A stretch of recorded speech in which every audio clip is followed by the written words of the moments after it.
Welcome to the Foul Play YouTube channel. Greetings, everyone. Welcome to episode 40 of the Open Mic. Got quite a few things to cover tonight. Got some new FOIAs to talk about from Chuck Avery and Earl.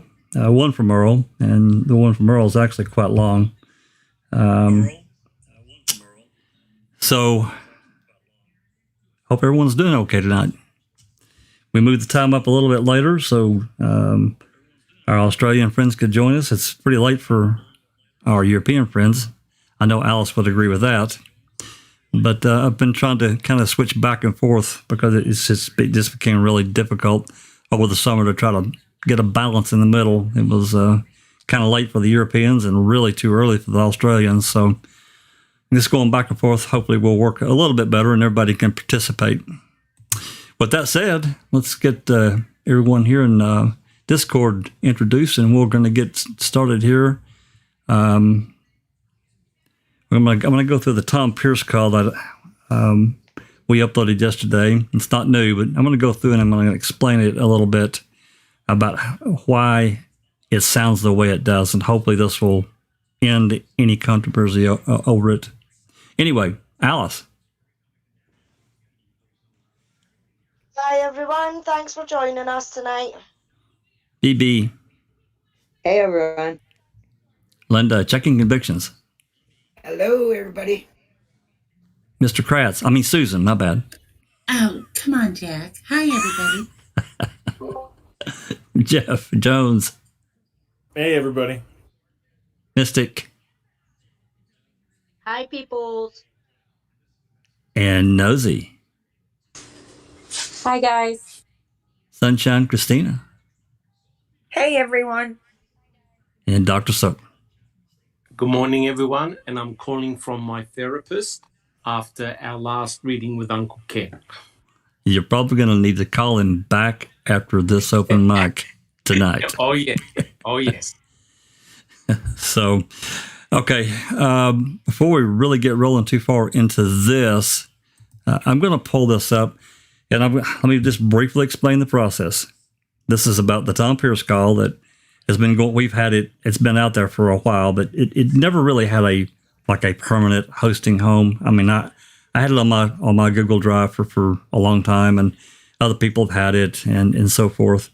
And but basically, this is a call that came into Queso Dispatch right before midnight on November 3rd, 2005, and it went from there to into the November, just a few minutes past midnight. The call is roughly 19 and a half minutes, almost 20 minutes long.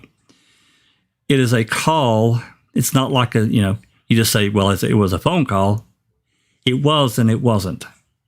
Now, I have no doubt they had the ability to have made this into a 1 or 2 file at most file in the Queso Dispatch calls. This is going to pop in. Well, it's already popped in there. You can see it now. That could have made this 1 or 2 files, and that would have been it, and it would have been no problem. But that's not what they did. As you can see, each one of those lines you see there on the left, that's the freedom player. That's how we had to play the dispatch calls. Each one of those lines there is a file. So this call was broke up into 55 files. Now, I'm not kidding. But this player also had the ability you can drag these calls into the player, and you can just you can play them automatically and just let them play one after the other, which is exactly what I did. Because unfortunately, there were some accusations out there in the world that said that we had edited the call, we were withholding information. No, we didn't. And anyone that doesn't believe that can send their $5 or $10 to Calumet County and get their own copy of the dispatch calls and listen for yourself. We have not withheld anything from these calls at all. So I'm going to play a little bit of this. We're certainly not going to go through it, and you'll be able to see the process of how, when each file ends, there's a clip off at the end, because there's questions about it. Why does it clip off at the end? I had no control over that. I just played each file in order as they were. So anyone that's here in Discord, you're going to have to unmute YouTube or you'll not be able to hear this, unfortunately. So we'll play a little bit of this, and hopefully this will end the questions and commentary. So here we go. Calumet County Sheriff's Department. Oh, good evening. Yeah, the Green Bay Police Department referred me to call Calumet County. Okay. In regards to the Teresa Haubach. Okay. Mm-hmm. This is Tom Pierce from Pierce Photography, and she works with me. And I talked to her. That's why I went and talked to the Green Bay Police Department. I don't know if I have any information. Okay. Is there a detective on this case? Actually, I do have someone here that might be interested in hearing what you have to say. Oh. Okay. Could you please hold? Sure. Okay.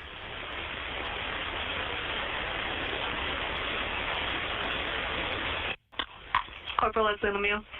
I'm sorry? This is Corporal Leslie Lemieux. This is Tom Pierce from Green Bay. Hi. I don't know if the lady told you what I was calling about. Yes, about Teresa. Yes. You have some information? Well, she works with me. Right. With Tyler up here. And early this afternoon, I called her mom. Mm-hmm. Her mother said that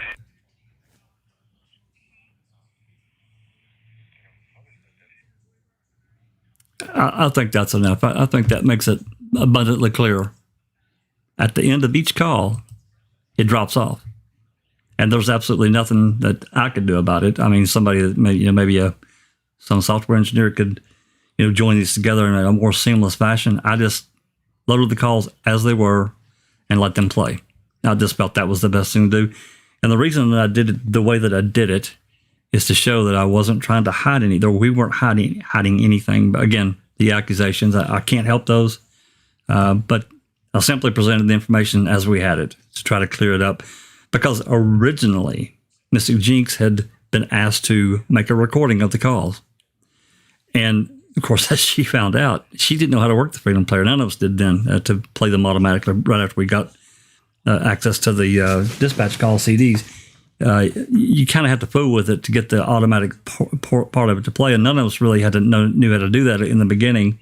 So she was double mouse clicking, click, click, click, click, every time the call would start, and then it would end. Click, click, start another one. It would end. Click. So there were like accusations of like, well, you hear that clicking at the end, there must be something getting cut out. No, not at all. That was her mouse clicking.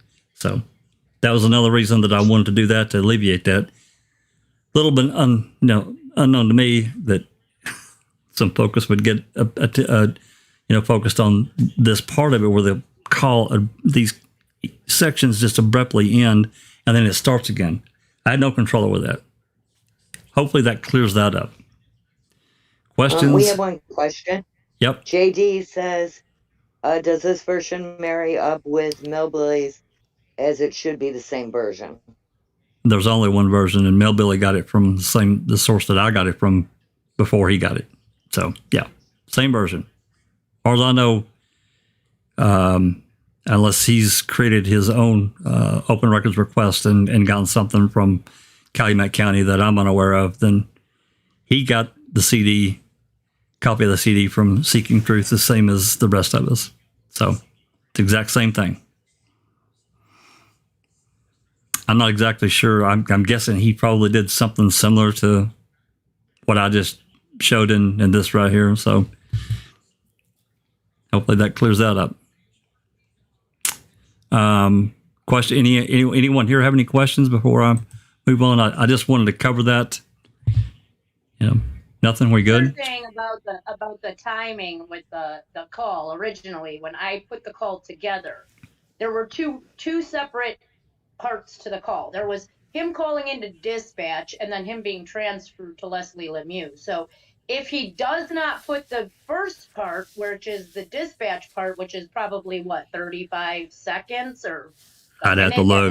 Yeah, something like that. They transferred the call to Leslie Lemieux, then yes, Millbillies will be exactly the same. If he doesn't use that part of the clip that was on a different line, then his might be 35 seconds different. Yeah, thank you. It depends on who and how people put it together. Yeah, thank you for clearing it up. I should have explained that.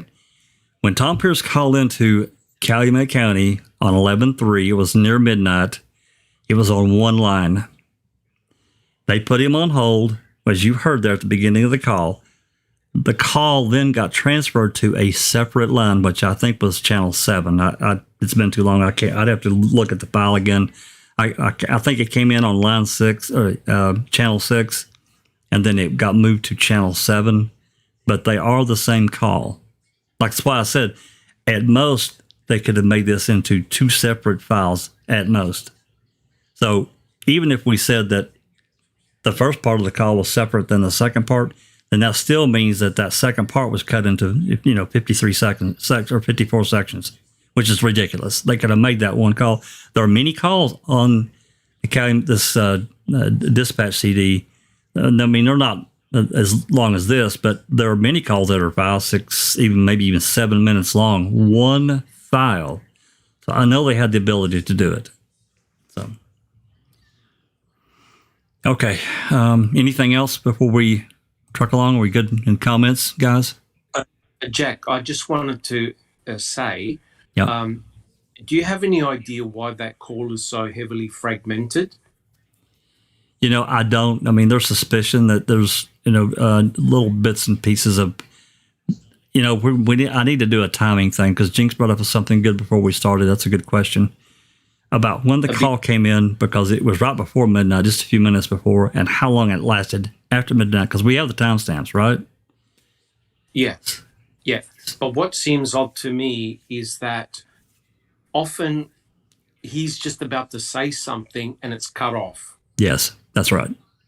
So to me, it looks like if a call is segmented like that, it's been spliced deliberately. Now, technically speaking, he would be regarded as the suspect, correct? Sure, absolutely. On November 3rd, yeah. Yeah, so in essence, the person talking to him would have had to have potentially been suspicious of him. I would think so, absolutely. Yeah. Yeah, so it's very interesting, his responses, and the fact that he's the one that called the mother, right? That's right. He's the one that called Aaron. And it's interesting that Tom Pierce's phone call, is he the only phone call that's segmented like this? There are others that you run into as you listen throughout the multiple days and multiple channels. There are others you can tell that. The Karen Hallbach 911 call. That call was very fragmented too, if I recall. When Miss Chris got that, she had to give it to somebody to make it into one file because it came in many different files. Wasn't that what happened with her call too? And that seems like I think so, but I never saw that one, but I think you're correct. But there are other calls, Doc, that it'll be like you'll be listening to some officer call in, and then the next one will be like Uyghur just talking like he's been talking to someone, but the front part of that conversation is gone. You don't hear any of that part. Yeah. Shouldn't Karen's call be on these dispatch records? Like the ones that we've received? Wasn't they from the 3rd to the 12th or something? Is her call on these dispatch calls? Because her call should be on these. I don't think so. No, I don't think. No, I don't think it's on here. No, not that I can recall. What about Pam Sturms's though? Right? Was hers cut up? I don't remember. I don't remember. It seems like they were all cut up when I listened to it. I don't remember hers being fragmented like as bad as this one. But I don't remember Karen Hallbach's call being in this. That's what I'm saying.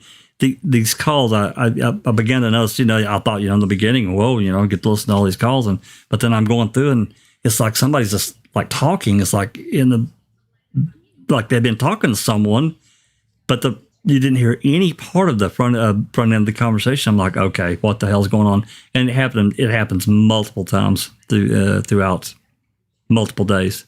So, and you got to understand, and I know you guys know there's over 18,000, about 18,500 files over from the 3rd to the 12th. Now, of course, you got to consider that many of these channels they're not really used by law enforcement per se. They're used by the county, and there's an ambulance like channel, I think channel 1 or channel I think it's Channel 1 maybe, or Channel 4 that's the rescue, fire and rescue. Channel 6 or Channel 5 is maybe, the Channel 9 is the fire department. It's different. So, yeah, it's really bad, Doc. I don't trust it. I don't know that they removed anything from the Tom Pierce call, but it sure seems like that they did. Why fragment it like that? Well, in essence, there's no logical explanation why his particular call should be so heavily fragmented. No. Mm-mm. When you think about it, Tom Pierce being a work colleague of Teresa, he would have provided a lot of very rich and important information. Yeah, I mean, he's the one that did call Karen. He also, as you heard at the very beginning, if you were listening, he also called the Grand Bay Police Department as well, and they referred him to Calumet. So he's made at least 3 attempts of phone conversation right there. So there's something in the call that was not talked about or written about, which was the Coakley call, right? Like she or the Coakley coming into the office to pick on up Monday, pictures. she waited in like an hour. Possibility that some of that stuff might be cut from the call, because that's like, maybe, I don't know. It could be. It's possible. They don't want anybody to know that she was. I need to do I need to do a timing thing and just see exactly how long the time from the beginning on the 3rd to the end on the 4th. Right after midnight on the 4th. And that way we can kind of derive, because there's really not any wasted time in the recording itself. Maybe a second, one way or the other, or maybe 2. So maybe I'll do that. Sounds like a good project. So, all right. Anything else before we move on? We good? I think it looks like Mr. Hugh has joined us. Welcome. Thanks for coming. Appreciate that. Again, guys, as we go through, this is going to be a little controversial. Please try to stay muted. If you have a question, unmute. And I'm going to try my best to kind of keep an eye on it. If I don't see it, then, maybe Linda, you can, or Alice, you can tell me, say, hey, got a question here. And I'll flip over. But I'll try my best between flipping screens here. This is going to be, I'll keep an eye on the Discord as well for Jack for any unmuted mics. Appreciate that. Okay, me too. Appreciate that. Ripper's in the house. Ripper. Sup, Ripper? He's ready to be triggered, he said. Well, this is going to be pretty controversial, and I want to give fair warning out there to everyone.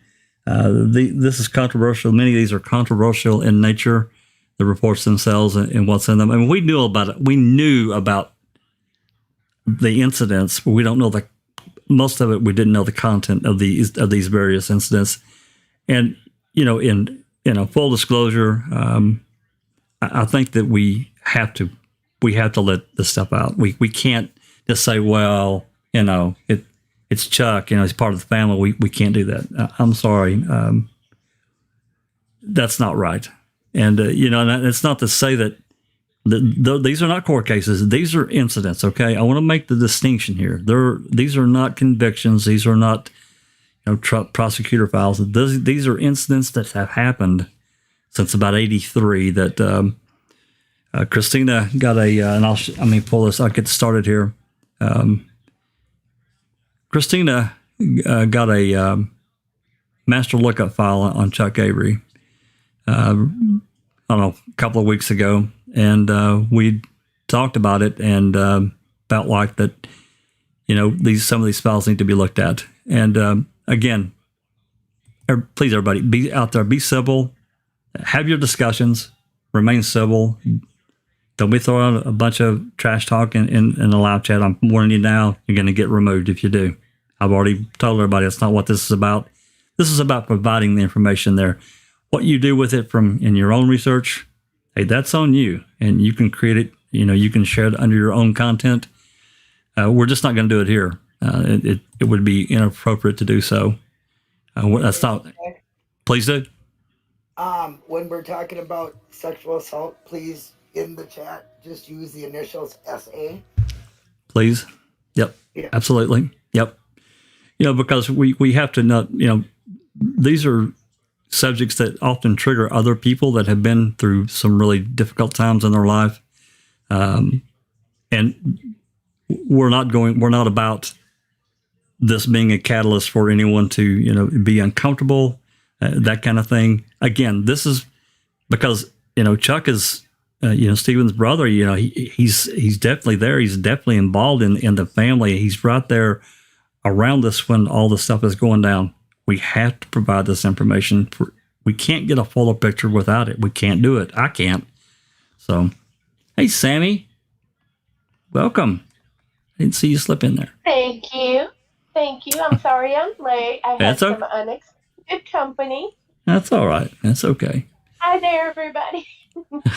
So we can get this going here. I pulled up, this is the master lookup file. And I'm just going to briefly go through it here a little bit. And a number of these things that you can see here, there are a number of sexual assault,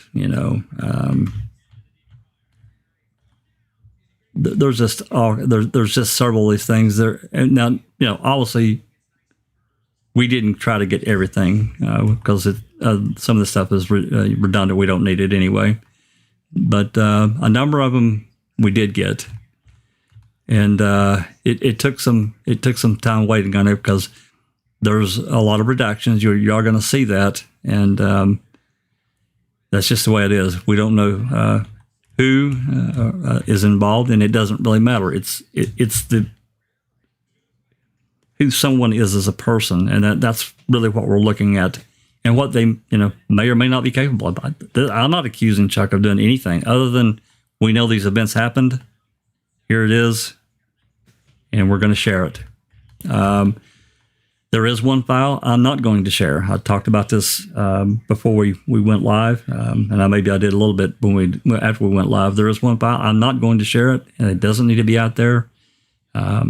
I think it would be really inappropriate because somebody that has issues in their life already and not knowing where they're at now in their life, we don't need to share that kind of stuff. So anyway, there are a number of files. I think there's probably about 9 that we do have that I am going to share.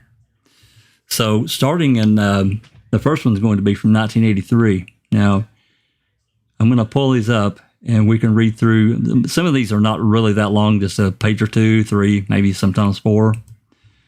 So I'm going to pull this first one up. And since Christina is the one that really was the driver behind this, I'm going to let her read as much as she feels like she wants to. If she wants to hand it off to me or whatever, that's fine. I'll be glad to help her. But this is from 1983. So, Christina? This report involves, let's see, I believe it's Stephen, Chuck, and is it Donna? Scroll down a little bit. Yeah. Yeah. It's probably better for you to read it because you have the screen in front of you, and then we can just discuss it afterwards. Yeah, I'm not sure about this, if Donna's on this one, but okay, I'll read through this one. Okay. This is a domestic disturbance from 83. So, Two Rivers complaint had a fight with her husband, Charles Avery. Now fears for her safety as she is leaving Charles. Returning to mom, I think that's what it says. Michigan. Okay. Yeah. Maybe Michicot. No, it's Michigan. And what's interesting about this is Nicholson is the officer who responded, and he's actually one of the officers deposed in the 85 case. The Peyton place continues. Yep. So we have a name here that's redacted. That's probably due to, confidential. There's multiple reasons why somebody's name is redacted. We don't have any control over that, though. So the files that you're going to see are as is. We have not altered anything. So let's just get to it here. On February 9th, 1983, at 13:30 hours, arrived at the Domestic Violence Center emergency shelter and met with blank. Ms. Avery informed investigating officers that on February 8th, 83, which was the day before, during the afternoon hours, she had a fight with her husband, Charles Avery, at their home located on Highway 147 west of Michigan. Ms. Avery complained that she and her husband had been having marital problems for some time. It is to the point where she has left her husband and will be returning to Escanaba, Michigan. Mrs. Avery intends to file for a divorce when she returns to Michigan. Mrs. Avery feared for her safety, so contacted the Domestic Violence Center of Michigan. The Domestic Violence Center arranged for Ms. Avery to stay at the emergency shelter until she can make arrangements to return to Michigan. A written statement was obtained from Mrs. Avery regarding the incident that on February 8th, Charles Avery shot her dog at their home. 2 photographs were taken of her of injuries Mrs. Avery received, claiming bruises to her right upper shoulder and reddened eye. Mrs. Avery does not want to pursue assault charges against her husband, Detective F.R. Nicholson. On 2/9 at 14:15 hours, contacted Charles Avery at his place of employment, Avery Salvage Yard. Charles was advised of his wife's intentions and advised to stay away from her per her request. Charles Avery agreed to do so. And again, Detective Richardson. And then there's some more content, a little bit of more content here. Looks like there's a fire explosion, and I'm not sure exactly why this is attached. You know why this is attached, Christina? Because it's also an 83 report. Oh, that's right. They lumped it together. I FOIA'd it because it's listed as an explosion, and I'm like, what the hell? And so I figured might as well see what they're blowing up. And when you read the report, it looks like, I think it was Steven and Chuck were trying to remove a gas stove, and they undid the pipe, and when they didn't turn the gas off. Yeah. So this is where Donna's involved. Yeah, they hit the pipe. Well, this is a good public service announcement. So you should always turn your propane off at the source, because propane can be built up in the pipe, and if you strike it with a wrench and it creates a spark, it'll blow your house up. Sure will. Blow you up too. I'm not sure that I don't know that we necessarily need to read this one. We don't. Sound like you pretty well covered that one. Yeah. And this one here, this is breaking entering residence.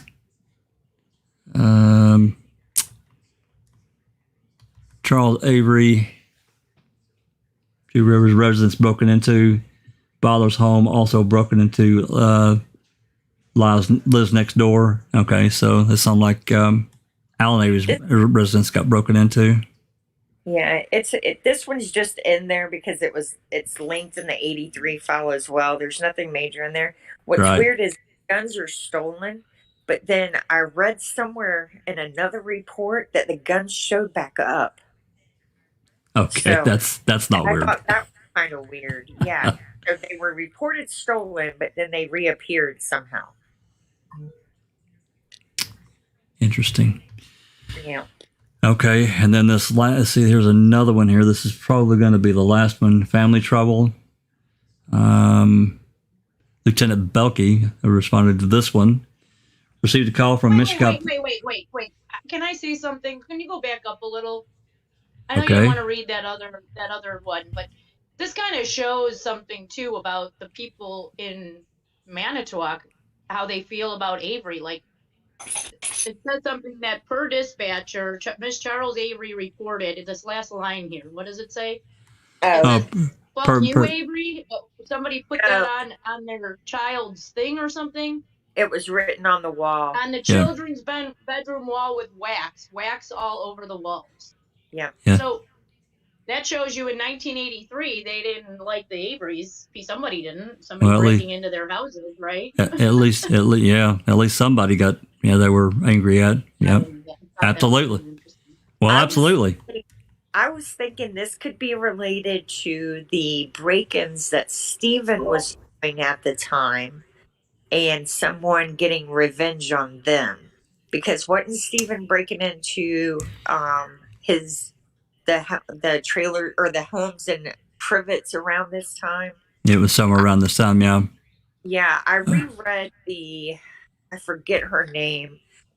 So there was two neighbors of Stephen Avery when they made the allegations against him for the masturbating in the yard. And one of them, Ramona, I forget, Marcel, I think is her name. Her husband had a trailer in Crivets that Stephen broke into. Does anybody remember reading her deposition? So what's her name? I think it's Ramona Marcel. I don't remember I don't remember that deposition. She's also a cousin of. Yeah, that's right. She's related. Her husband or her is related to someone else in the case as well. But I was thinking that this incident, because there's a couple of burglaries around this time, and I think people were just robbing from each other. It's really weird. Yeah, I don't see, because I mean, this was in it. Manitowoc. I don't know if there would be a connection to. But unless this was after Stephen got caught, him and his partner got caught. I mean, he as I'm remembering that incident, everything got returned and Alan paid a fine for him. He didn't go to jail. Guns back, and their guns came back. And it's weird. Yeah, and see, the Ramona lady, her husband's in Michigan. They lived in Manitowoc County. They also had a second home in Crivets, and their home in Crivets was broken into by Stephen Avery. It could be payback then. Yeah, it's just really weird. Strange. But that's allegedly through this deposition, right? There was never any report of him breaking in to the police department. This is just one woman who happens to be related to the Averys now saying, it must have been Avery, just as much as Sandra Morris or Dvorak said it must have been Avery. Was it really Avery? Stephen and some buddies were breaking into trailers.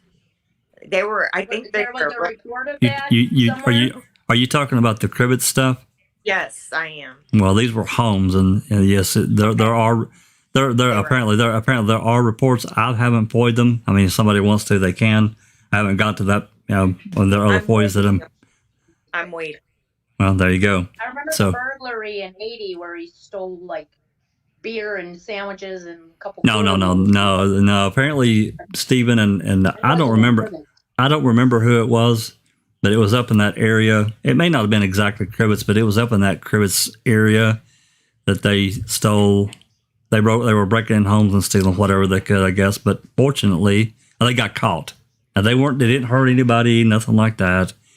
But they got caught, and fortunately, they really pretty much had everything. They hadn't done anything with it, so all the stuff got returned, and Alan ended up. Paying some kind of fine. I don't know how much it was. And he didn't have to go to jail. Yeah. Most of the homes up in that area are seasonal vacation homes. And that's actually a really normal crime that exists in rural areas in Wisconsin, that people break into those seasonal homes and see what people have left from, the summer that they left over or whatever. That's actually pretty common. Yeah, I'm not sure what all they took. I'm sure it was maybe even more interesting that stuff hadn't been gotten rid of, right? Right. The thing I wanted to add about that break-in is that what that demonstrates to me is that they didn't really have control and complete security over the entire salvage yard, and that if people are breaking into their stuff, that means it's not completely secure, and that demonstrates the ability of someone to come in later without their knowledge. Yeah. And so that's why there's some relevance to that. Yeah, and God knows what else was going on, right? I mean, it's just, you look at this report, all these reports, and Charles is not the only one that had trouble. There were other issues as well. We know that Earl had problems later on after this point in time, but, always, never a dull moment, I guess. Anyway, let's move on with this 83 one. This one here is a family trouble. Received a call from Mishcot Police Department. Mrs. Avery was at their station after being abused by her brother-in-law, needs assist. And this is Lieutenant Belkey.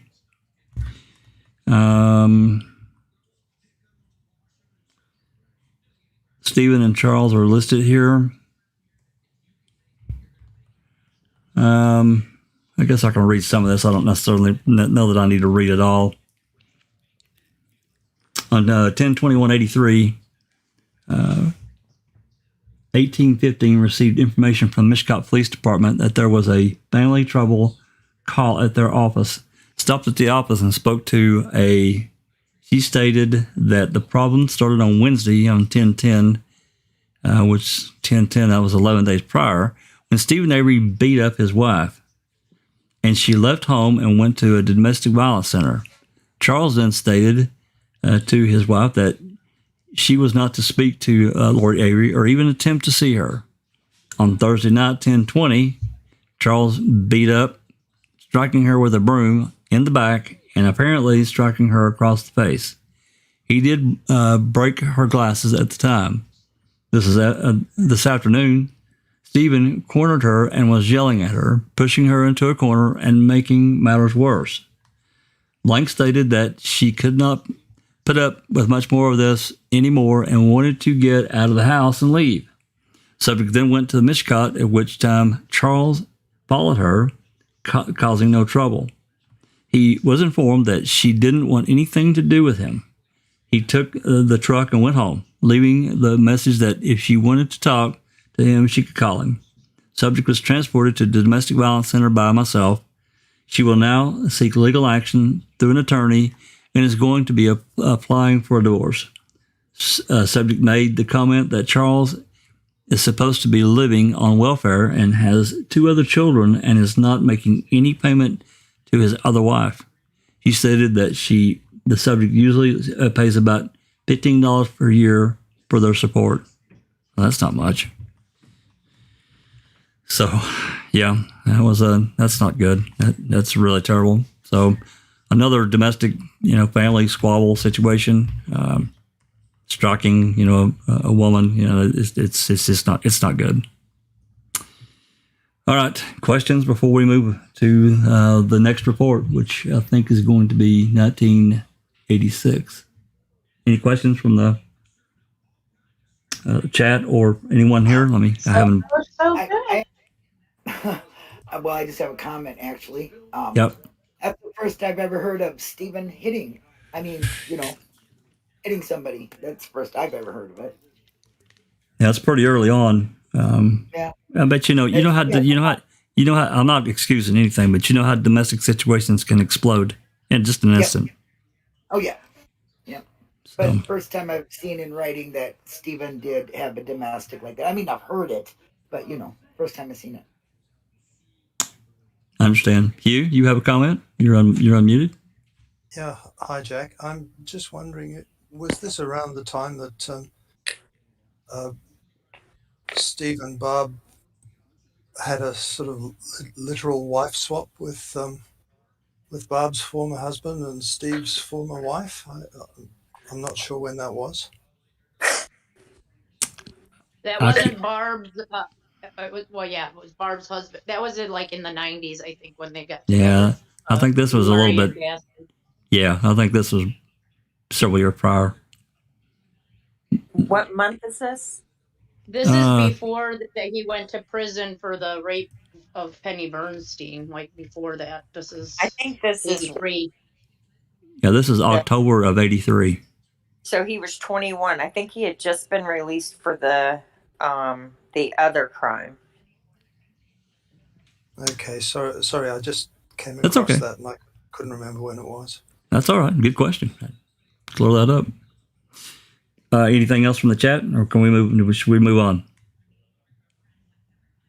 All right, I'm going to move on to the next. I'm going to move on to the next record then, which is looks like it's 1986 assault, family trouble, and looks like this was assigned to TRPD. I don't know who that is, and Michael, and there's their badge numbers.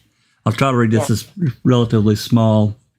I think TRPD is Two Rivers. Yeah, Two Rivers Police Department. Two Rivers Police Department. Okay, thank you very much. Avery Charles, date of birth, gives the date of birth. Complaint states her husband is very drunk and insists upon picking up their children who are at the sitters. He gives the address there. In 23:45 hours, Two Rivers Police Department wants to press charges against husband Charles. Okay. And then Charles is the only one listed. The other one has been redacted. This one says, report continued, Avery had received counseling in the past, but attempts had failed. She stated in the AM she would contact the center and attempt to secure an injunction and separation from Charles Avery to secure her own safety and safety of her children. And Michael signed the officer. And then the next one, it says DVIC Avery. And this is assigned to Sergeant Johnson. The details are temporary restraining order and notice of a hearing to be served on Charles Avery. Gives his date of birth.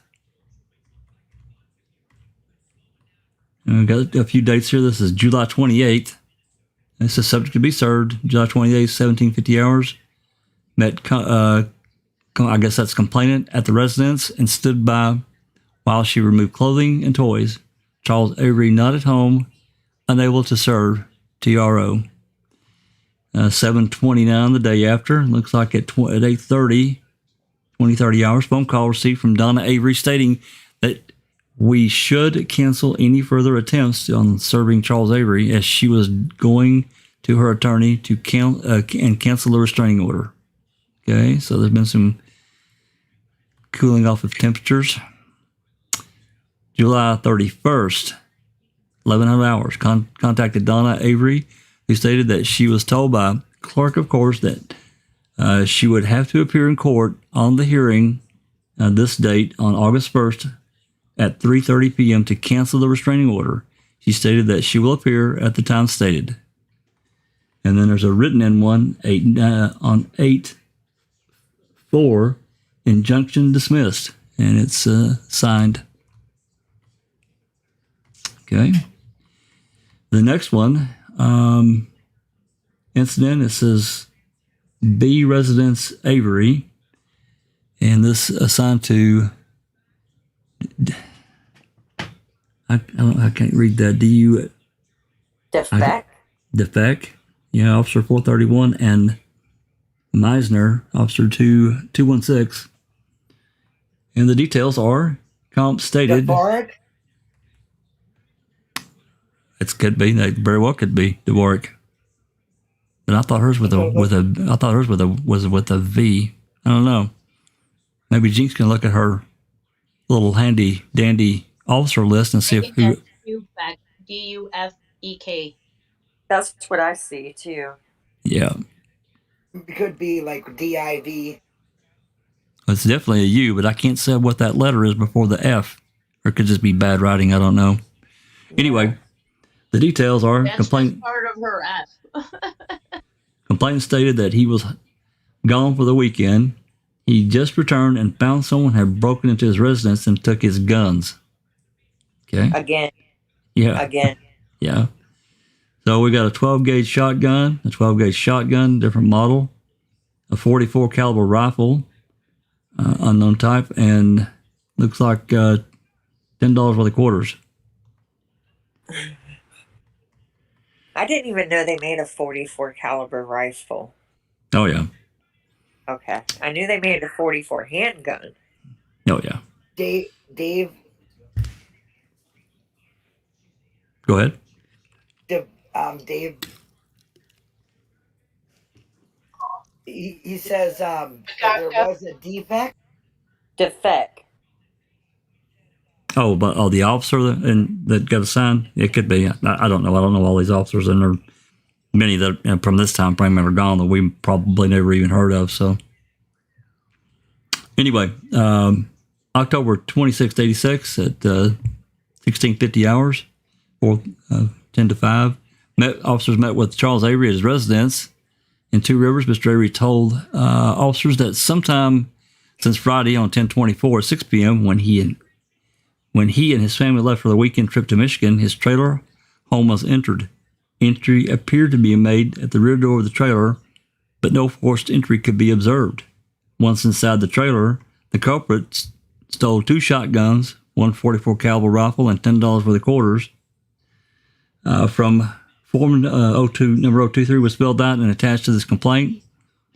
Mr. Avery does not have the serial numbers of any of the firearms, nor does he know of the manufacturer's brand name of the rifle.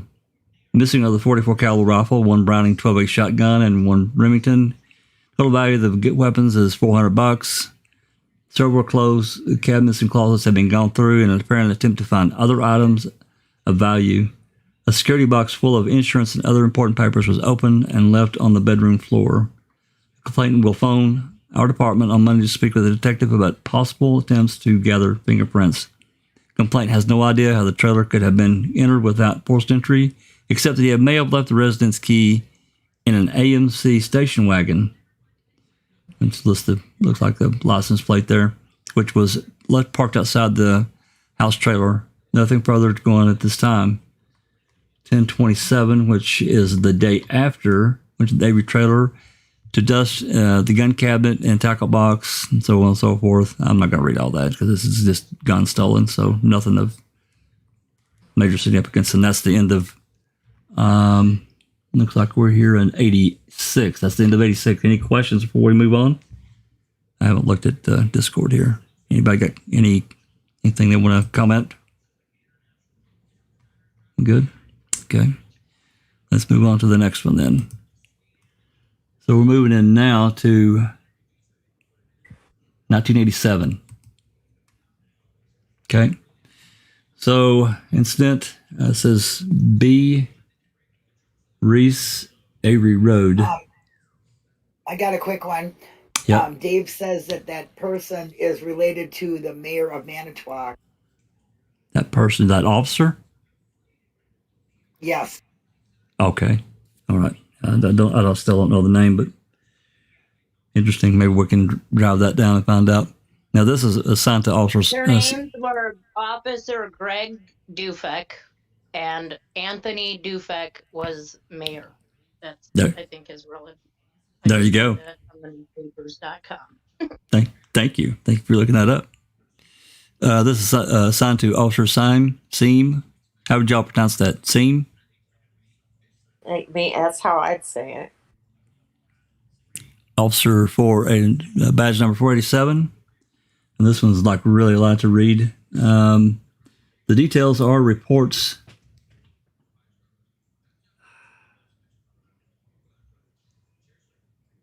Report something inside the home. Vandalism. Oh, yeah, it's not an M, that's a V. You're correct. Vandalism inside the home. Correct. Thank you. Clothing, remote control for the VCR looks like was stolen. So no, that's a pretty long report for that. I'm not going to read all that. It's a break-in. $680 is the estimated value. I wonder if these are insurance scams. Sure sounds like it. $180 for clothing and a remote. Coat, it says fur coat. It said fur coat up there. Yeah. $680. Well, they get a lot of break-ins. It could be insurance. Yeah. Not good. Is this the third break-in? I want to keep a kind of a tally going. Is that the third one we've hit now? That's right. Okay, and so I just want to keep a note. And I didn't FOIA all of them, No. Jeff. We don't have them all. I only FOIA'd the ones that were around the felonies. Yeah. So there were other there. If you look at the global activity report, there's several that I didn't FOIA because they're misdemeanors or they're self-explanatory or they don't have anything to do with what we're discussing. Right. But yeah, there's several break-ins. Sure seems like it. Maybe a little something scammy going on. I don't know. Don't know that for sure, but yeah, 3 break-ins in a pretty relatively short amount of time, and that's just the ones we got. Yeah. All right, I'm going listeners' questions. I'm going to move on to. Looks like we're done with 87 here. Is that right? Yeah, we're done with 87. So let's move on to 88. All right. So this is like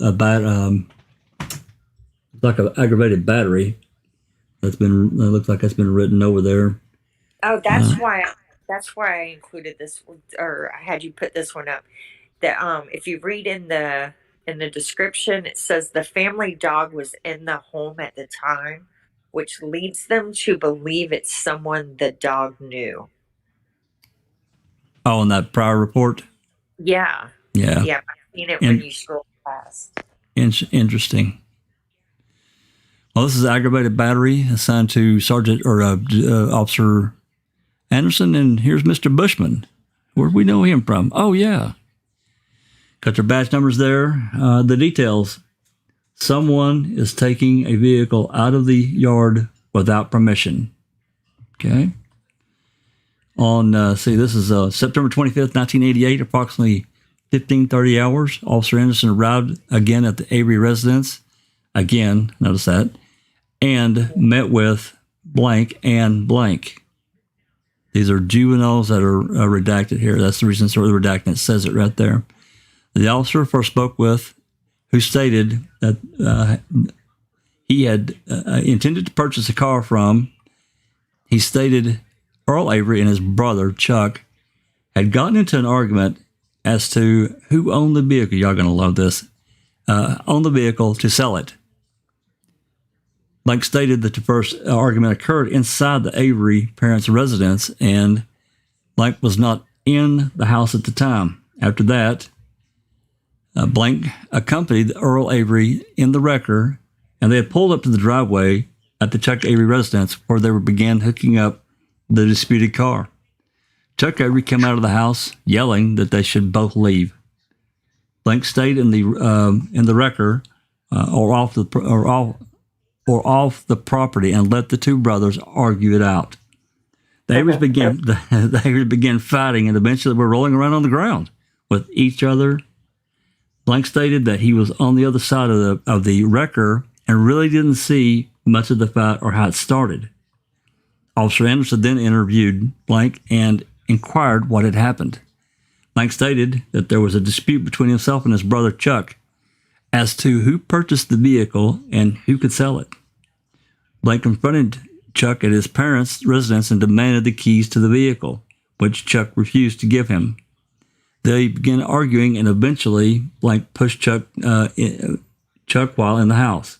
Blank then left the residence and took the wrecker to tow the vehicle away, which was currently sitting in Chuck's driveway. Blank stated that Chuck came out of the house and yelling that he should leave the car alone and get off the property. They argued and at the front of the residence, and Chuck pushed Blank.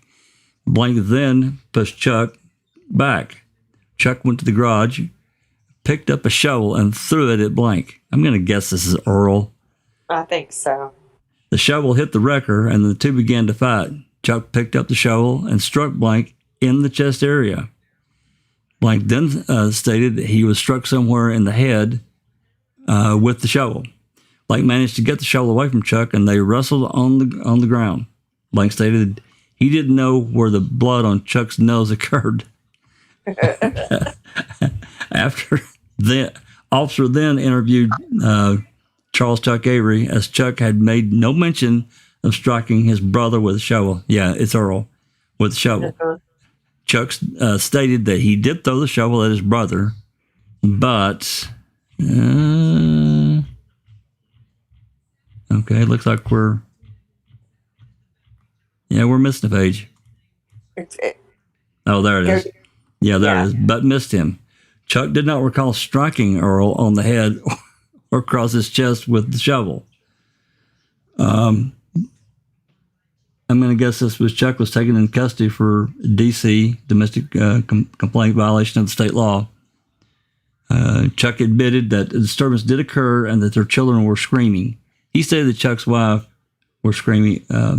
Chuck's wife was screaming. The two people who were wrestling on the ground were both injured, and Blank admitted to being in an area where he did not belong, his brother's property. I guess that's Earl.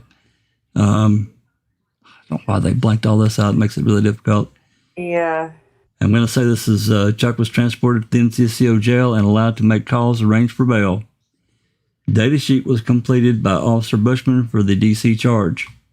The report should be reviewed along with the statements to see if battery charges should be instituted against Chuck. Consideration should also be given onto DC or battery charges against Charles as to whether striking Earl would be a legitimate use of force to stop trespass of his land. Photos were taken and attached to Earl's chest area where marks from the shovel appear. That was signed off by Anderson at that point. That's on. Okay, then we move on to 925. But before I continue on, comments, questions, concerns? We good? What propensity to violence? Oh, it's almost. Well, it's, like I said earlier, domestic violence, Doc, you've seen all these documentaries and so forth, how quickly they can escalate. I mean, they just blow up. Yep. He had no trouble hitting his brother in the head.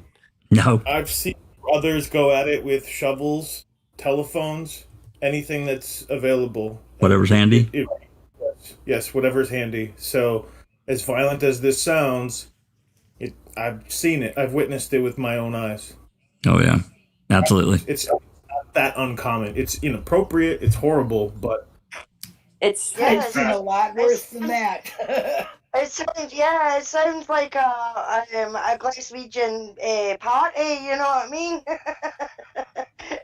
After a good night and everything like that, by the end of the night, everybody's wanting to fight everybody and they'll pick up anything and everything to use it, you know what I mean? That's right. It's bad, but to me, that's just a typical family. The brothers are having a disagreement about something and they're battering fuck at each other until one of them gees in. Yep.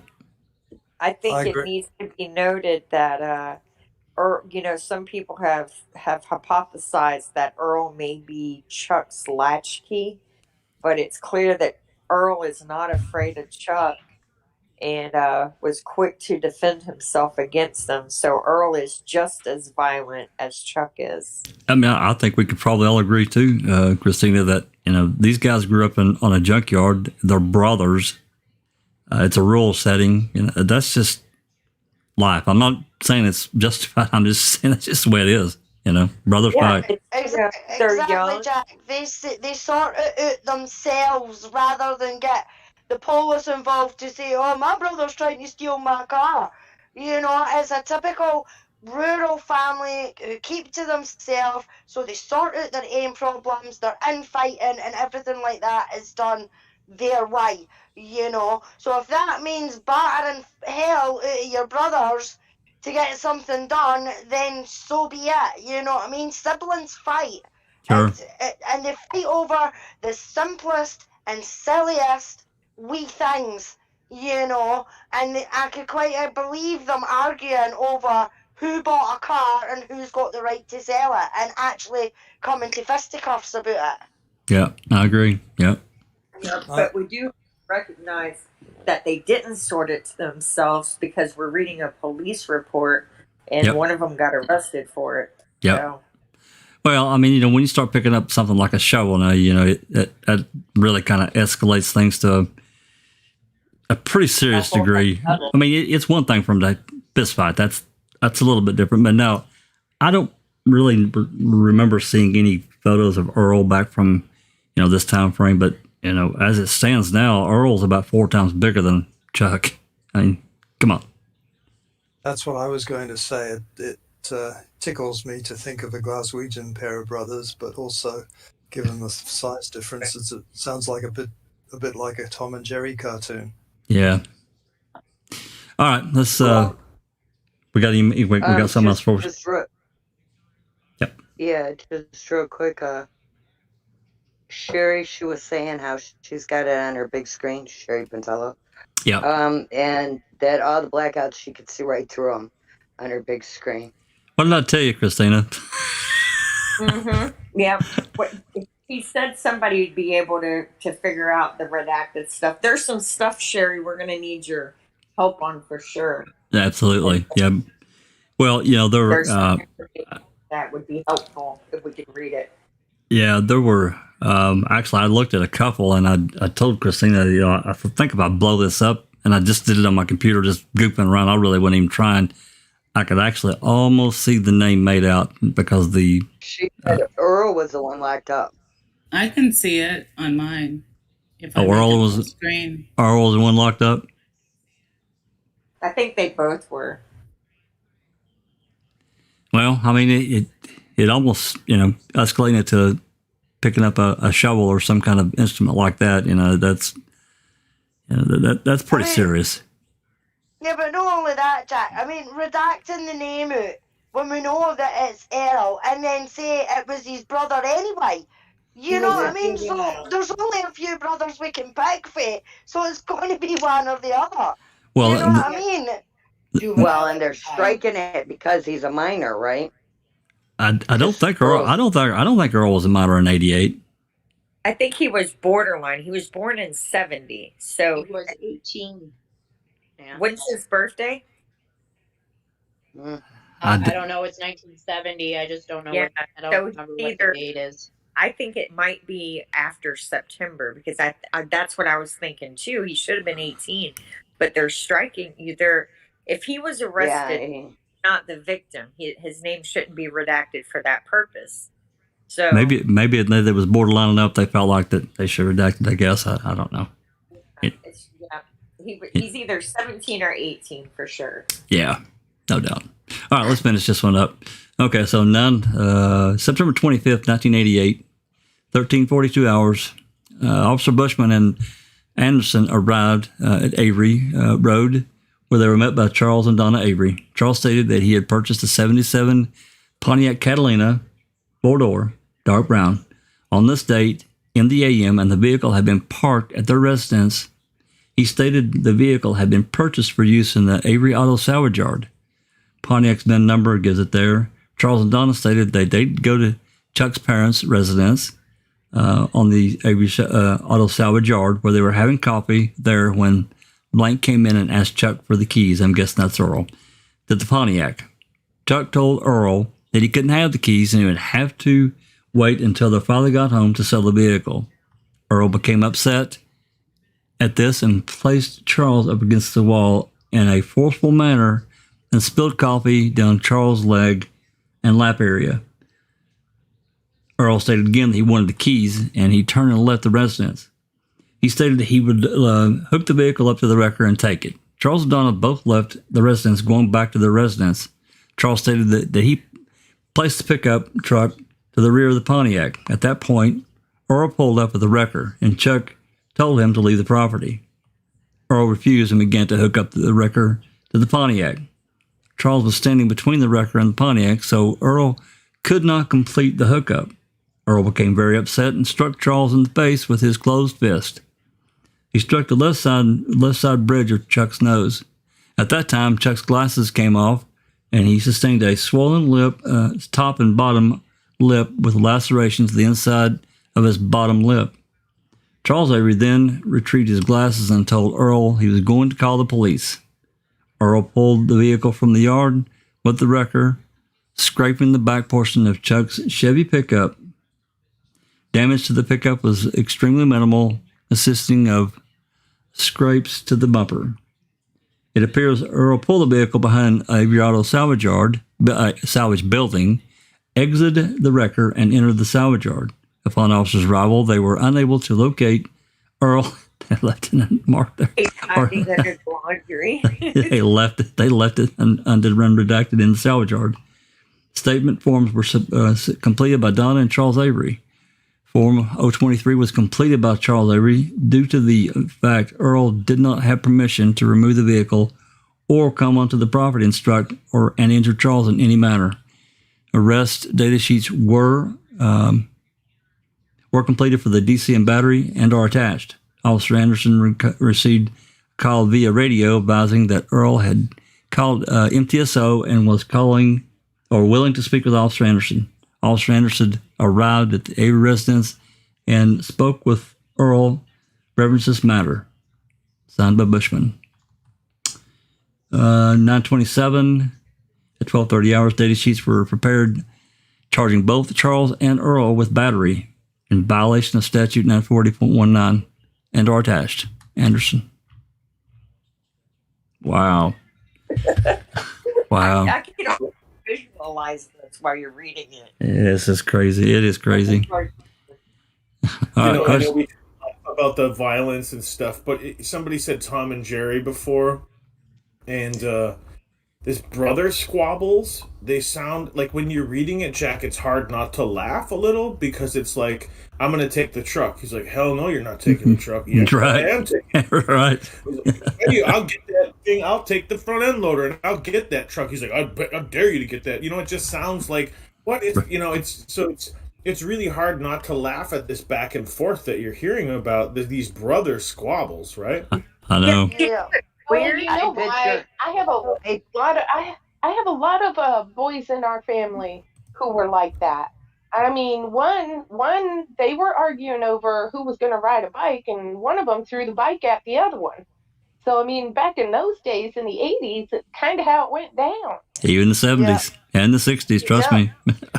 The only thing I want to point out is Chuck is 34 years old and Earl is 17 or 18. Yeah.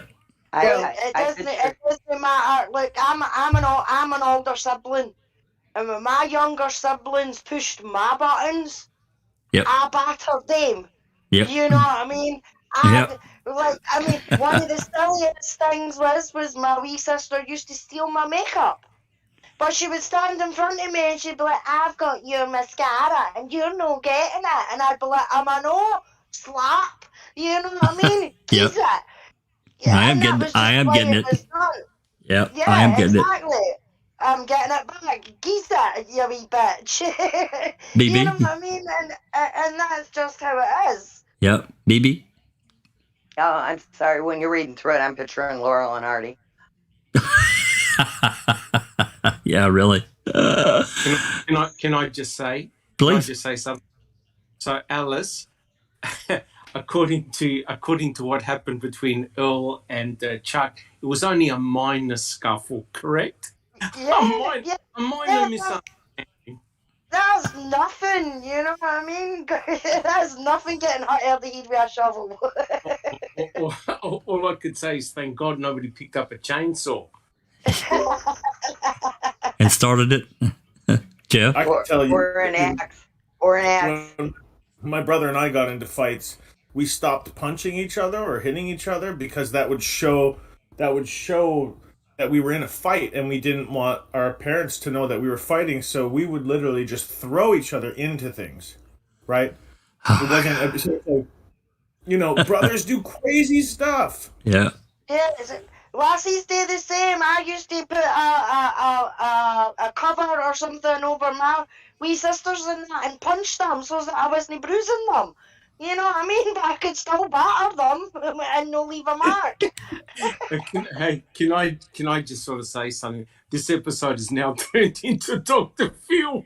I used to beat the hell out of my brother. I mean, really. I mean, one time we were fighting and I had my hand and I accidentally pushed 0 and the operator was hearing us scream and said, "Do you need the police?"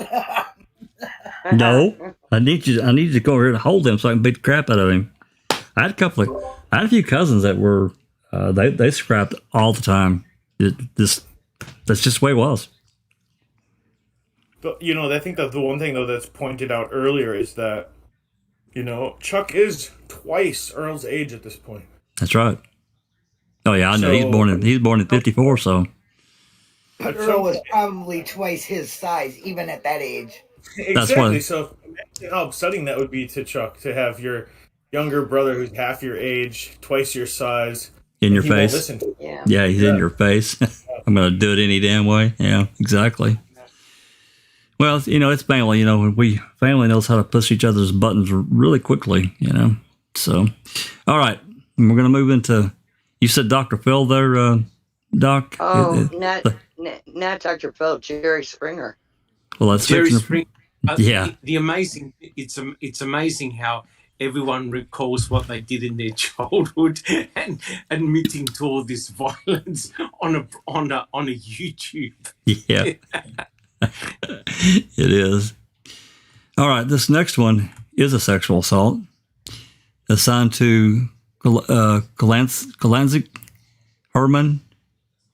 That's a name we've heard. Miser and... S.A., please. I'm sorry? S.A., please. Oh, I'm sorry. Yeah, an S.A. And social services was also called, it looks like 985, and that's what that means. The details, reports received call from her 16-year-old daughter that earlier that morning she was essayed by Charles Avery. She is frightened and wants to leave. Okay, there we go. October 8th, 88. Responded to the Charles Avery residence and received a verbal statement from, at this time, we put in a squad car with her mother, Linda. We then waited for Charles to come in from the salvage yard, and he wanted to know what we wanted. We arrived, we advised. Oh, yes, it's really light on my screen. We advised him about an incident that had occurred this date and gave Charles his Miranda rights. At this time, we told him that he would be transporting him to the sheriff's department for statements and to get his side of the story. Also was transported to the sheriff's department along with her mother, Linda. Also, Marianne Fesley from the DSS department was waiting for us when we arrived. The person then wrote out a detailed statement as to what transpired the morning of October 8th, 1988. Charles Avery charged with 940.225, Section 3, third-degree sexual assault. Data sheets were made out, awaiting disposition. R. Meisner, officer. On 10/8, 1988, delivered Avery Charles to the jail section after booking subject was interviewed after his Miranda rights were given. He stated that he had understood his rights and signed the waiver. The incident was discussed, and he denied having anything to do with his daughter, as he was stated by her. Yeah, that's kind of it's covering it up. He stated that he got up after his wife had gone to work in Mishcot. He stated that he was around 8:15 a.m. He then, I can't read that. Went to the kids' room. Yeah, went to the kids' room. Blank was sleeping and got up and got her up. He got her up by calling her to get up. He stated that he did not, I can't read that. Touch her at all. Touch her at all. He then went back to the shop to do some work. Later around 9, I think that says, is that 9:30 or is that 8:30? 9:30. 9:30 a.m. He returned to check on the kids. At this time, they were all up in their PJs. He again returned to the shop. Around 11:30 a.m., he went back to the house, and they were all there and were dressed. Mrs. Avery asked why Blank would make up a story like this, and Mr. Avery, I'm sorry, I said Ms., and he stated that he didn't know why. He remarked, "Why would I want to do a thing like that?" It looks like the juvenile and Chuck is listed there. Continuing, when we were trying to adopt a baby, this was discussed further, but nothing came up indicating that blank would do this for spite. The subject was incarcerated and told that he most likely would be charged with 940.225, third degree SA. Upon checking with Marie Pesley and Detective Meisner, it was found that was apparently touched at the age of 5 years. Her, I'm going to guess that's supposed to be her mother, had also mentioned that occurrence. Blank was asked if she had been touched at any other time in her life since the age 5 up to this incident. She stated no, that she had not. Both Blank and Blank went to be notified prior to Charles' release because both feared for their safety. They both advised that the recommendation was that he be released under no circumstances until court time. They were advised, and the jail was informed, if in the event he was released, they would be forwarded by the jail. Detective, I guess that's Mark. 10/8/88. Blank called back from a residence in Manitowoc stating that she forgot to put the time of the incident occurred in her statement. The incident would have occurred between 6 a.m. and 8 a.m., and all the other children in Charles Avery residence were sleeping at the time. Officer or Detective Meisner, I'm not sure which. 10/14, so this is 6 days later. Information received was that Blank was taken to the Holy Family Hospital regarding the internal bleeding from the vaginal area. Apparently, surgery was needed. Detective Jadowski did contact the hospital and did receive a statement from Deborah Wolak indicating that Blank was there for vaginal bleeding and lacerations in the vaginal area. 10/17, contacted A.J. Gajeski regarding this info at the DSS. He advised me that they had the info on this and that they will seek the medical report from the hospital and doctor. Linda Schroeder is the assigned worker on this case. Also on 10/17/88, received the medical report, and Linda Schroeder did recontact the victim inquiring if the victim had any contact with anyone else sexually during the time her father abused her and the time she went to the hospital. Blank informed her that she had spent most of the time with her grandparents and did not have any contact with anyone else. Information was passed on to D.A. Carter along with a medical report prior to Mr. Avery's initial hearing at 1500 hours this date. A question of raising the degree from third to second degree was a question here. Okay. I'm going to stop right there because we're going into another report. Comments, questions, gag bag, pissed off, shock. Can you go back up there and tell me what the date of the person's birth is that they cut off the name but they left the birth? It's 84. It's 84. It starts with an S. I don't think it's 84, is it? I thought it was to 1972. Are we talking about the victim? Yeah. I think the date of birth is 84, if I remember right. 72. I can't read it. It's marked out higher than I am. I saw something where it said her birth date. I thought it said September 1972. Can you go up a little more? That's it. That's goes into the next report. I'll go down slowly. Okay, wait, right here. Wait. Yeah, Wait. there it is. There it is right there. Yep. 9/26/72. Yep. And then they say that this is a juvenile record and this is October 1988, correct? Yep. 16 years old. Okay, 16 years old. I just wanted to make sure about the dates. Yep. Okay. Now, how many daughters does Chuck have? Well, that That's is 3. 3. I think this is dealing with the one that starts with an S. Is it? Yeah. Okay. I'm pretty sure. Do we have comments from the chat? Anything I need to cover before we move on? I can't watch it. For me, personally, these very disturbing. It's very disturbing. Very disturbing. It is. Did he do time for this? No. I don't think so. I don't think so. No. If you look, if you run a criminal court history or anything on them, it looks like they've never been in hardly any trouble, any of them.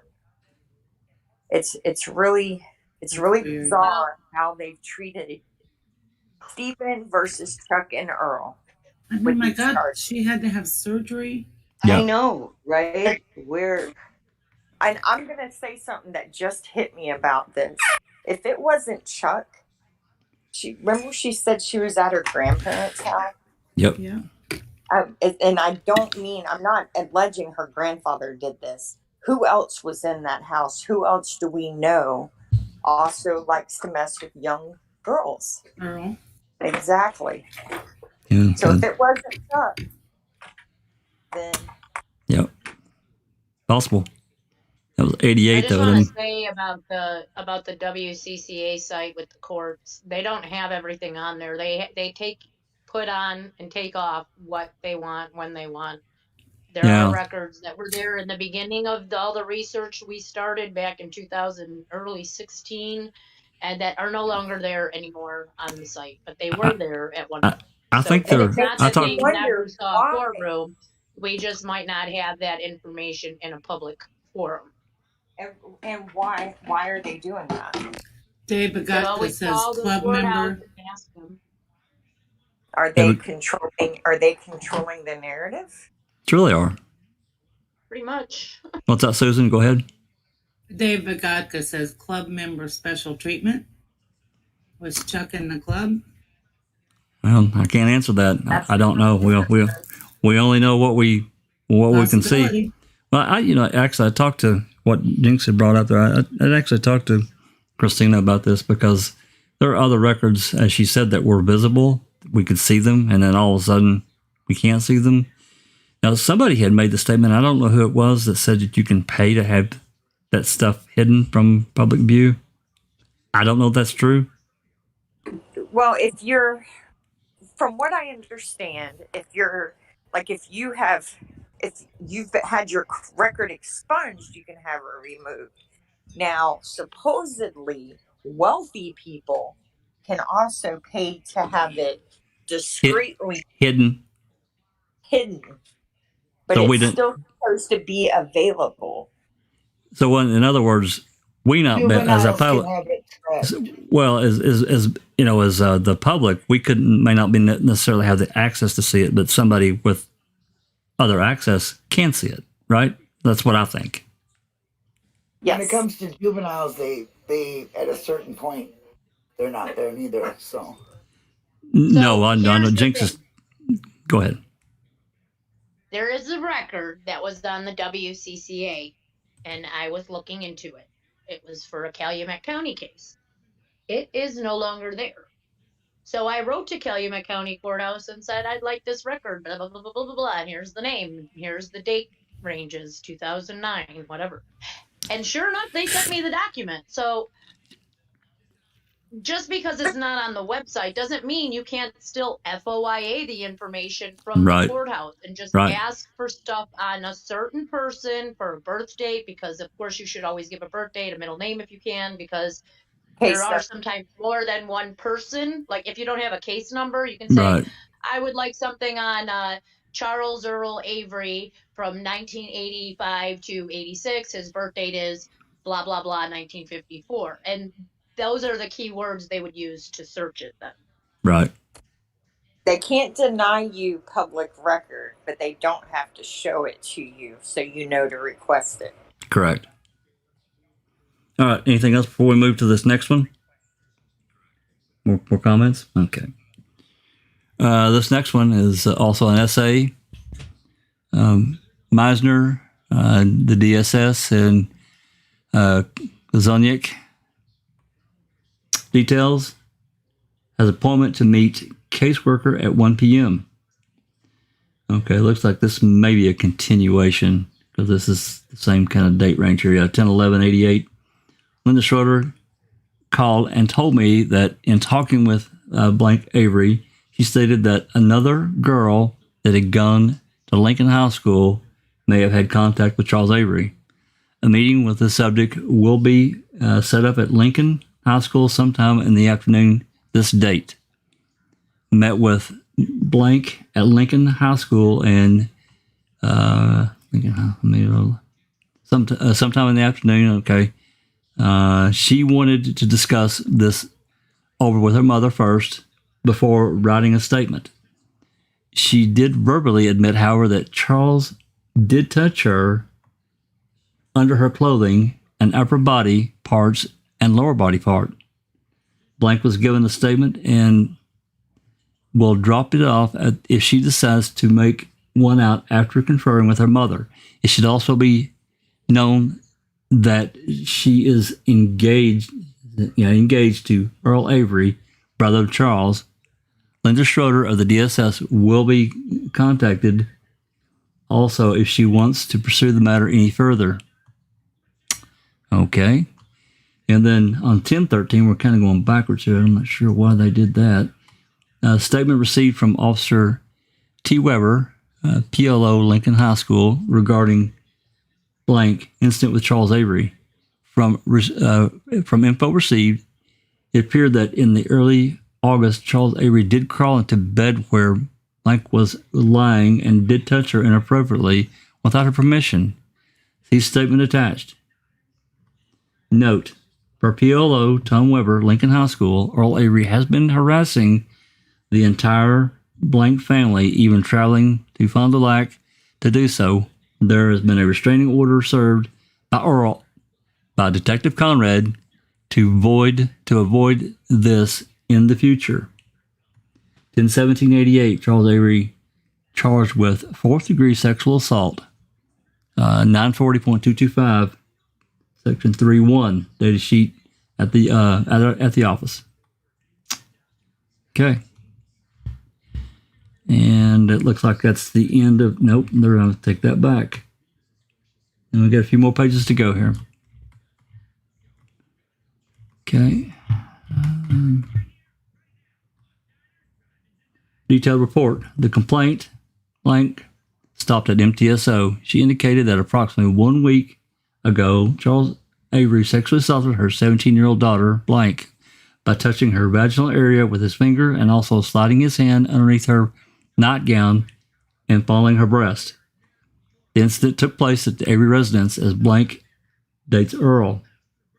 Blank had stayed over that night in a spare bedroom, according to blank. Earl Avery left for work, leaving Chuck alone at the residence. Chuck reportedly entered the bedroom and committed the act about the above acts. The complainant was given a statement form and will prepare a written statement as to what her daughter, blank, told her took place at the Avery residence. Like this time is with her father in Fond du Lac area due to a separate harassment matter involving the Avery family. Upon returning to this area, the complainant will call our department and statement will be obtained by regarding blank account of what took place. Detective Conrad. And that's the end of that one. Questions? Comments? Good? Wow. He has a lot of essay charges. 4 allegations charged him a lot, actually. 1 is too many. 2 is too many. 3 is way too many. You can see why Stephen was so worried about Jody and Chuck. Yeah, very good point. Yeah. Yeah. He obviously didn't trust either one of his brothers around her, and for good reason. I mean, he was in prison during this time, but I'm sure, he heard through his mother or whatever. Yeah.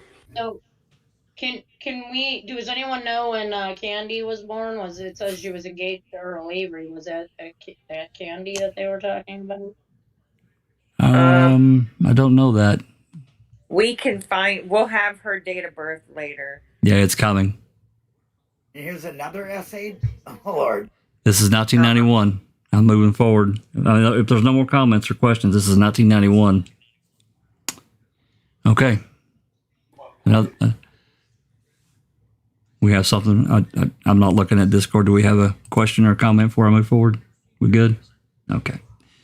This next one is another essay assigned to Conrad, and looks like somebody else was assigned, but it's blank there. I can't read it.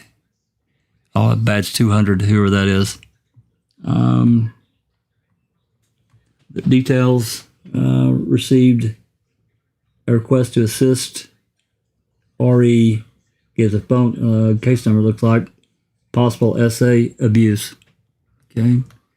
And then we have somebody redacted. Charles and Kathy Ray Blaschka. Okay. Need to make this a little bit bigger here because it's pretty lot on my screen. All right. On June 26, 1992, the Manitowoc County Human Services, HCS, received a report that Chuck Avery sexually essayed his 9-year-old daughter, blank. The essay apparently took place during the early part of June 1992 while blank was visiting Charles at his 928 Avery Road residence. Detective Conrad met with Cindy Chambers of the HCSD and together went to interview blank at her home in Reedsville.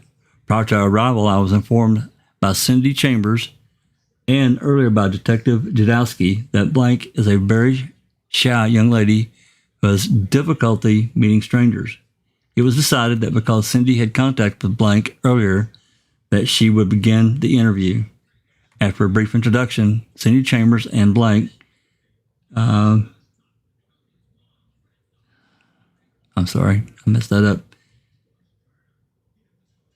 Blank, Callie's went outside, I don't know why they didn't redact that, and sat on the outside steps and talked.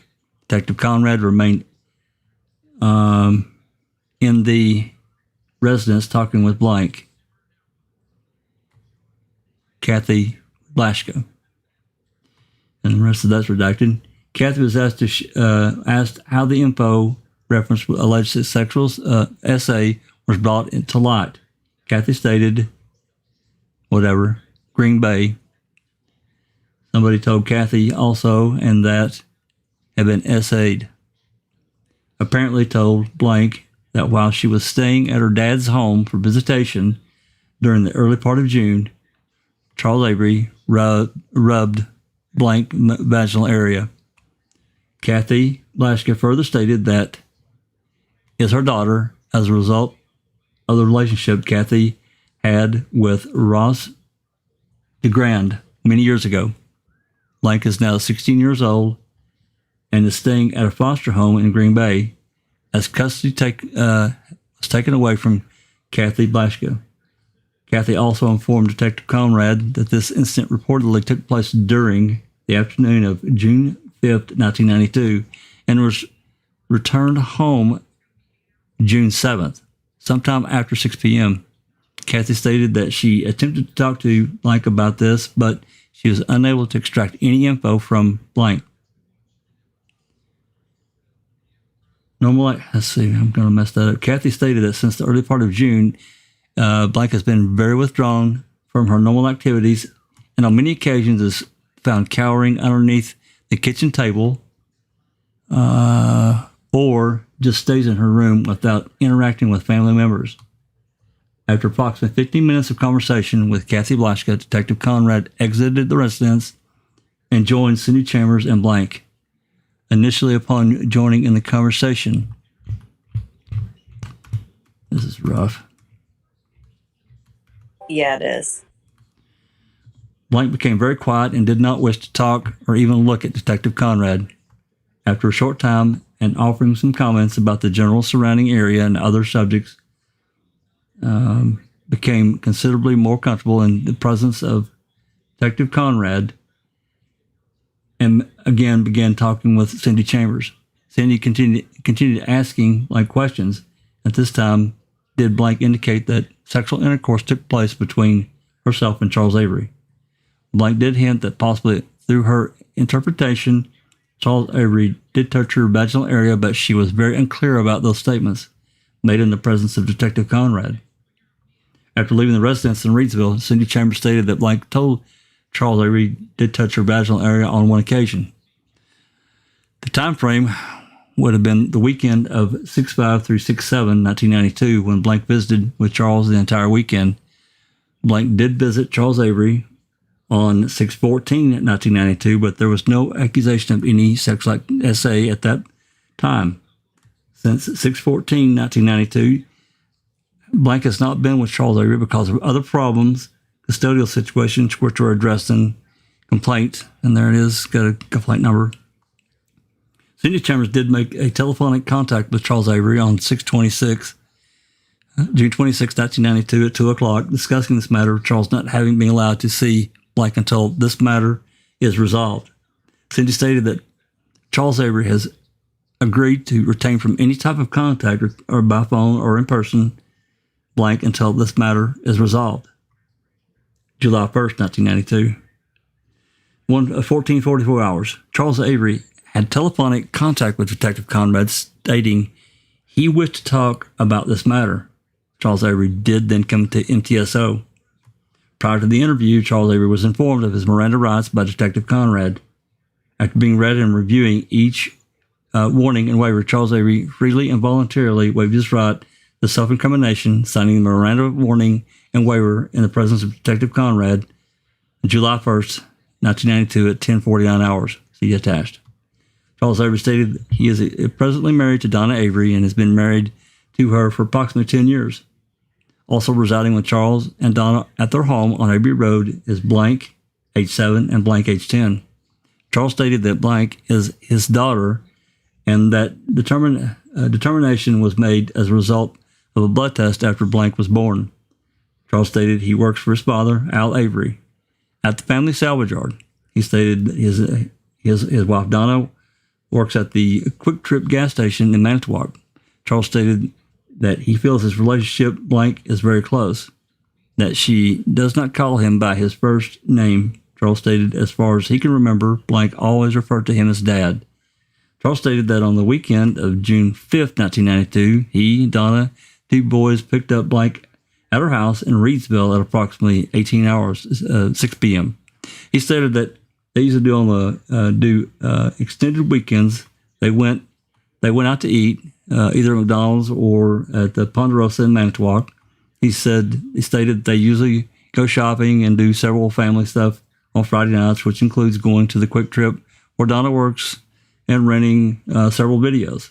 Charles stated that because Donna is an employee of the Quick Trip, that they are not required to pay for this, the videos, and are rented free of charge as part of her job. Charles stated the videos rented are always children type or at worst rated PG. Charles stated he recalls on 6/6/1992 he worked until about noon. During that weekend, Donna was at home the entire weekend. He recalls cutting the grass that afternoon and then having a fry out at their residence. Charles stated that on June 7th, 1992, he went to the park in Wayside and had a picnic. After generally just spending time together as a family, Charles Donna was returned to the home in Reedsville at approximately 6 o'clock that date. Charles Avery stated that Blank has her own private bedroom at his residence. He stated that there's a lock on the inside of the bedroom door and there are locks on every bedroom door in the residence. This is not specifically by design, but just as a manufacturing of the doors in their residence. Charles stated that he and Donna always told Blank that whenever she is in her bedroom to change clothes, she must keep the door closed. Charles asked if he ever involved in bathing or any other situation wherein Blank body would have to be checked for one reason or another, injury, like example injury. Chuck stated that he never bathes Blank. He stated that any type of personal contact of that nature is always handled by Donna. Charles stated that he feels these types of duties should be handled by Donna, not because he does not trust himself, but because those are responsibilities better handled by a female. Charles did recall during the month of May 1992 having to discipline Blank by placing her over his knee and spanking her. Charles stated that Blank had been quite disobedient that weekend, although he could not specifically recall what. An exact date. Yeah, an exact date. He stated that Blank had put toothpaste inside the baseball cap he usually wears and had filled the shampoo bottle with water and put soap on everyone's toothbrush except that of Charles. He stated that this is not the first time she has pulled such pranks, and he has warned her many times not to do so. Apparently, Blank did not heed his warning, and Charles felt that discipline was in order. He stated that this discipline was not a beating, but was simply parental discipline. Charles Avery also stated that he feels like Blank has a problem with stealing. He clarified stealing as being taking of items that he and Donna provide to Blank when she comes to their residence, such as earrings, socks, and underwear. He stated Blank, Kathy Kashka, does not provide these items, or she does, they are not in very good condition. He stated that he will take these items. He stated Blank will take these items from the Avery home back to her home in Reedsville, and then will bring old items from the Reedsville back to the Avery home in exchange. Charles feels Blank probably is doing this because she spends more of her time in Reedsville than at the Avery home, and she wants the newer items there. He stated he has told Blank not to do this, but she does it anyway. Charles also discussed the situation wherein he was alleged to have sexually assaulted his daughter in 1988 or 89. Essayed, I apologize, in 88 or 89. Info had been received, a source unknown, that Charles Avery had been willing to plead guilty to a reduced charge of essay. Charles Avery stated that this was totally untrue and that he had heard the story and had his lawyer, public defender Gareth Kavanaugh, address same.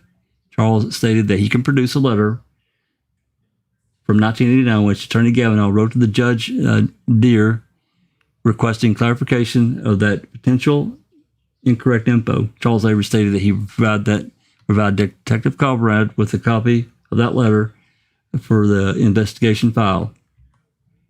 It also pointed out that by Charles Avery that he had heard through the grapevine that on the weekend of this assault supposedly took place June 5th to June 6th or June 7th, 1992, that Donna Avery was working at the Quick Trip. Charles stated he would have Donna drop off a copy of their schedule from the Quick Trip at the office in Manitowoc to prove this was not true. Charles Avery then stated that he would like to take a polygraph test to clear his name in this matter. He stated he will be attempting to gain custody of Blank in the future. He realized he must totally clear his name before court would even consider giving him custody. Charles stated he has nothing to hide and virtually insisted that a polygraph be given to him. I told Charles Avery that I would consider his request and would discuss it with the HSD. Charles Avery stated that he would have his wife drop off a copy of the letter from the public defender addressed to Judge Deere along with a copy of her work schedule. I'm going to pause right there for a second and get a drink. Y'all can discuss. Wow. Yeah. And he's thinking about getting custody of this child. Obviously, it's his. Whoa. Yep. Notice the age of these children. Sorry, go ahead. I missed what you said. No, go ahead, Jinx. I was just like, notice the age of these kids. Yeah. Okay. Well, I noticed that he provides earrings and underwear and socks for his child, but does not let her take them home. I find that a little cruel, actually. Like, yeah, me obviously too. the mother is doing a shitty job taking care of this kid financially with clothing and stuff, and yet he's not going to provide them for her to take home. I kind of feel kind of bad. Maybe because he's not paying child support, $12 a year, right? You can here's only a pretty pair of earrings. Here's a pretty pair of earrings, but you can only have them when you're here. You can't wear them at your mom's. They have it at my house. I know of other split parents that do the same thing. Yeah, Yeah, my He daughter takes does. it home, and then I never see him again. Kind of. Yeah. And the other Yeah. thing, Yep, I've been through exactly the same with family members and things like that, of being split up, and one parent will buy toys for at their house and the other parent will buy toys for at their house, and they're not allowed to take the toys from each house to the other house. So that's really that's really just punishing the child or trying to punish the parents through the child. But to me, that's different. It's not clothing and stuff that the child needs to survive. That's toys, Yeah. We're talking about underwear. I know people that this has happened with clothes as well. Yeah. Same here. Say the mum has got the child for the rest of the week, but the father gets them on the weekend. The father will buy clothes and toys and things like that for when the kid goes there, and the clothes that are bought at the father's house stay at the father's house. The child's not allowed to take them to the mother's house and That's right. things like that. Yeah, it's I quite know common. instances of that happening with toys and clothes, and it's just the way some families can be, because they think it's going to hurt each other, when it's not. It's only hurting the child. Yeah, it doesn't make it right.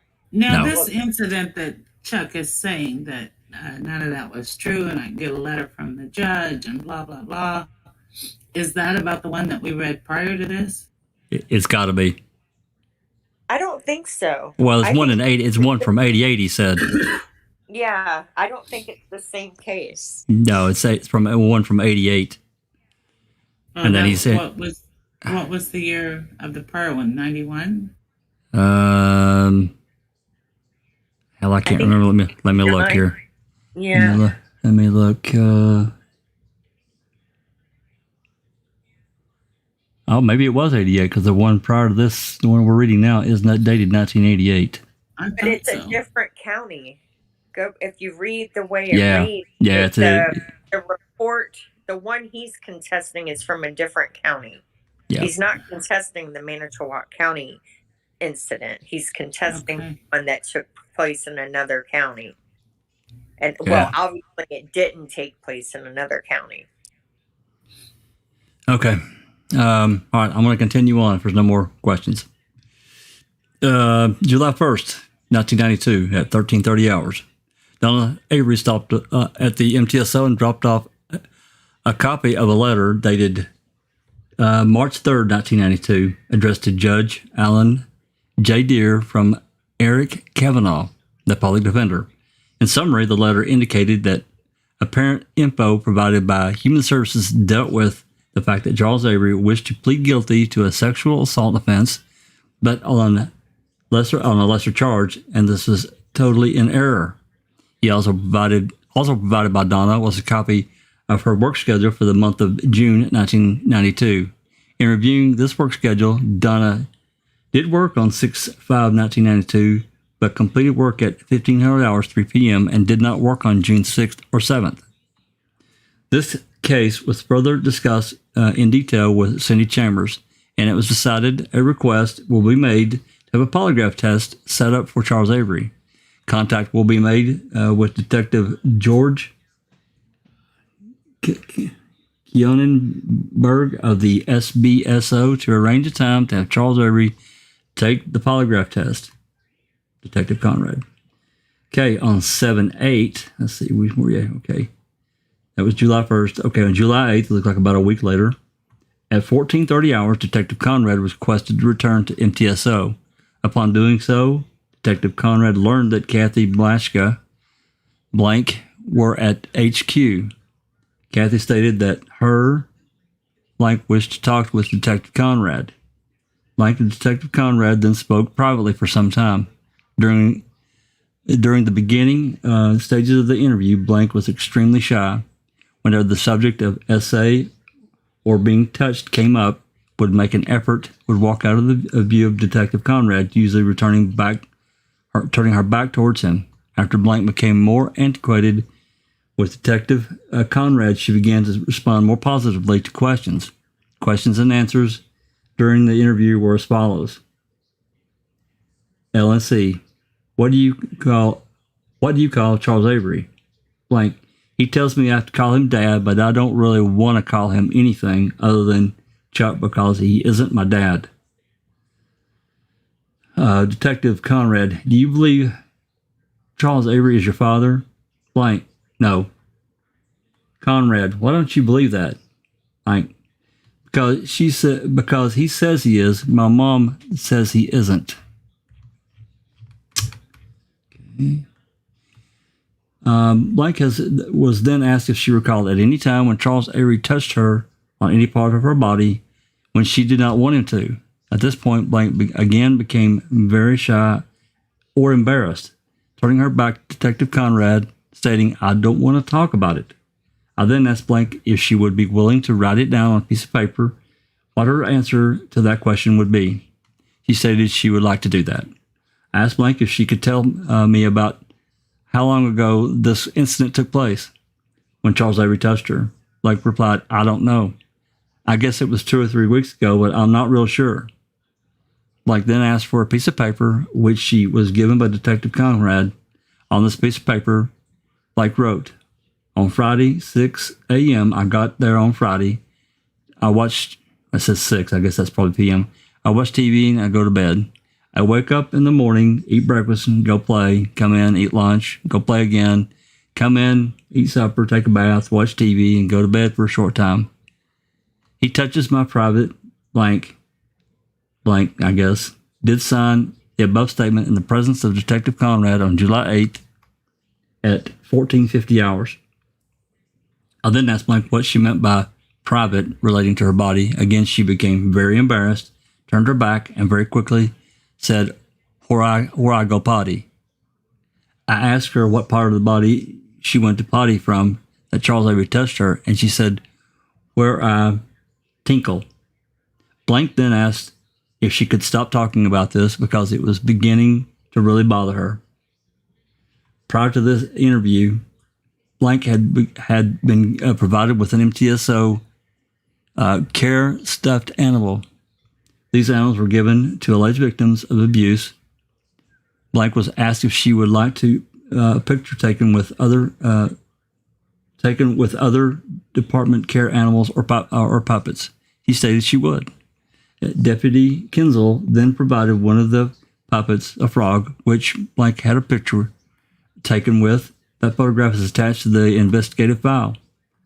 Blank was asked if it would be okay if Detective Conrad stopped back in a few days or a week to discuss this matter further. Blank stated that would be fine. She just didn't want to talk about it anymore today. Arrangements will be made to further interview Blank during the week of July 12, 1992. Detective Conrad. July 16, 1992, at 1300 hours, Detective Conrad and Cindy Chambers of the HSD went to the residence of Blank to see how she was doing. Blank was in a very good humor and seemed to be enjoying the summer as any average. She was asked by Detective Conrad if the statement she had given regarding Charles Avery was still true. She shook her head and indicated yes. Blank then stated that she did not want to talk about Charles anymore. We made small conversation and then terminated our contact with her. Contact was made with Assistant DA Prost. Polygraph discussed with Assistant DA Prost, who stated she does not want MTSO to enter into any type of agreement with Charles Avery. Reference a polygraph test. Assistant DA Frost stated that if Charles Avery wants a polygraph test, he will have to make his own arrangements with a polygraph operator that expense. Oh yeah, I see that. Expense responsibility will solely be his. We also discussed the fact that Blank is extremely shy and has tremendous difficulty expressing details relating to the essay against her. Assistant DA Frost stated she would like to meet Blank and attempt to make a determination as to whether Blank would be a good witness in court. Oh boy. August 12, 1992, Detective Conrad received a phone call from Cindy Chambers. Cindy stated that she had been informed by Charles Avery family that Charles took a polygraph test and, according to the Avery family, passed the test. Cindy also stated that a medical examination had been completed under the direction of the Manitowoc County HSD, and apparently during that interview, Blank volunteered statements to the doctor indicating that Charles Avery had essayed her. Those statements will be included in the investigative report to be forwarded to the DA's office. Upon receipt of the HSD's report regarding statements made by Blank to the examining physician, this case file will be forwarded to the DA's office. An arrest data sheet has been prepared referring to Charles Avery to the Manitowoc County District Attorney on charges of first-degree SA. If an appointment between the Assistant DA Prost and Blank is necessary, such appointment can be arranged through the scheduling with the DA's office. Detective Conrad. August 14th, 1992. Left at the front counter of the MTSL was a letter from the law offices of Olson, Winter, and Fox addressed to Detective Larry Conrad. Contents of this envelope include a polygraph report submitted by attorney J. Stephen Winter from the Patrick F.W., who conducted the polygraph of Charles Avery. In summary, Patrick Dwyer concludes, after careful analysis of the two polygraphs, interrogation of Charles Avery, that Charles Avery did tell the truth during his examination. From the basis of the questions asked specifically about misconduct between Chuck and Avery and Blank, the examination shows he was being truthful in his responses to Patrick Dwyer. In reviewing this investigation with Cindy Chambers of HSD, Cindy noted that during her conversation, Blank, she's asked if she would be willing to take a polygraph test. Cindy stated that Blank stated that she would not do so, and that Blank then turned her back to Cindy, refusing to discuss the matter. Detective Conrad and Cindy Chambers are both of opinion that this case should be reviewed by Assistant DA Prost, who has been briefed on the matter. This case has been forwarded to the District Attorney's Office for Assistant DA Prost review. Detective Conrad. That's the end of the report. Whew. Lordy, what a mess. Questions? Comments? I'm just sick to my stomach. Dumbfounded. First, I want to say that that Judge Deere is a county judge for Manitowoc, so that case in 1988 is probably that one with the other daughter. Probably. That was the other daughter. Yeah. And that was a different mother. This is the daughter that he had out of wedlock, I think. We That's know the youngest daughter.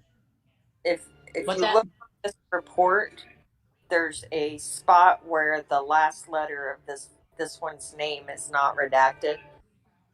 And yeah. I kept scrolling. I knew by the mother's name. The mother's name gave it away. I scrolled quickly. Me. I tried to. Anyway. Questions? Any questions from the I also from the noticed the chat? lawyer that did his thing was so and so. Was it something in Fox? Was that the same Fox that comes in later? Probably. That Lynn Zigmund worked for before she became the deputy clerk for Manitowoc County. Was it Winter? Also, Detective Conrad is yet another MTSO deputy that was deposed in the civil suit. He was involved in the 85 case with Stephen Avery. Yep, it's true. I find it disturbing how they have this man who's a grown man. Okay, maybe the Cindy Chambers was there, it sounds like, but for him to be there interviewing her, I just think that's a little creepy. It's like it's inappropriate. Well. It's inappropriate. It's like, shouldn't they have a woman? Shouldn't the woman be asking the questions and him sitting back and behind her and like observing? Notes? Yeah. Susan? Jeff Jones says, "How close to the end are we, Jack? I have some comments, but I'd like to hold until the end." We're nowhere near the end. So if you got comments, please. Jeff? So Andy Nielsen says, I think I will burn my Avery Auto Savage hoodie. Sorry. Well, you have to, just like I warned at the beginning, these are incidents. We're not reading into, whatever case happened. We don't have that information. We're just reporting the instance, whatever happened. And I'm not saying it didn't happen. I'm not saying that at all. We're just providing the information. And I get it, it's bad. And, I tried to be really clear about that, when we started out, and it's going to get worse. I can tell you that right now. It gets worse. So, yeah. Yeah. So then I do have a comment, because my mind is still fixed on Stephen Avery's case and how this tracks, right, and how this creates reasonable suspicion that wasn't investigated or doesn't seem so. And so that's how I'm listening to the rest of it through that lens. And what the other lens I'm trying to understand is how these incident reports, and I think it's important, Jack, that you said we don't know what the resolution of cases were. We don't know. Correct. As it says here already, he passed a polygraph test. I'm not saying guilt or innocence. I'm just saying we don't know the results. So what it is doing, though, is it's shaping an opinion for Manitowoc County towards all these. And that's what I see. I see whether these things were true, false, or somewhere in between, that now they're building a reputation. And I can tell you about at least how it seems to me that, one Avery is like this. It's really easy to put them all in the same category, into the same. And I think that that's the same bucket or basket. And I think that that's what I'm seeing build here on every incident. And I agree with you. Go ahead, Christina. I was just going to say, but yet they didn't do any kind of hardcore investigation into Chuck and Earl for Halloween. Like, they didn't pull phone records. They didn't verify where they were at. They took them at their word, and that was that. We know Earl went to the eyeglass doctor that evening. Well, they did pull phone records later, but at the immediate time, as far as I know, they didn't. You're right. No, I think they did it just as a CYA. And I mean, do we have Chuck and Earl's phone records, cell phone records for that day? I don't think we've got them, but I know that Calumet has them. Well, I'd like to see them. I'd like to see cell tower triangle or cell tower records. I don't know that they did that. I'm not going to say they didn't, but remember, and I'll let Dr. Silkman talk because he's got his light off. Remember when Kaczynski came on the case, he sent that memo to Kaczynski and said, "Hey, we got this stuff. We got all the Avery clan's phone records going back to June of 2005. Everybody that basically lived on the property, the yard." So they had them all from however many months. Anyway. I want them. Dr. Silkman?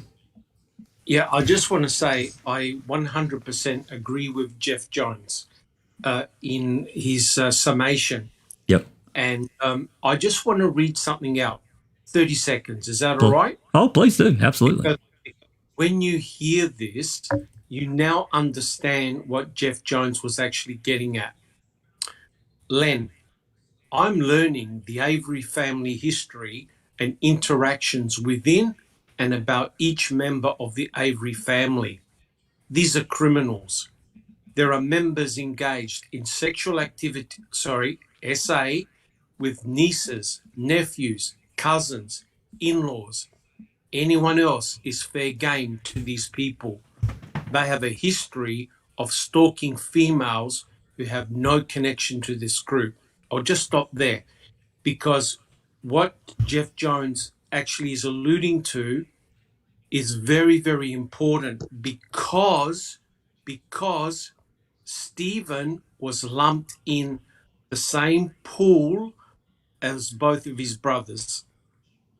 That's right. So the crime itself was viewed as an SA, right? The motivation of it was an SA.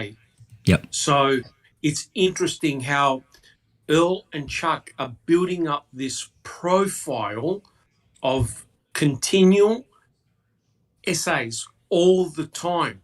So when Stephen came back onto the scene in 2003, he was in this morass of problems with his family members, with other family members, right?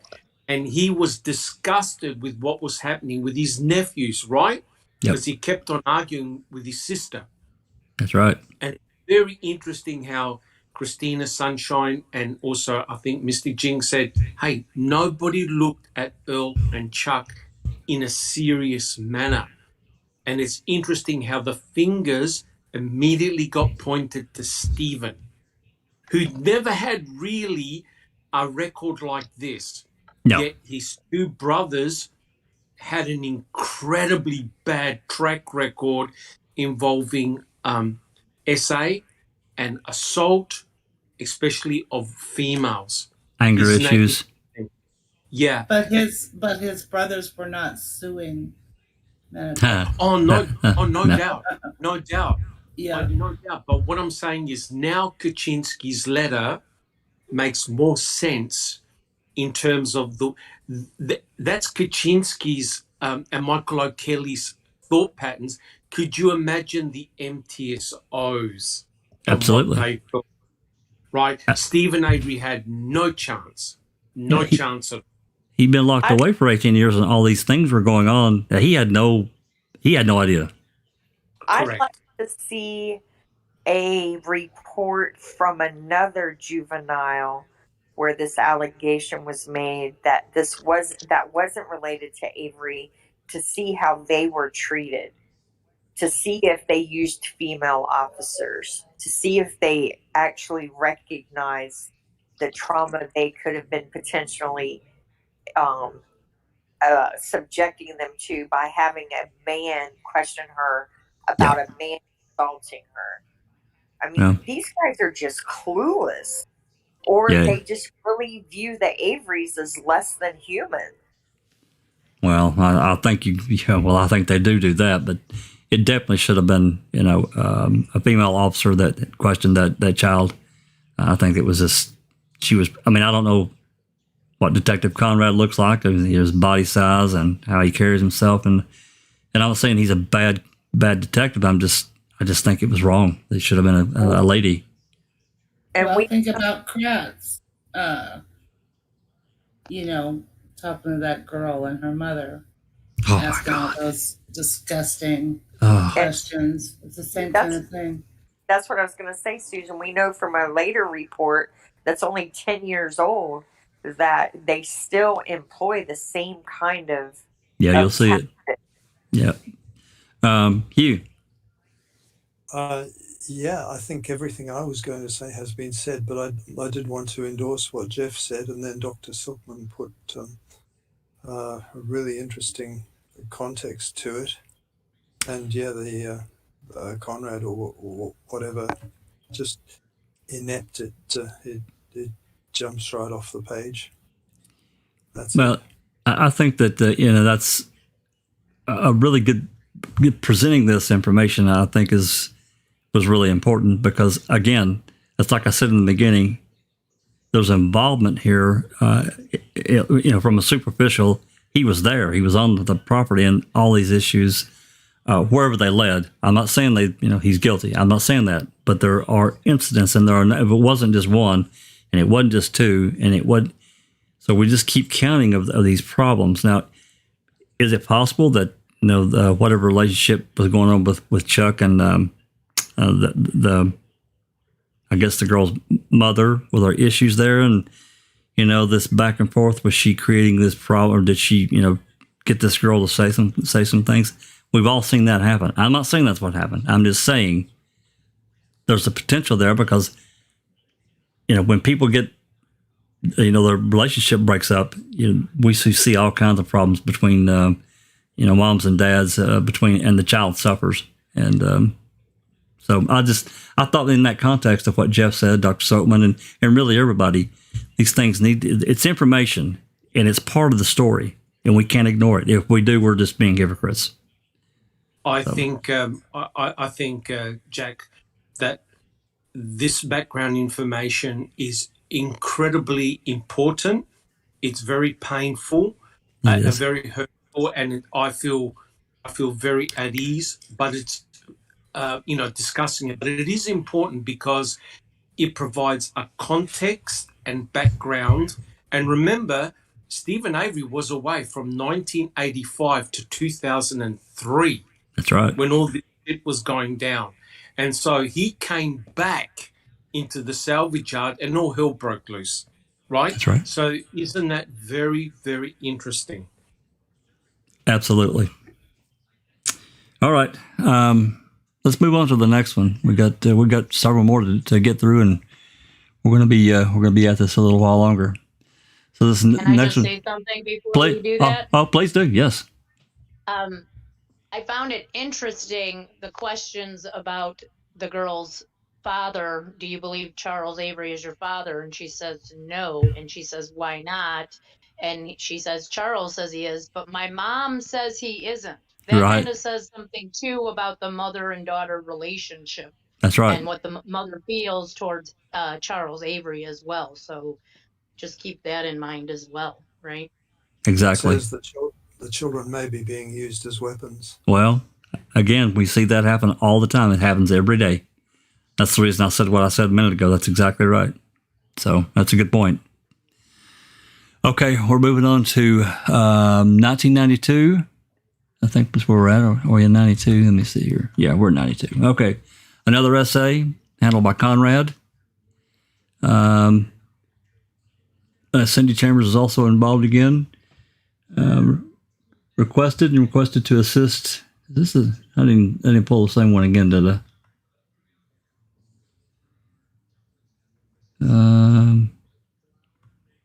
I think this is the same one. Is it the same? Did I pull it up? A little bit.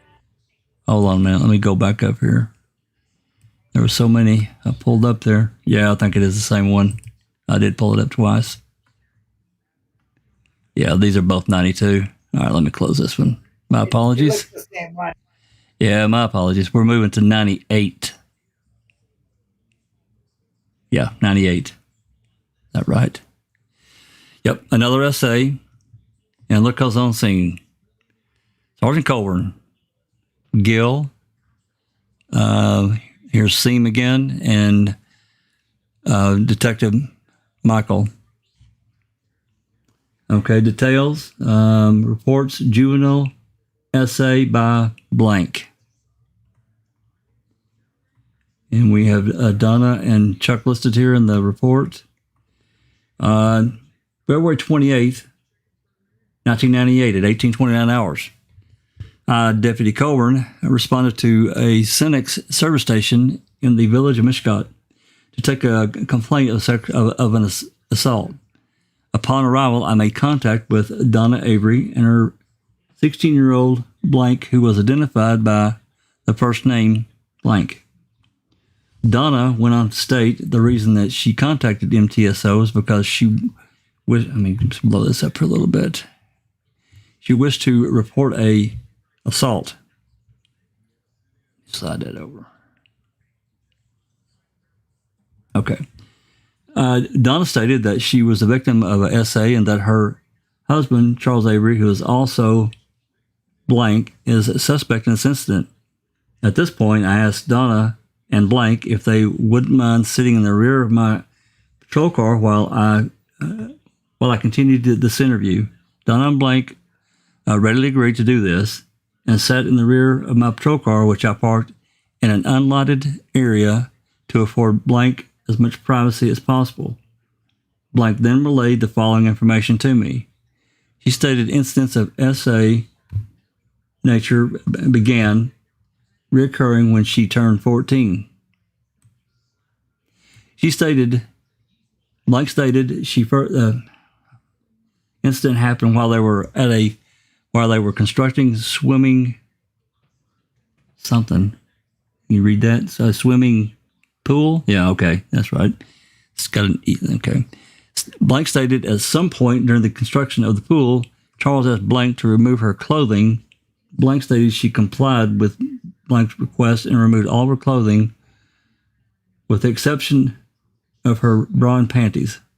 Blank then stated Charles requested to sit on his lap for a period of time. Blank stated Blank told her she had a nice body and that she should wear a two-piece. Blank stated by two-piece, Blank wanted to see her wear a bikini-type swimsuit. Blank stated the next incident with Blank occurred after she turned 15. Blank stated on several occasions, Blank demanded that she remove her pants and panties so he could check to see if she was wearing tampons. Oh my God. At this point, Blank mother interjected and stated Blank was instructed to only wear sanitary napkins when she began menstruating, not to wear tampons. Apparently, Charles took it upon himself to make sure Blank was complying with this request. Blank then stated another incident occurred with her father when her father demanded that she come into the bathroom with him and to weigh herself. Weigh herself. It's really loud on my screen. Blank stated that her father instructed her to remove all of her clothing and to step up on the bathroom scale. Blank indicated that she was dressed in her bra and panties, and after being weighed, her father attempted to unhook her bra. Blank stated she fought Blank off, and Blank did not get her bra unhooked at that time. Blank stated the most recent incident occurred Thursday evening on February 26, 1998. Blank stated that on the evening, Charles insisted that she lay down on the couch with him. Blank stated Charles was hugging and kissing her. Blank further stated Charles refused to allow her to get up and would not release her until Blank agreed to hug him. Blank stated that she hugged her father briefly so that he would release her, and he did. Blank stated she went into the kitchen to wash dishes and went to her bedroom. Blank stated at some point her father entered the bedroom and began making advances towards her. Blank interpreted these advances to be of a S nature and began yelling and screaming, "No, no, no." Blank stated Blank instructed her to stop yelling before she woke up the whole house up. Blank stated she continued to yell, and this apparently enraged Blank. Blank stated Charles hit her in the face, causing her nose to began bleeding.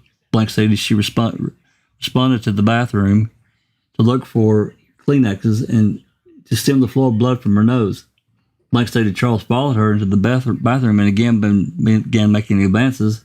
Blank stated again she began yelling, "No, no, no," to which her father began striking her and hit her in the head, hitting her head against the sink. At this point, MTSO afternoon shift commander, Sergeant Seam, arrived at the scene and I informed him, and informed me MTSO Detective Division would handle this investigation from this point on.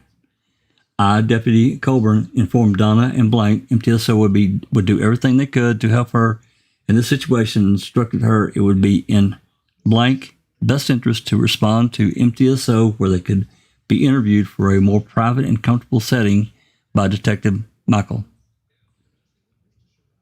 Donna readily agreed to do this, but first wanted to inform me that Charles made the statement that if law enforcement got involved in this incident, there would be a lot of empty squad cars sitting outside his house if they came to arrest him. Further, for officer safety information, Donna informed me Charles had loaded weapons in virtually every room of the residence.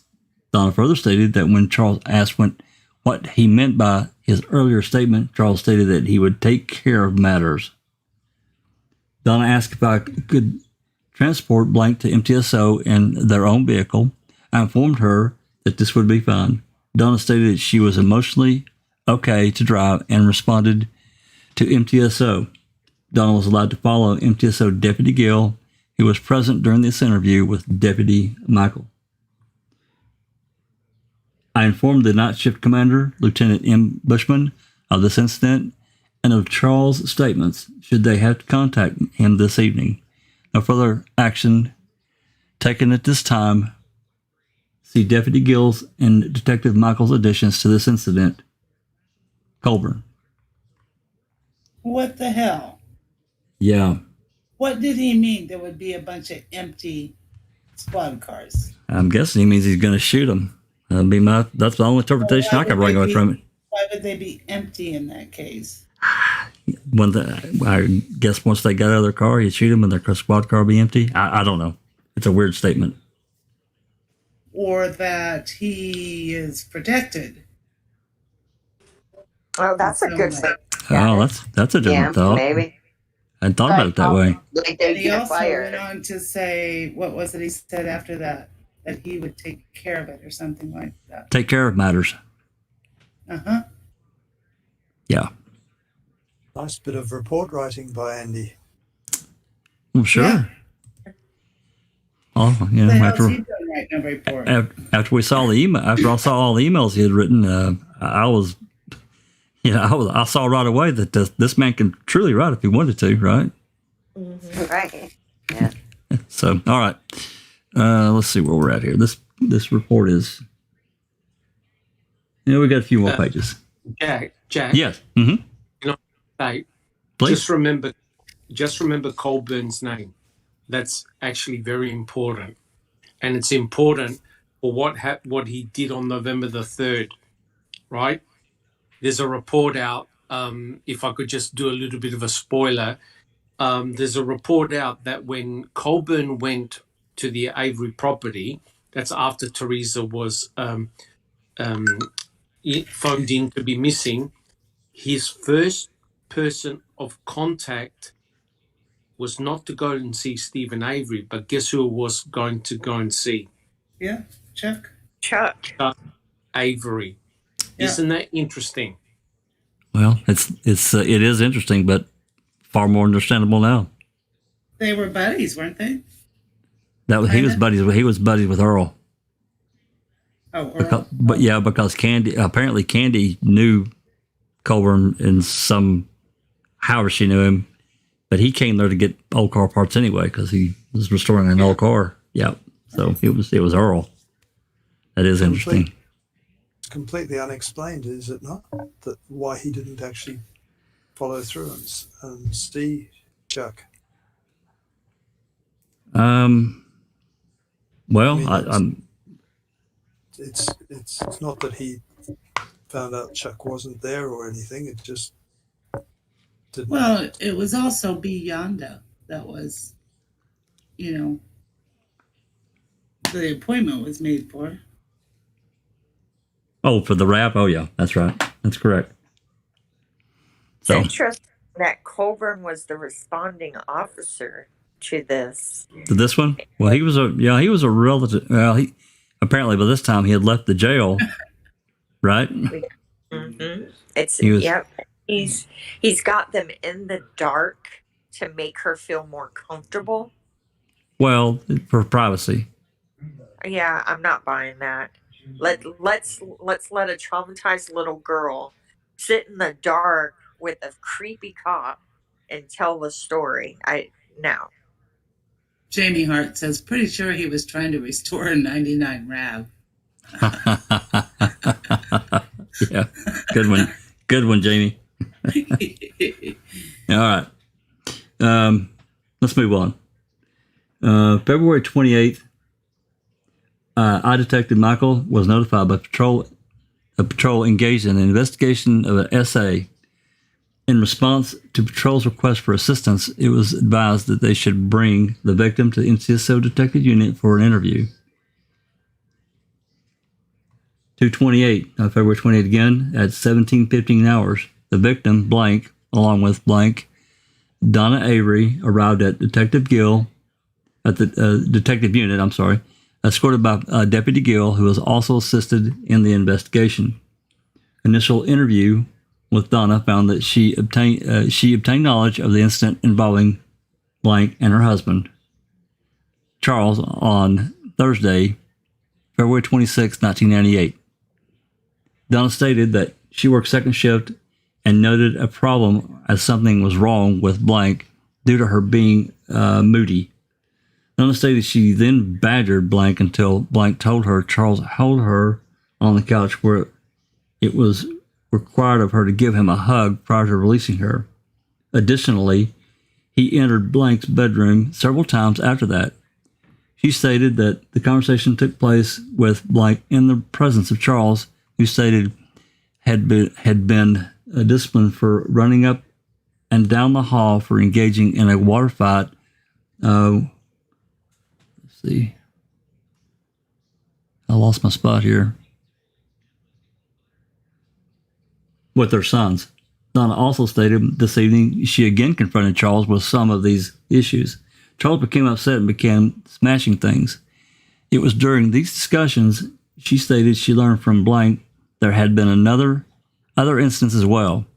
As Charles left shortly after this to go to Two Rivers reference one of their sons' wrestling activities, Donna decided to report this incident to MTSO. The statement form was provided for Donna, and she completed a written statement which is attached to this report. An interview was conducted in private with Blank by me and Deputy Gill. An interview stated on Thursday, February 26, 1998, at approximately 2100 to 2200 hours, she was running back and forth with her brothers, and their dad, Charles, was lying on the couch, apparently either sleeping or attempting to watch television. She also admitted to getting into a water fight with her brothers. She stated their normal bedtime was approximately 2100 hours, and the brothers were sent to bed. Her father then held her by her arm in her description of what appeared to be him trying to restrain her from her current type of conduct. Blank also stated Charles then held her on the couch with his arms around her waist, one leg wrapped around her legs. He also told her at this point she would have to calm down before he let her go. Blank also stated additionally, before she was let go from holding her onto her, he told her she would have to give him a hug. Blank stated she did this and then was released. Blank stated when Charles released her, she went into the kitchen to finish the dishes. Blank were in bed at this time. Blank stated that she went to bed around 22:30 hours. Charles then came into her bedroom. She started yelling and screaming for him to get out. Blank stated that Charles hit her because of her screaming and yelling. She obtained a bloody nose from this. Charles told her to go into the bathroom and get a Kleenex.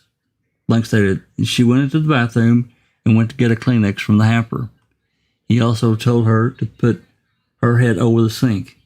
Blank stated Charles additionally slapped her on the back of her head several times because she continued to cry and scream. He also, at one point, put his hand over her mouth to keep her quiet.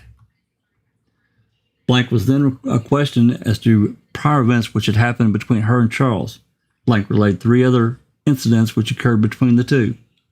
The first of these, as she related, was an incident happening approximately during the summer of 1996. She stated at that time the family obtained a swimming pool. Blank went to the nearby pit to get some sand.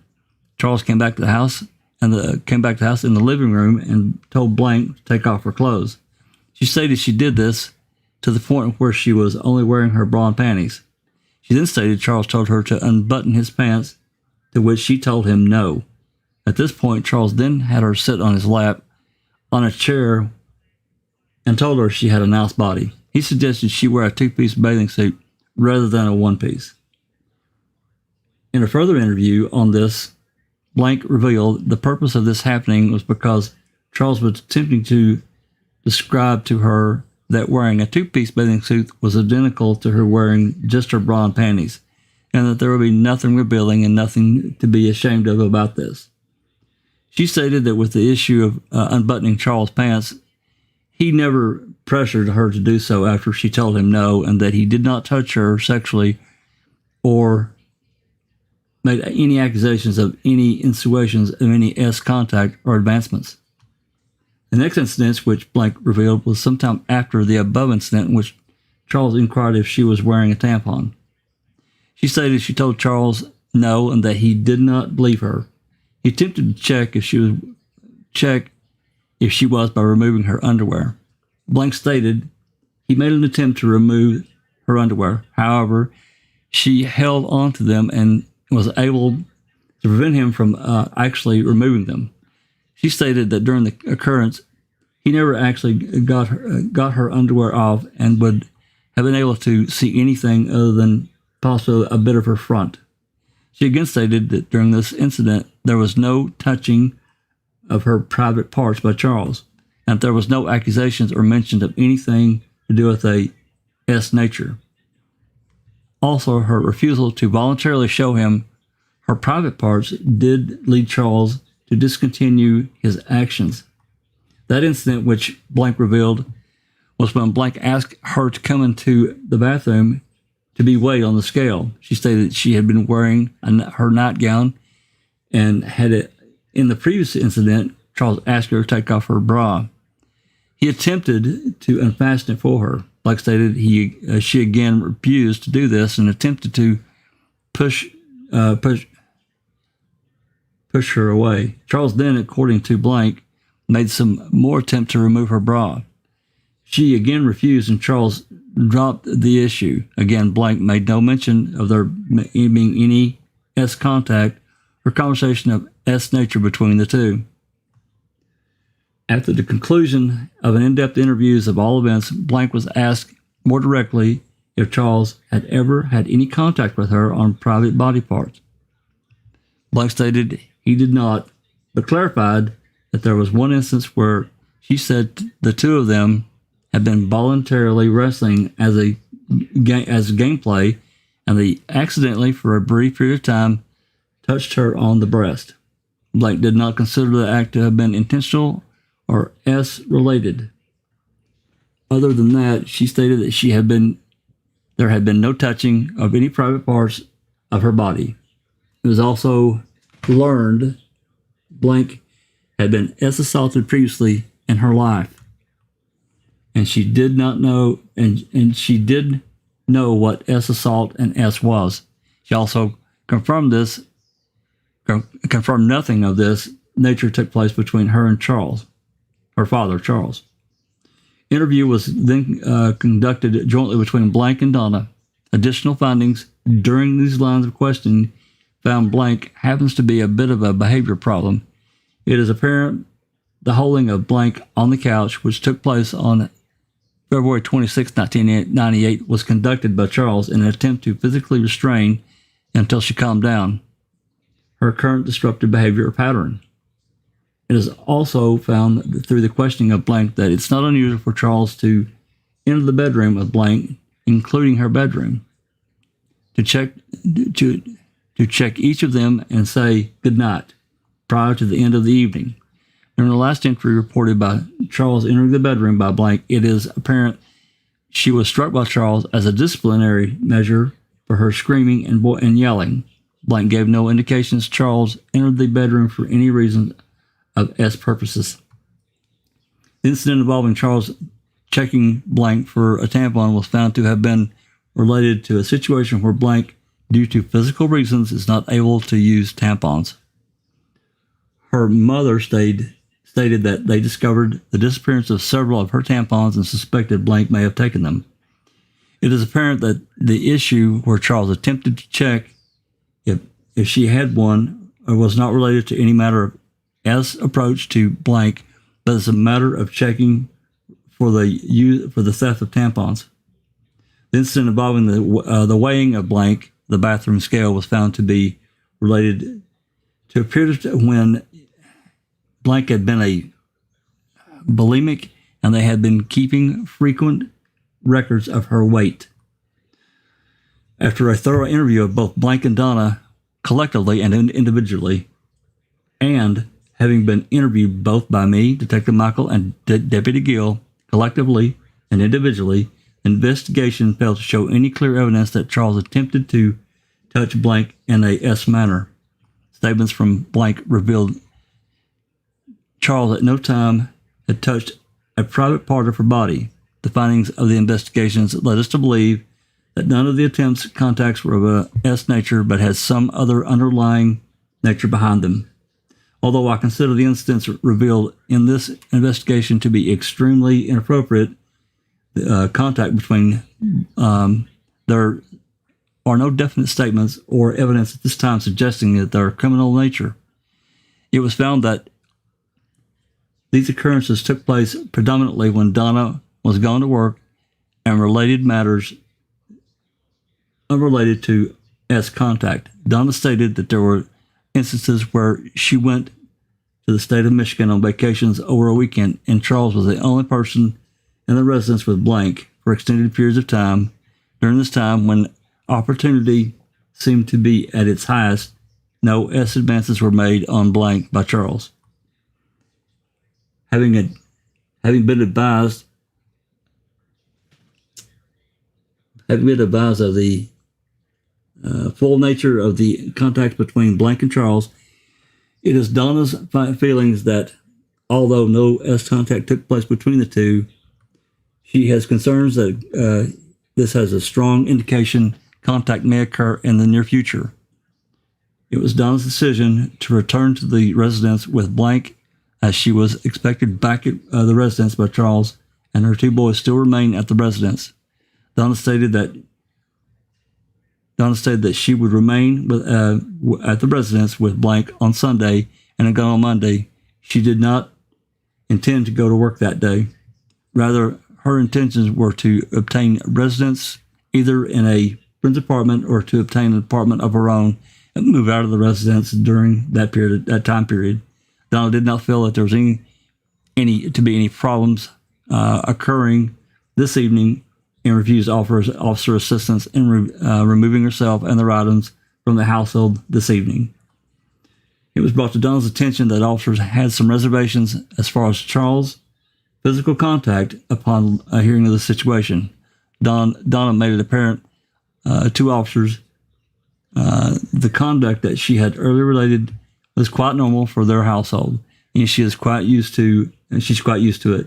She also alluded to the fact that she has been contemplating leaving the situation for some time and was waiting for an excuse such as this to give her the opportunity of justification for leaving. After the evaluation of this incident and conversations with Donna and blank, it is not believed that there may be any danger to her or blank returning to the Avery residence this evening. All contacts which occurred between her father and daughter took place in the past, and the most recent being 2 days prior to this initiation of this report, and the earliest being almost 2 years ago at the initiation of this report.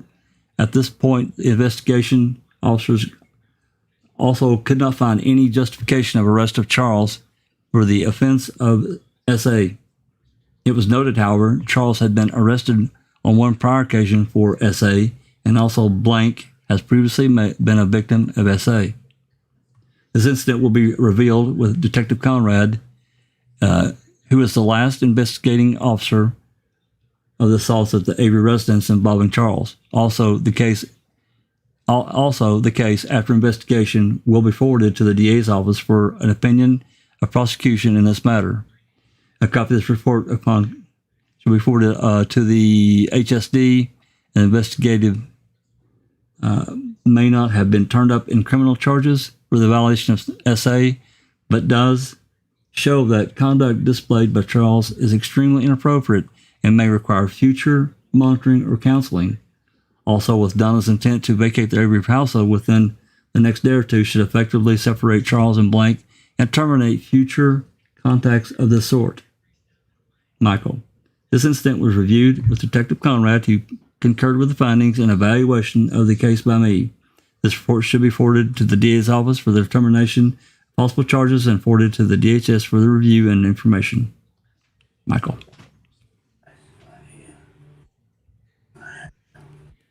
It's really inappropriate.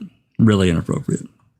I can't believe she's steady making excuses for him just blatantly perving on her body constantly. Yep. Oh, that's okay. That's okay, but this isn't. None of it is okay. To me, she's bulimic, got some eating issues, and this issue with the feminine products, that should have all been taken care of by the mother. I'm sorry. That Go ahead. I was just going to say domestic abuse victims do that. They make excuses for their perpetrators. Well, Yep. the thing of it is they asked the young lady what he had done that bothered her, and she listed these things. Okay, so obviously she felt they were inappropriate, and that's who the victim is. So having the mother make excuses for it isn't that doesn't matter because That's the the way they do daughter it. is the victim. Yep. So Yeah. so MTSO saying, "Oh, it's okay because the mom said it's okay," doesn't make it okay. No. Right. Well, I totally agree with you, but the reason why I believe she's making the excuses is because she is a domestic abuse victim, and that's Fear. that's the way they do it. It's fear, exactly. Yeah. I don't think it's right at all. I totally 100% agree with you, but it is something that is known to happen by domestic abuse victims. Yep. Tammy? Well, I just wanted to point out that some of the issues that this person was having is probably a product of the abuse that she's been under all of her childhood, or at least being exposed to him. And people need to kind of take note of that, you know. Yep, I agree. Susan, did you have something else? No. Oh, I okay. don't think so. I think I detected fear from the daughter. I don't know. Yeah. Yeah. I also wanted to add something like that too, that sometimes the victims themselves will retract from their statements just out of fear. Well, in a child, they're facing with, the family being split up. A lot of times they just blame themselves for everything. They take the blame on themselves. Yeah, very true.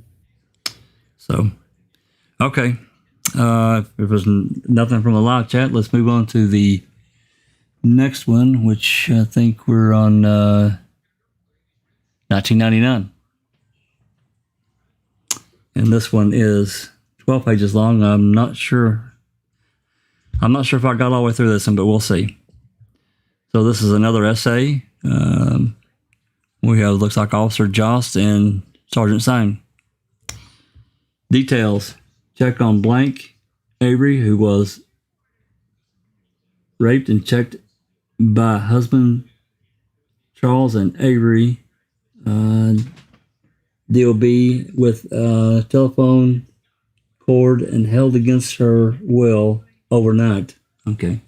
Jack, remember, yeah. That is raped and choked. Yeah. Yeah. Not checked, choked. That's correct. Choked, yeah, I said that wrong. Yeah, I remember this incident, but I've never read the details, so here they are. Several things redacted. We do have Lori Effler, Charles Avery, and Alan Avery. Okay. January 12th, 1999, at 16:29 hours. I Deputy Jost, along with Sergeant Syme, were dispatched to Avery Road, Two Rivers, reference check welfare complaint from an anonymous complaint. It was reported by the anonymous person that there were to check on blank's welfare, as she had apparently been raped and choked by her husband Charles Avery early in the morning. It was reported she was choked with a telephone cord and held against her will overnight. Same day at 17:41 hours. Upon arrival at the residence, we found blank was at home, out with her, I can't read that word, out with her, whatever, I can't read it. She invited us in to talk. Initially, we talked to blank. She told me her and blank Charles had gotten to Out with her daughter. Oh, yep, okay. Had gotten into several verbal arguments. However, nothing turned physical. I asked her about the night prior to this. She told me they had gotten into a verbal argument as they had problems with the sewer. The sewer was blocked up and they were unable to use the toilet or washer, dryer, etc. I asked Blank several times whether anything had turned physical in that argument. She told me that during this time, nothing had happened. Blank informed me as she is concerned, however, blank, as Charles has been doing some things to blank with blank that are questionable. I asked blank what she meant by this. I was told Charles apparently crawled in bed with blank on Sunday. Blank stated she was gone during this time for training for work. I questioned her further about it. According to blank, she did not believe anything happened in regard to any touching or contact. However, this is not something a father would normally do in her opinion. Blank also told me Charles had apparently gave blank a hug and she would not describe the hug as blank hug, but more like a boyfriend-girlfriend hug. Blank also stated to me at this point and time, unknown date, she had observed Charles looking through the bathroom door while blank was taking a shower. She told me she confronted Chuck about this, and Chuck apparently told her he was picking something up that he had dropped. Blank told me she knew that this is not true and indicating the door had apparently been, I can't read, broken off. Does that say broken off? Had been broken. It could not be opened from the outside and not locked. Okay, moving on.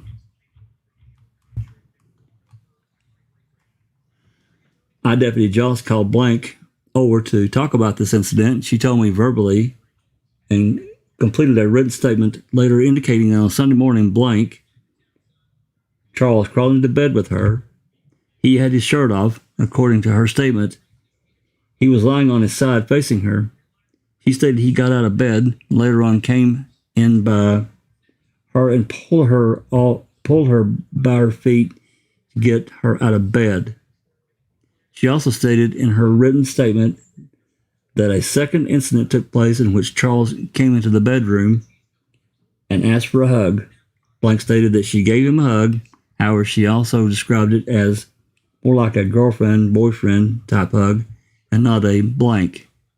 Blank went on to advise that Charles had crawled into bed with her a second time, but he had his clothes on. Blank stated that she is afraid all stuff that is going on might lead to, I can't read that word, lead to something else, and she does not know what might happen. In talking to blank, she told me that there was no inappropriate touching by Charles, and there was no type of contact between them. Blank advised that she would describe a hug also, and that not a very close to her with his whole body, including his groin area. Due to the fact that I did not have enough at this point to charge Charles, we questioned Donna if she felt it would be a good idea for her to leave the house with the children for the night so that she knew they would be safe. Blank told me that this was a good idea and began to gathering up some clothes items from together so they could spend the night at a friend's house, that being Lori Effler's house in Two Rivers. As she was gathering things together, we observed a vehicle drive into the driveway. This was in fact Charles. Charles came into the house and asked us several times what was going on. I explained to him that I would talk to him after Donna left. After Donna left the residence, I then talked to Charles about what had happened on the night prior or early this morning. Charles told me nothing happened and indicated that they had not gotten into any verbal argument for a long time. I asked Charles if anything had happened with blank on Sunday. He told me nothing had happened. asked Charles these questions several times. However, he continually stated nothing happened. They had no idea what was going on. Due to the fact I did not have enough information at this time to charge Charles, he was allowed to stay in the residence. We contacted his probation officer to inform him of this information. I informed Dick Swade, Charles' probation officer, of this information I had up to this point. Dick advised he was not going to place a hold on Charles unless I find some additional information regarding this incident. I advised Charles of this and told him that if I would return, we would need to talk to him further about the incident. At this point in time, we left. After leaving the residence, I was able to contact Donna on a phone when she was at Lori's residence. I told Donna I would be coming over to have her complete a written statement.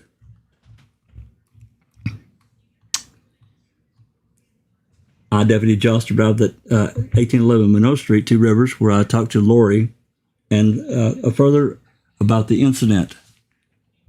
Let me blow this up a little bit, see if I can see it better. Apologies. Slide that over just a little. Okay. Upon arrival at the residence, I collected the written statement completed by Melissa, and I also received a written statement from Blank. In Blank's written statement, she began stating that on Christmas Day, Charles had been drinking and he started to throw things around. Apparently, he threw the silverware drawer into the garbage. Blank said something to him, so Charles took his hand and slapped Blank on the face, leaving a handprint on his face. Charles then apparently told Blank to go to his room. When Blank said no, he started to push and shove him around, yelling at all of them. Blank said she stood up to defend Blank. Charles told her to sit down or she would be next.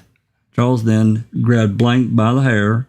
Blank indicated. Charles then started on Blank and said, "You can take the stuff out of the garbage because you made me do it."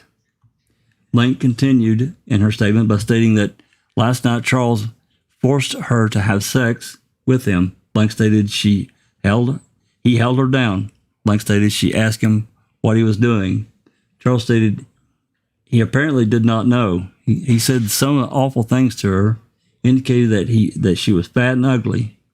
He then got off her and went back in the bed as if nothing happened. Blank continued by telling the information that she had told me earlier about Charles and Blank.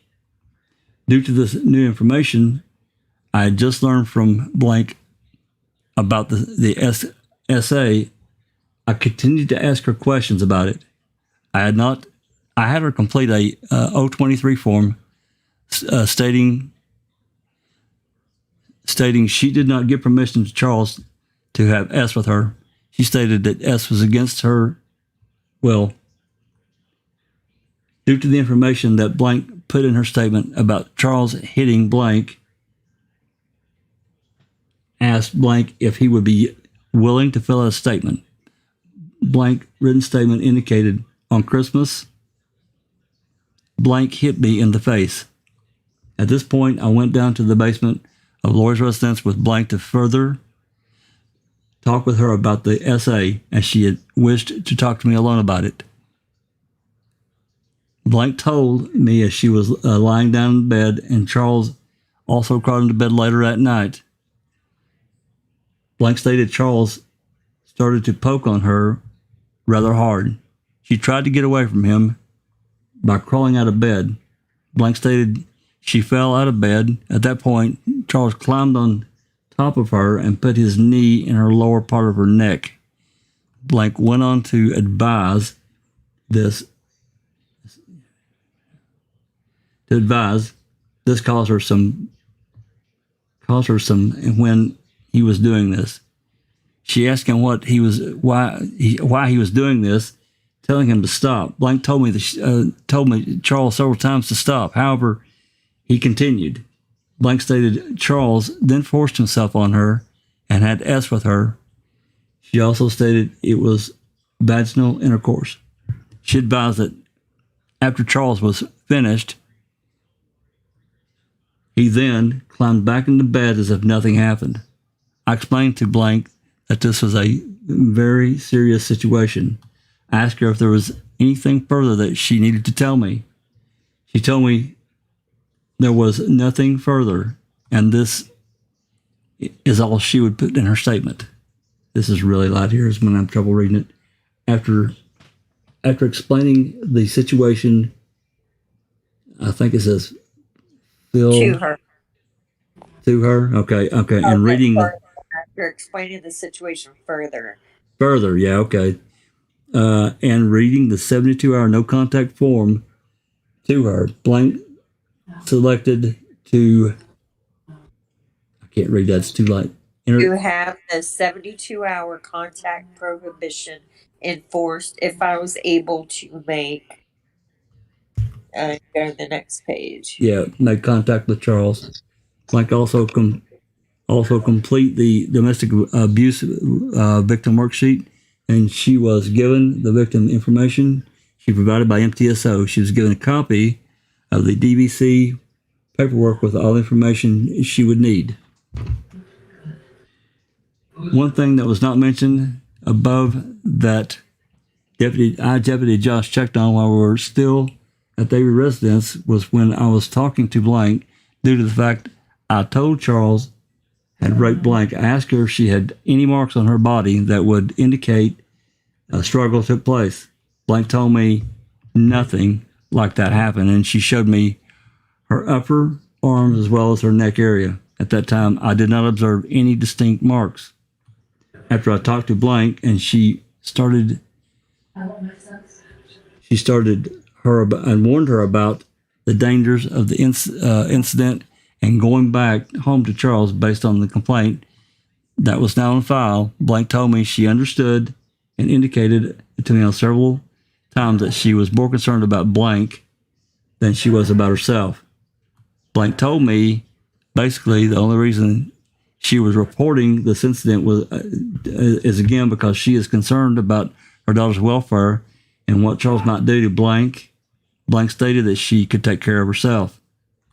After talking to Blank, I went out to my squad car where I recontacted Dick Swade and advised him of the new information. Doss told me I should contact the Madison Department of Probation and Parole, and they would place a hold on him based on the charge I had. I contacted the probation and patrol officers in Madison. The subject I talked to did in fact put a hold on Charles. Knowing that a hold placed on Charles and a teletype was sent to MTSO regarding this, I went out to the Avery residence where I attempted to make contact with Charles again. Deputy Novak and I went to the location and knocked on the door. However, Charles would not answer the door. I had dispatch attempt to contact Charles Avery by phone. However, the first time he attempted, the phone was busy. The second time they attempted, the receiver answered. However, no one would talk on the phone, and the phone was just left off the hook for several minutes before it was hung up again. I contacted Dick Swade at this point and told him the information that I had, that Charles was not willing to answer the door. Due to the fact that Blank and the children were not in any danger at this point, we allowed Charles to remain in the home. It was decided we would attempt contact with him the next day. While we were attempting to make contact with Charles, Alan Avery came out to the residence and told us that he did not like us sneaking around his property. When I explained the situation, Alan told him that I was concerned Charles might decide to harm himself or maybe officers at the scene due to the fact that he had guns in the house. Alan told me Charles would not do that to himself. However, Alan stated he might do that to officers. In talking with Alan further, I advised him that we were not there to harass anybody. However, we were there because we were there. I can't read that. It's too light. Can you read that? I advised him not there.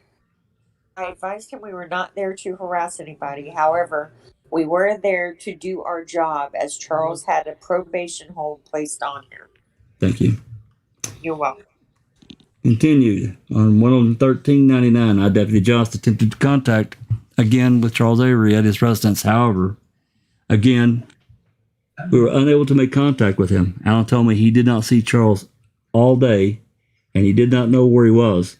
In talking to Alan again, Alan also expressed his disgust with MTSO, stating he wished somebody would put a bullet in the sheriff. Oh boy. Dick Swade was again advised that we were unable to pick up Charles.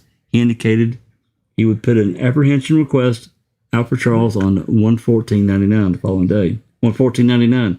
I advised Charles would be turning himself into the jail between 12 and 1 hours on today's date.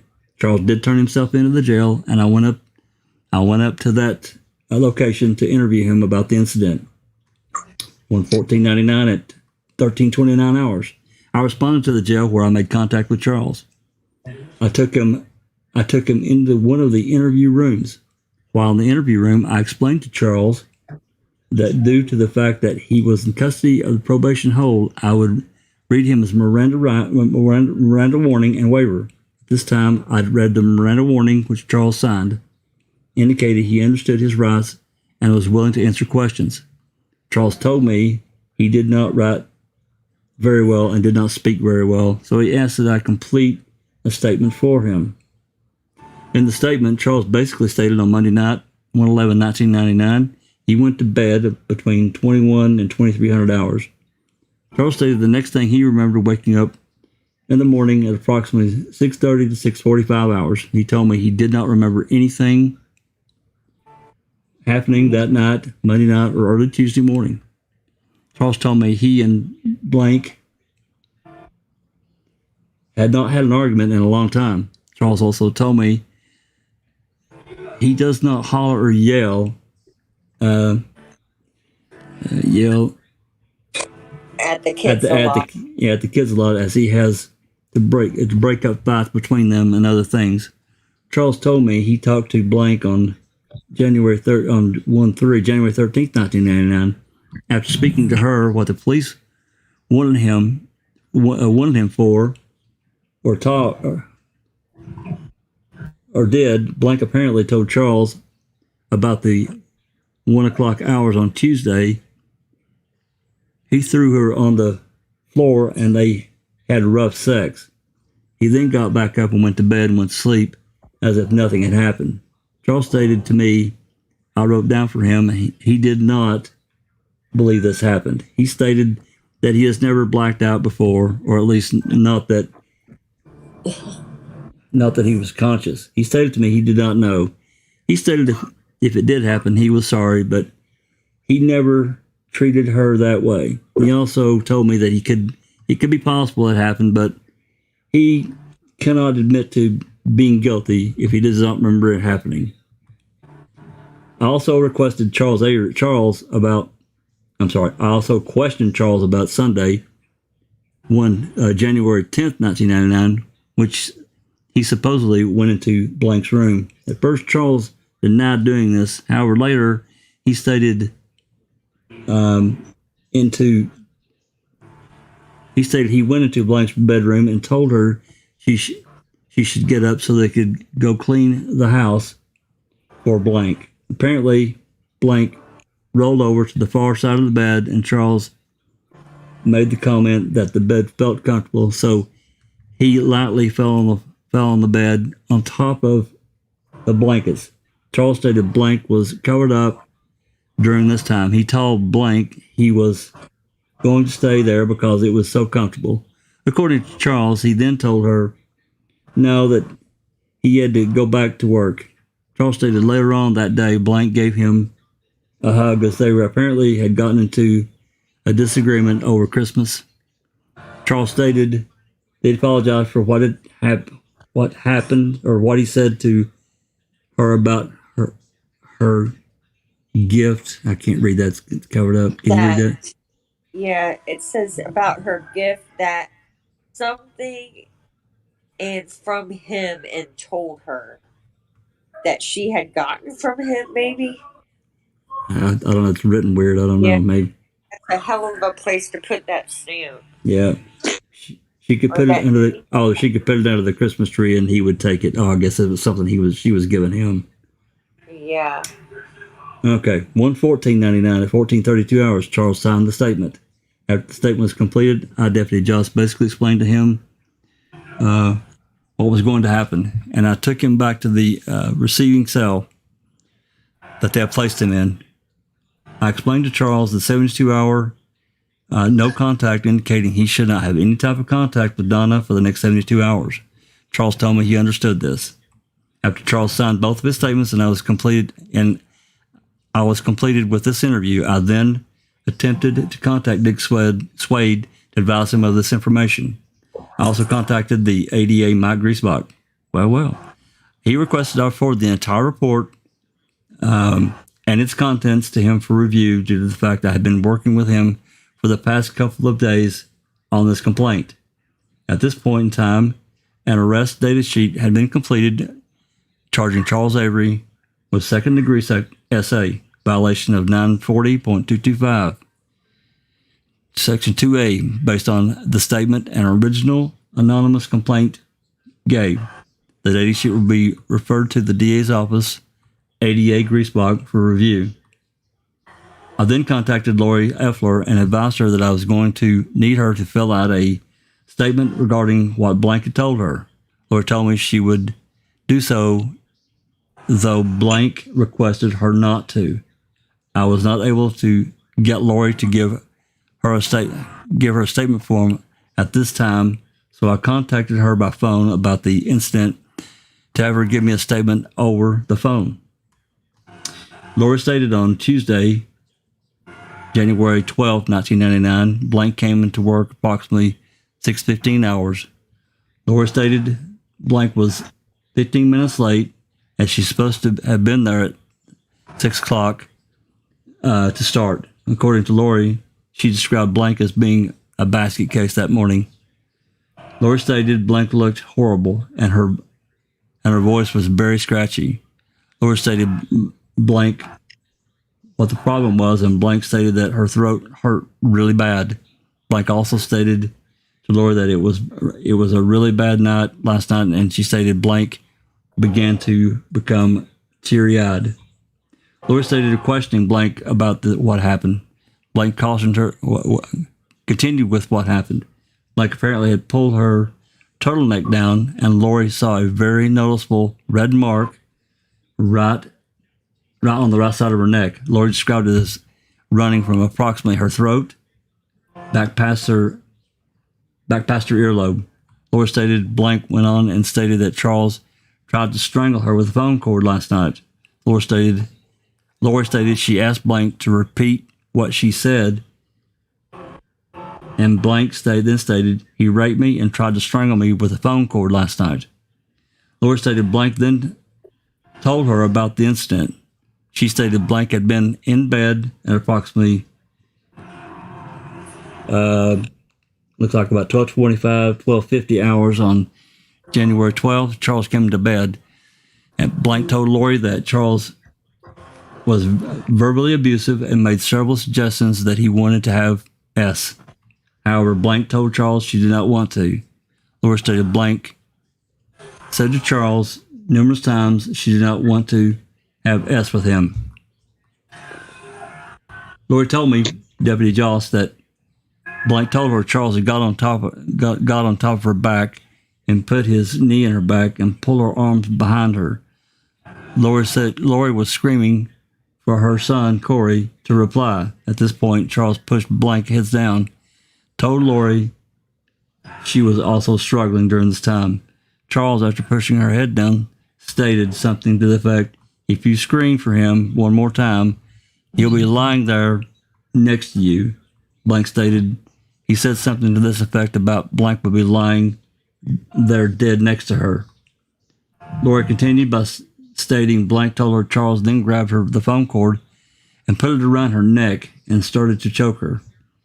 Blank told Lori the section of the phone cord he used would have been the section that runs from the main section of the phone to the receiver. Charles then placed the phone cord around her neck and again started to choke her, stating to her that this would not be too bad if she would stop struggling. Blank told Lori, as he had the phone cord around her neck, he also stated, "You're making me do this. It's your fault." She also told Lori right before she was going to black out as she was seeing stars or spots.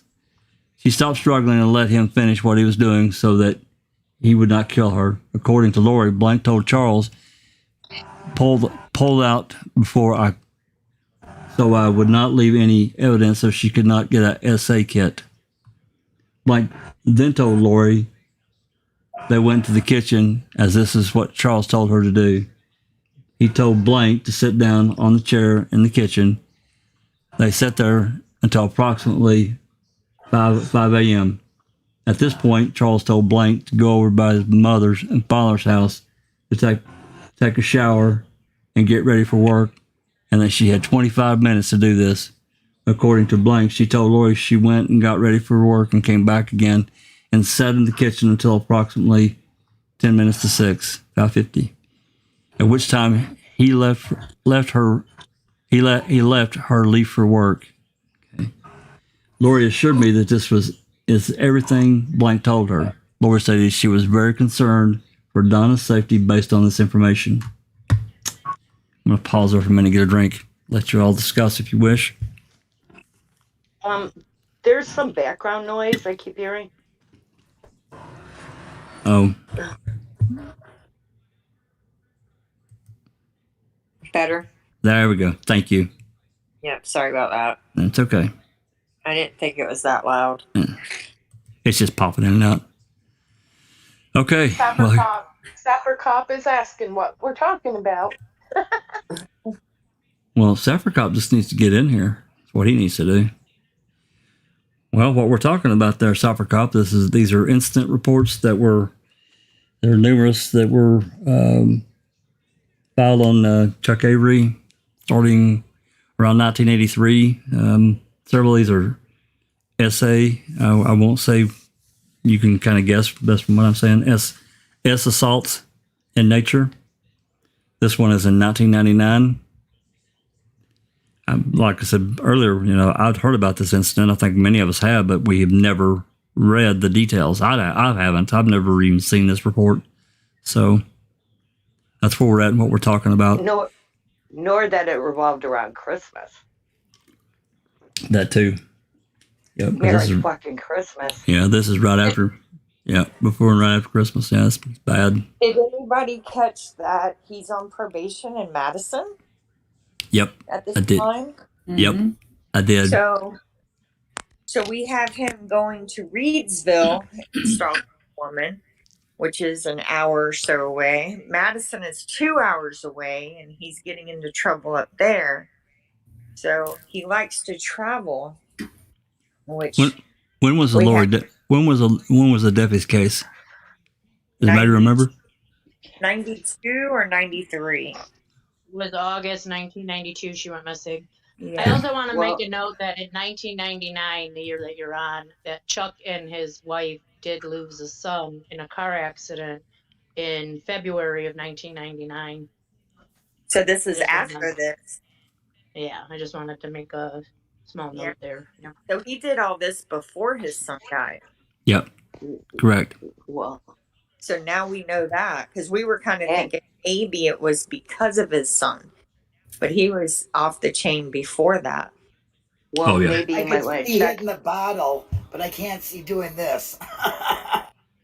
Maybe you might want to check Madison for what happened that he's on probation there.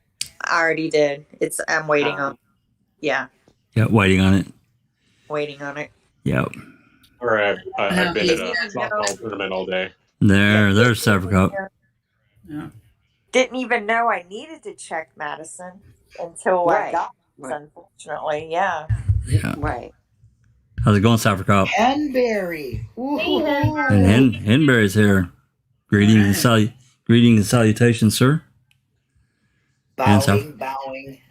So how many reports are we looking at here? How many incidences of this type of activity? Well, we've got So 10.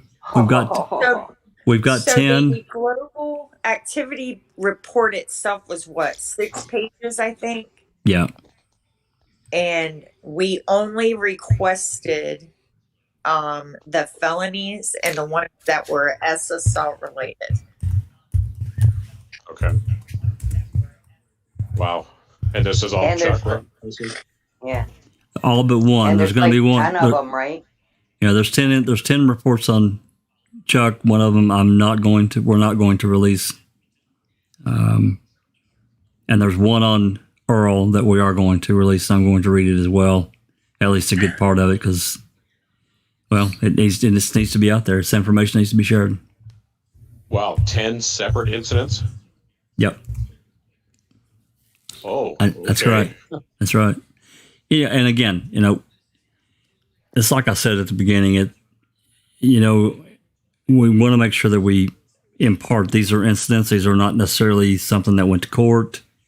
It's information because Chuck and Earl and other people were involved and they were there.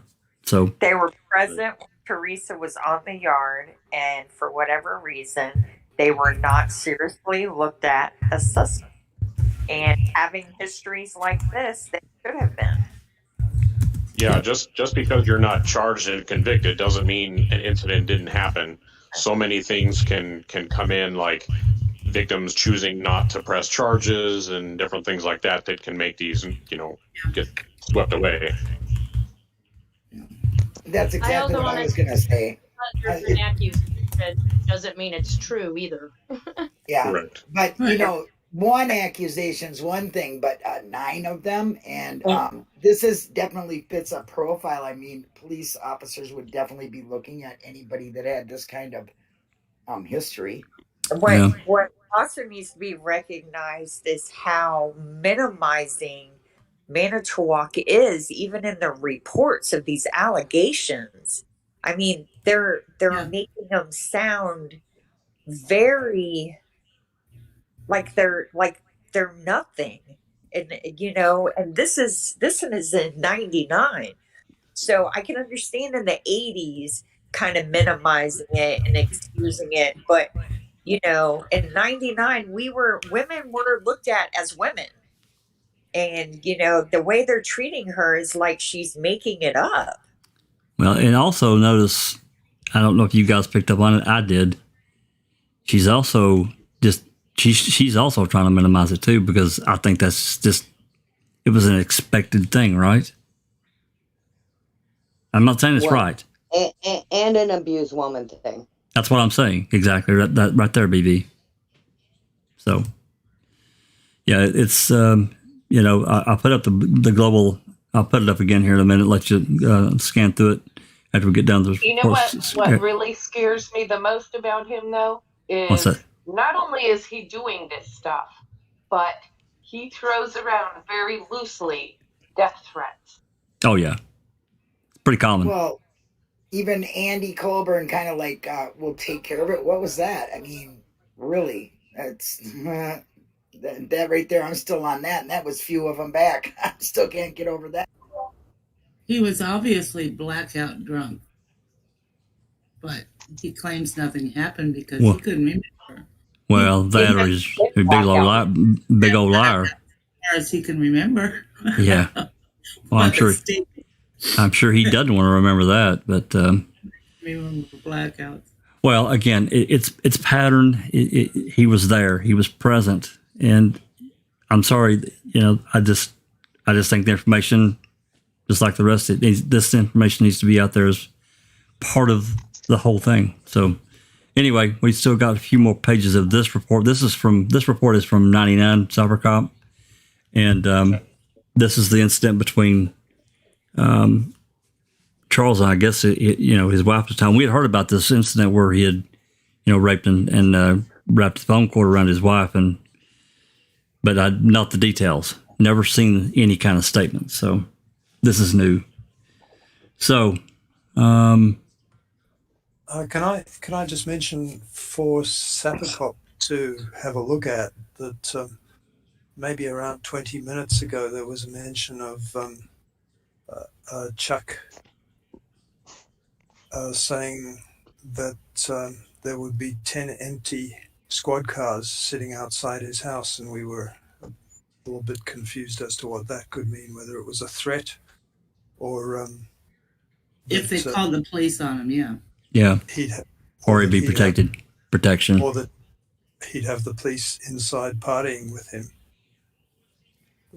I thought that was an interesting little thing that Sapper might be able to throw more light on. Yeah, we're 3.5 hours in. Yeah. You've missed a lot. Yeah. Holy crap. Yeah, we've been going since 7, so you'll have to watch this later. Yeah. Oh, yeah, for sure. So there was. Okay, well, go ahead, do what you're doing. I'll. You can put it on speed up; it'll go a little faster. Yeah. All right. Where are we at here? 114.99. Based on the information I had from Lori, I contacted Blank again to speak with her one more time to see if she would be willing to add any information to her statement. It should be noted that Charles apparently called and talked to Blank on Wednesday, 1/13/1999, and apologized for anything he had done. He also talked with her.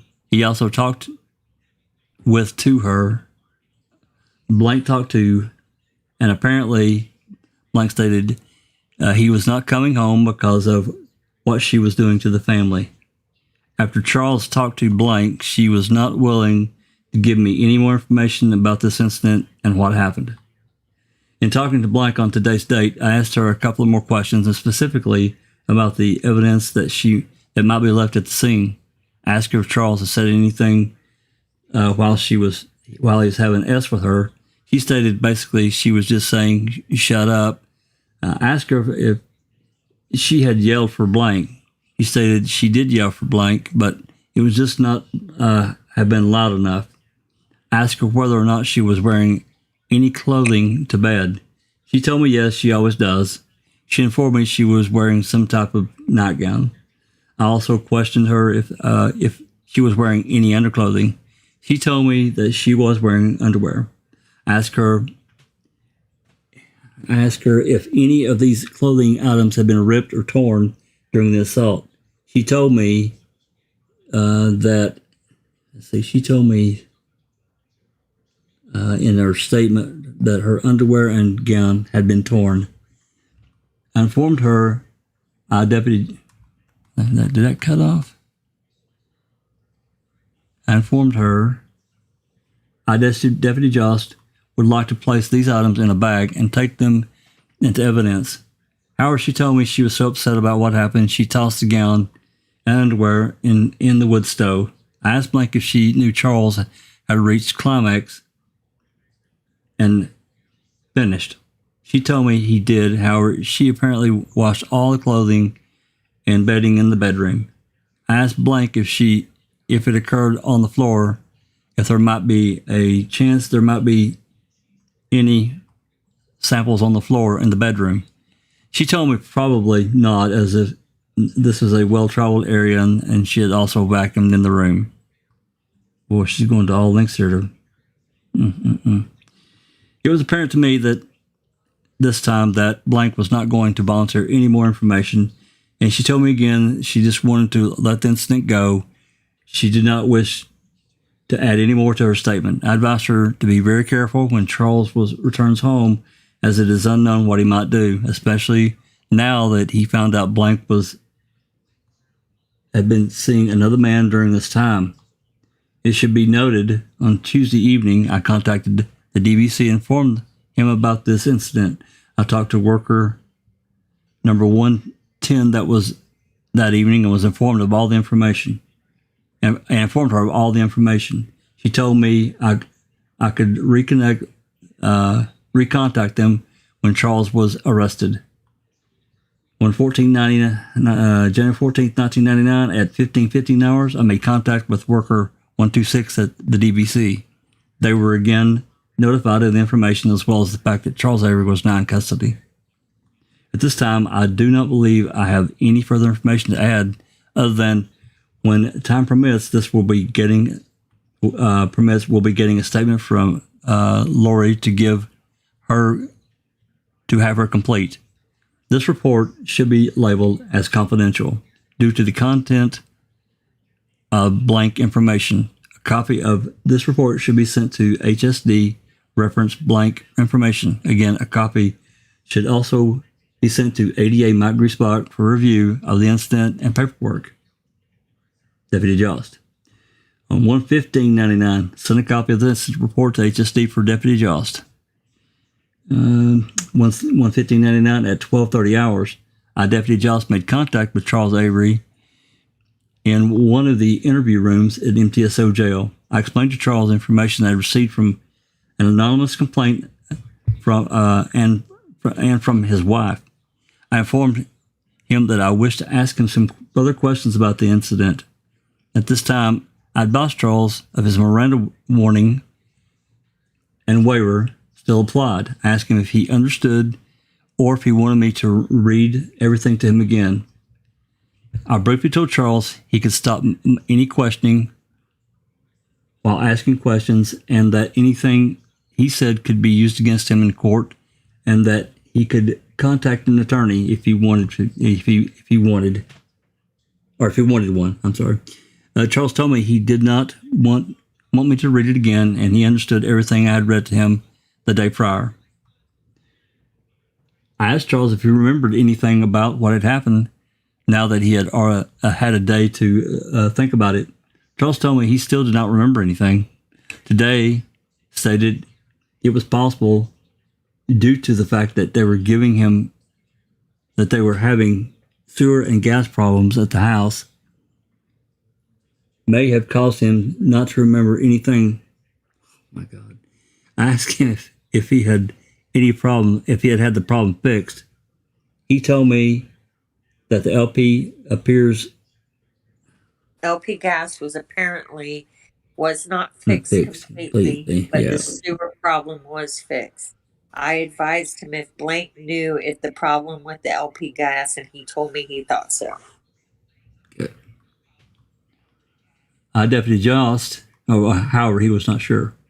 Deputy Jost later contacted Blank by phone and informed her that Charles told me about the LP gas problems.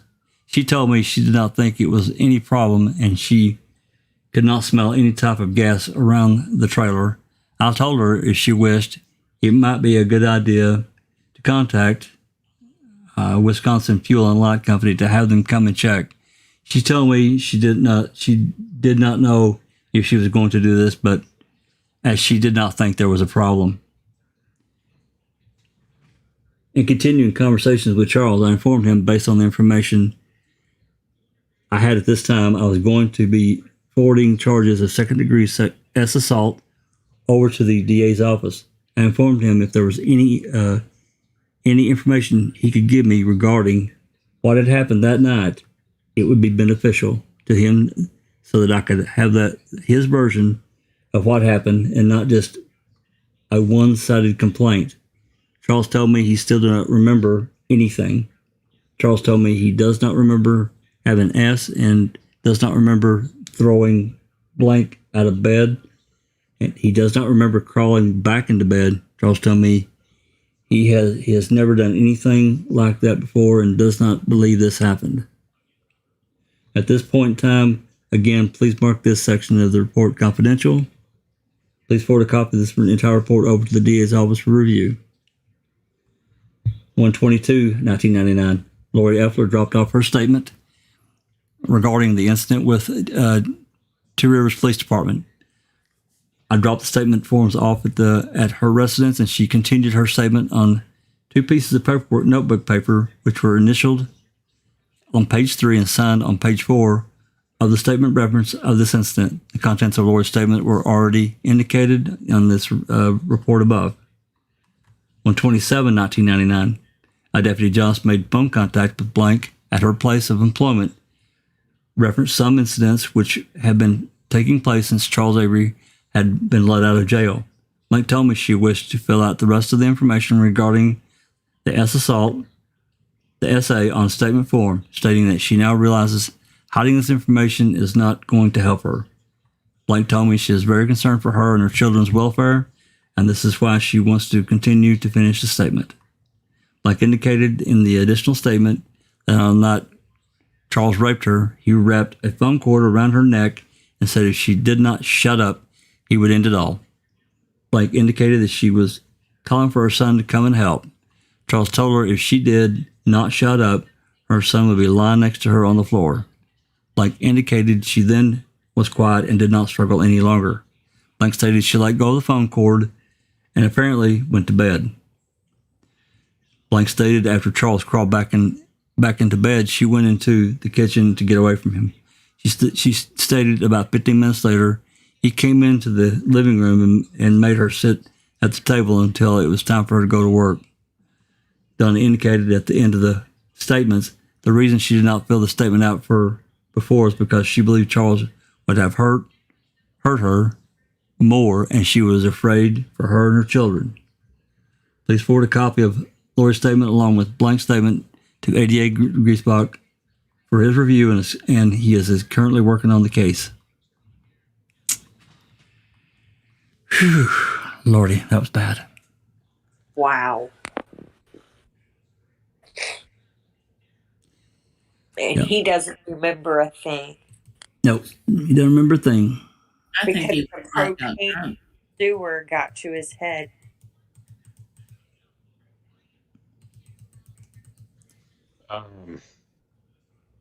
So I'm going to throw this out there. I don't believe in such a thing as being quote unquote blackout drunk. I believe that's a cop out. It's a crock of shit. Sorry. It's a convenient excuse. What? In his case, with all of these reports throughout all of this time, he spent his whole life drunk then. Apparently. Yeah. And he's not a convicted felon, guys. He's still legally allowed to own guns in the state of Wisconsin. Jesus Christ. Yep. That's insane.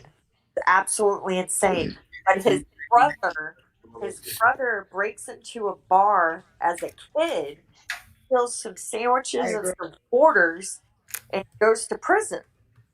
I do believe in blackout drunk, and I think the term blackout is a misconception, but if you look at alcohol based on body weight, how much you consume, what you're consuming per hour, you definitely get yourself intoxicated to a point that you absolutely do not have any type of recollection.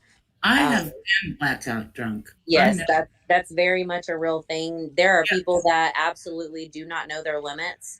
And there is a thing. I mean, for me personally, like tequila, it is very creeper. I can drink 10 shots in like 2 or 3 hours and I don't feel anything, but let another hour or two go by and I want to die. So I'm just saying alcohol, it's a scientific, formula. It's a mathematic equation. It's body weight, body mass index, alcohol percentage, how much you consume, the time you consume it.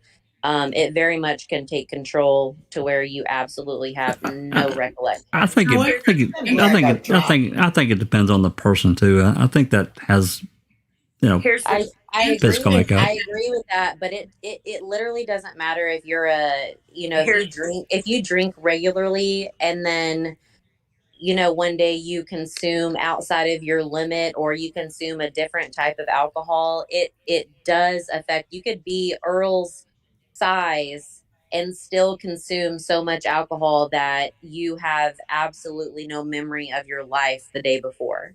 Yeah. He is 45 years old. He is on probation, and he is a married father of many children. There's no excuse for him. I'm not saying that. I'm not saying that it's an excuse, but alcohol in the form of consumption does not care about your life. It is a scientific matter of how much you consume, what your body mass index is, and everything like that.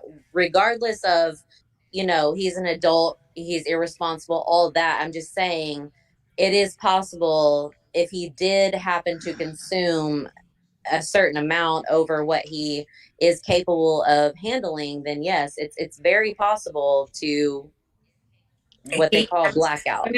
The same excuse for every incident that we have read. I'm not saying his excuse is true. I'm just saying that if it were true, it is possible. Well, Travis says, however, it's a very... Can I continue? It's a very, very common thing for people to say in statements to excuse conduct. However, intoxication, being blackout drunk, etc., is not a legal defense. That's right. I agree. And if you don't have a history of being a person that is known for, blackout drinking, or, some people's bodies don't tolerate alcohol the same way that mine or yours might. And it's kind of like pleading, for me, in my opinion, pleading the insanity plea. If you don't have a history, or, your friends are like, what? Like, why would they? No, they're fine. Then yeah, I would say that's cause for concern. I'm not saying that what he is saying is true. I'm just saying that yes, you can. I don't know if blackout's the right word. Thing. Well, it's a real and thing. I believe, Nosy, you were more addressing what Sappercop had said than you were the issue with Chuck, right? Yes, ma'am. Yeah. Dr. Silkman? Is your mic off? Well, I was going to say, did any of his victims say that he was intoxicated? No, I don't recall hearing that in the 3 hours y'all been live. No. Yeah. Now, normally you could tell when a person is heavily under the influence of alcohol. You can either smell it on their breath, they're uncoordinated, etc., etc. Chuck Avery knew exactly what he was doing, right? So I think he's using it as a convenient excuse for his behavior. That's my opinion. So do I. Yeah. Right. Yeah. You got something? My question about this probation violation is that, and maybe Sappercop or someone else with background in law enforcement will be able to respond. Even admitting to drinking alcohol would be enough to have your probation revoked, as far as I know. It depends. It depends. It depends if that's a condition of his probation. Did that run Sappercop? Yeah, it could be a condition of the probation. It could be stipulations set by the probation officer. There could be a number of factors.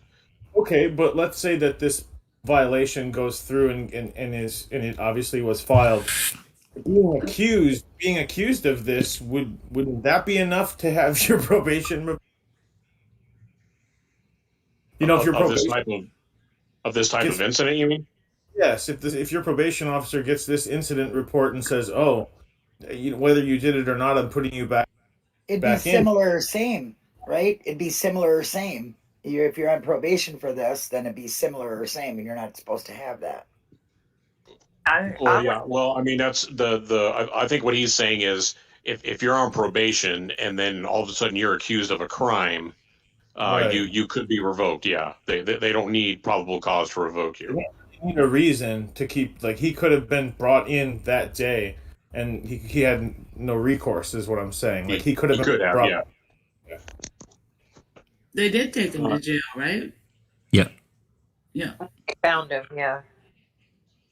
Only the basis of my statement about the whole blackout drunk thing is, obviously I spent quite a long time in the military, and the military is notorious for alcohol consumption. No. So I've been around a lot of people that drank a lot of alcohol of all different kinds, and also my time in law enforcement, you see the same thing.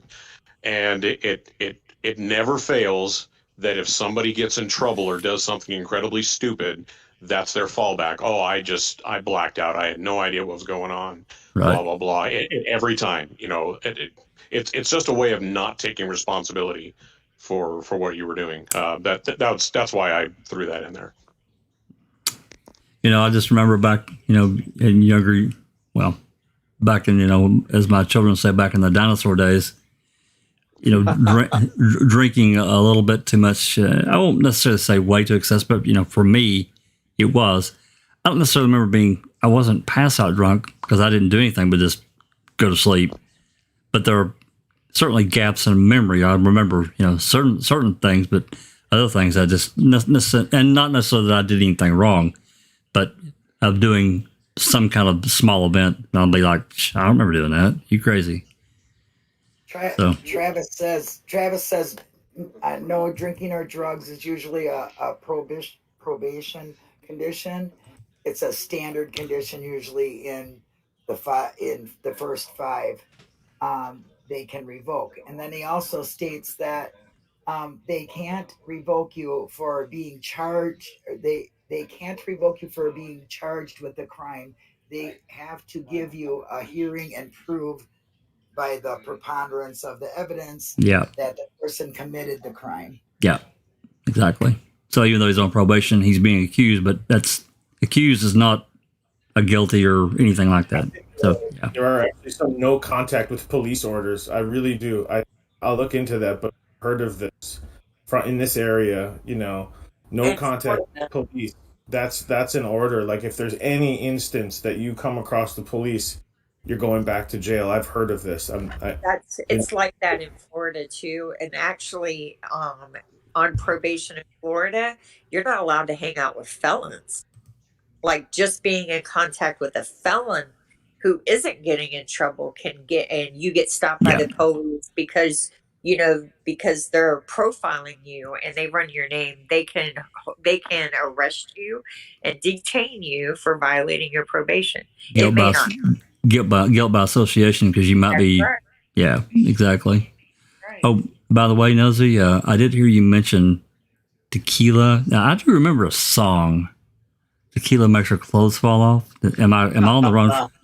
Look, if here's the deal. If blackout drunk didn't exist, then I would remember tequila making her clothes fall. That's funny. Just saying, I'm here to be Staffer Cop on that every day of the week. I had to have a little comedic humor because this stuff is. I mean, to me, this stuff is. And again, I'm not making an accusation, but these incidents keep piling up for whatever reason. It's really bad. And I told you guys at the beginning, I'd read through a lot of this, not every bit of it, but I'd scanned through pretty much all of it. It's really difficult. Anyway, before we move on to go ahead. And you say there's one that is so horrendous that we can't even talk about it. What it is that it involves someone that had problems, and it would because you don't know, it was 20 years ago and you don't know where this person is in their life now. Yeah. And there's enough to paint a picture without putting this person's history out there who didn't do anything wrong. Things could have completely turned around in their life. And, it's just, to me, it's just, and I think if you really knew, you would agree. It's just, and on top of that, it's not relevant. I mean, it's just not. It's just not one of those things that's relevant. Even though the same basic people are involved, there are other factors that play along with this particular report. It just doesn't belong in here. Oh, okay. I was thinking you meant that the details were so terrible that we wouldn't want to talk about them. Okay. No, it's not like that. No. If it was really bad, I'd just read around the really terrible parts and be as nice as I could be and still get the information out. But yeah, some of these details were not so great either. No, they're interesting. Is a lot of the same cops that were involved. Yeah. Teresa Hall case. Yeah, you noticed that? Are involved with this Chuck. that, they were directly involved, Absolutely. I'm just going to put this out there that y'all teasing us with it makes nosy people like myself want to know more. Just going to put that out there. Just saying. Well, I mean, it's not that I won't tell you. I won't tell you later in private. I'm just not going to. The report just doesn't belong out there. I know. I'm just giving you poop. I know you are. All right. Anything else before we move on? Because we're going now into where we at? How much more do you got, Jax? This might have to be continued, don't you think? People hate long videos. I want to be on that short list with Nosy. Actually, there's 1, 2, 3, 4, including this one. There's 5 total left, and I don't know. This one's 8 pages. So, I mean, you guys can make a decision if you guys want to continue this. You want to continue this another night, or? Hey, we got 66 people in the chat right now. Do it. Okay. And look, y'all went 7 hours live on Ripper's channel. We can make it. Yeah. We can make it through these. Let's do it. Yeah, that was only 7.5 hours, right? Yeah, no big deal. And we have plenty of people watching. Nobody's dropped off. And tomorrow's a holiday. I mean, not really a holiday, but it's a day off, a free day off. So yeah. Well, all right, some people. We're moving into. I was gonna say what? I don't got no damn day off tomorrow. Tomorrow. My kids are out of school, so I'm off. This report here looks like it's the probation violation report. It's the same time frame, 1999. So he's been violated. Rules given to him by probation agent Dick Swade. And I don't know that we necessarily need to read this one, right? Because it Here, scroll down just a minute. I don't remember reading this. Yeah, it's a probation violence front and back. Is this the VOP for this charge? Yeah. Same time frame. He's been violated for his probation by Dick Swade. All right. So that's just the probation violation for it. Okay. That's what it says at the top. Yeah. I don't know that we necessarily, because we're going to be basically reading the same exact thing again, and I don't want to do that. Once again, another Manitowoc officer who played a big role in the 2005 case. Yep. All right, so moving on. Chuck's history while he was on the subject yard. This is 2000. That canines hit in Chuck's house and on his front door. Yep. All right, this is 2002. I don't know how much I looked at this one. Let's see what we can gather from it. At the incident, we are at May 29th, 2002. This one mentioned Jason Zipper. That's why we included it. Yeah, I remember that. Yep. And Jason's name is right there at 18/19/45. And this is a call log here, I guess, that's attached to this report. Incident report, whatever. Hey, James, does your name Alma Leach mean anything to you? She may have stepped away or fell asleep. Not offhand. Okay.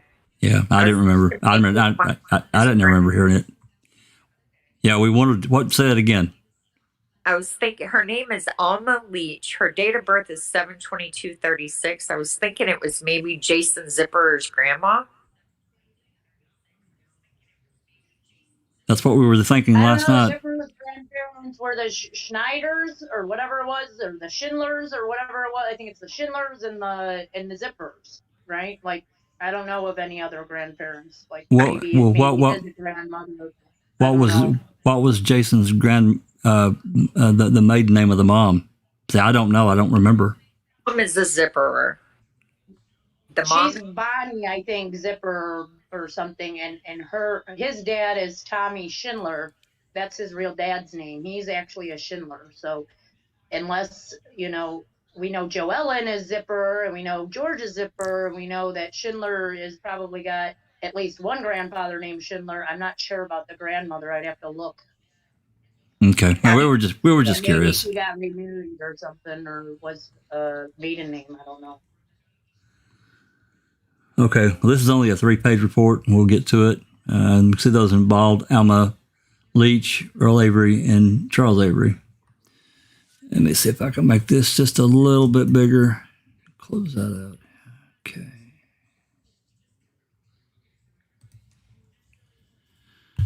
Okay. May 29th, 2002, at 1825 hours, I, Lieutenant Seam, met with Alma Leach at her residence in Two Rivers. Alma indicated that she had left a station wagon parked at Earl Avery's residence on Old County Highway, and several items were missing from the vehicle. Alma indicated that she had been evicted from her apartment and she had left the items inside the station wagons for storage reasons. She described the items as being several boxes of clothing, several boxes of clothing, which she described as being new, and also a new VCR. She also stated that the tires on the station wagon had been changed, and there were different tires on the car than it were on the station wagon when she had had it. She further indicated that the spare tire was missing, along with several tools out of the back of the vehicle. The station wagon was located on Polk Street. I did examine it and did note that the tires on the vehicle were several different designs. However, all tires appeared to be in good condition. I also noted that there was nothing inside of the vehicle. Alma indicated that somebody had pried open one of the doors to remove all the items. Alma stated that she had left the vehicle on Earl Avery's property for approximately 3 months. She also stated that Earl had the vehicle towed over to the Avery junkyard on Avery Road, and the vehicle had been left alongside the road there for her to pick up. Alma stated that the vehicle had not been running for some time, and now she had intended to have it fixed, which is why she had left it up by Earl Avery. I did leave an 023 form with Alma to complete as soon as she figured out everything that was missing from the vehicle. She also indicated that she might be able to find the serial number for the VCR and that she would check on this because she had bought it at Walmart. After leaving Alma's residence, I did make phone contact with Charles Avery, who runs Avery's junkyard. Avery indicated that Earl had brought the vehicle on a flatbed approximately 2 weeks ago and left it there on the roadway leading into the junkyard. Charles indicated that he does not recall seeing anything in the vehicle that hadn't really noticed before. He stated that the vehicle had been parked on the edge of the road and that anybody could have broken into the vehicle if they wanted to. I then made contact with Earl Avery by phone. Earl indicated that, yes, the Leach vehicle had been towed out to his residence and that he had parked there in a wooded area in the back of the residence. Earl indicated that he did recall seeing several boxes of what described as junk and trash inside the vehicle, but nothing that appeared to be of any sort of value. Earl stated that the vehicle remained secured at all times, secured on the property, and when he towed it to Chuck Avery's business, he believed that some items were still inside. Earl indicated that he had no idea who would have broken into the vehicle. Earl also indicated that the reason for the removing it from the property was that it was getting in the way, and he asked Leach to have the vehicle towed several times, but she had not made any arrangements. And that's into that one.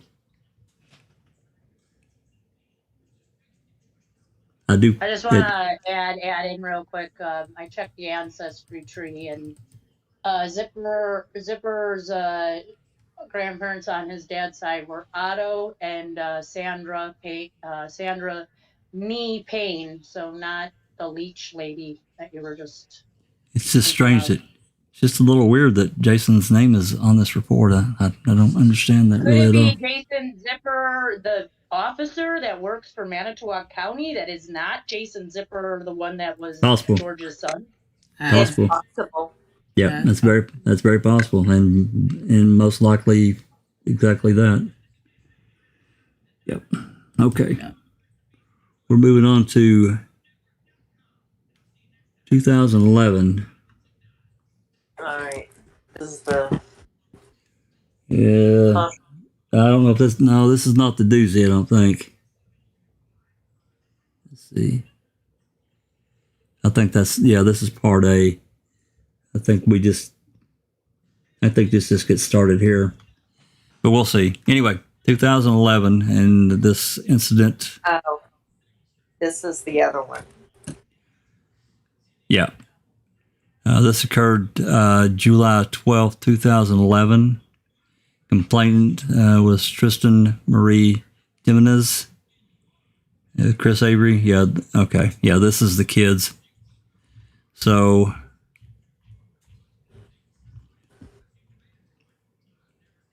all right.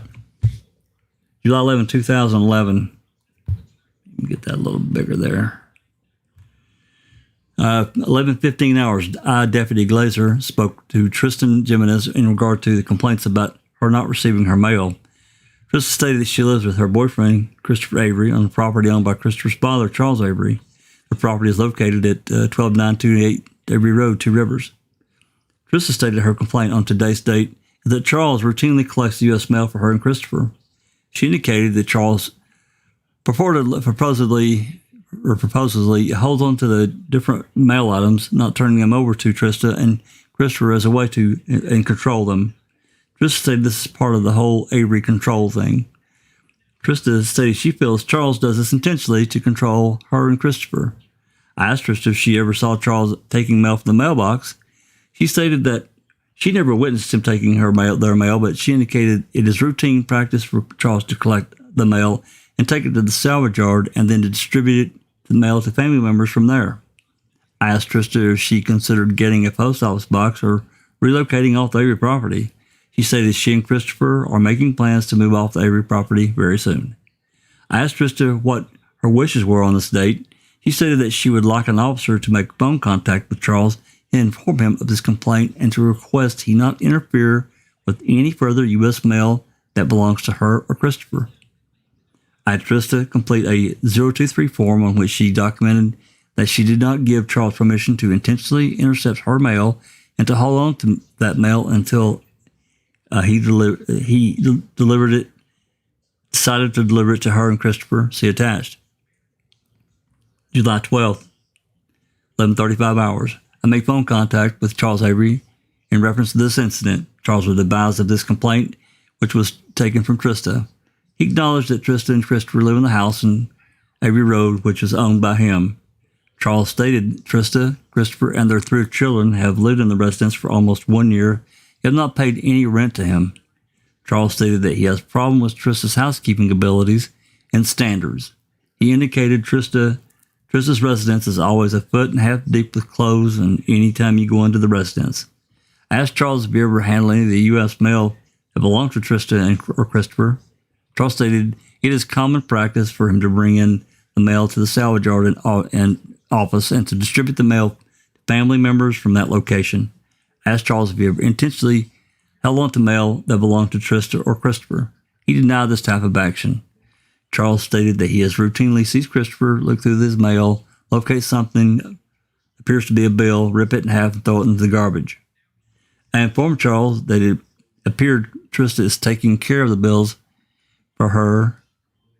I informed Charles that it appears Trista is taking care of bills and her and Christopher, and it was for her request that no one interfere with the delivery of mail. Charles stated due to the problems he's been having with Trista and Christopher, he may be making arrangements to have them move off the property. Charles stated he would not touch any of their mail in future and reassured me that they could take care of their correspondence. He indicated he will not deliver any of their mail to them. And from Charles, we appreciate his cooperation. No further action taken. Officer Glazer. That's into that one. Now. So what's interesting is Chuck is a control freak, and he likes to mind control, like mentally control people. Like he wasn't happy with his son and his girlfriend, so he decided to play mental cruelty games and withhold their mail. There were probably other things going on too that we. Oh yeah, for sure. Didn't make it to the report. But it's such a it's such a childish and ridiculous way to deal with it. Instead of just going to them and saying, clean your house, pay your rent, tighten up, he's going to do that instead. What's the old song called? Games people play? Yep. Every night and every day now. Never meaning what they say now. No, I'm not going to break out in concert. I'm not going to break out in concert. Okay. This next one, 14 pages, and it's bad. And for whatever reason, Christina got this as part of the package of Chuck's emails, or Chuck's incidents. I don't know. We don't really understand why, but there it is. So this incident, I think we've all heard about, but we've never read the actual report, the incident report.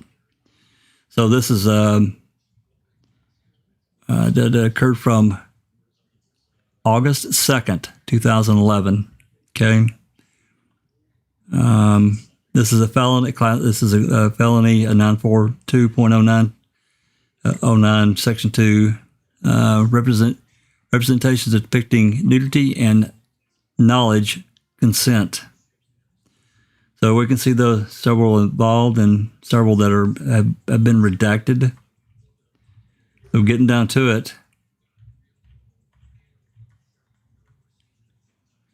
So S offense, representations depicting nudity.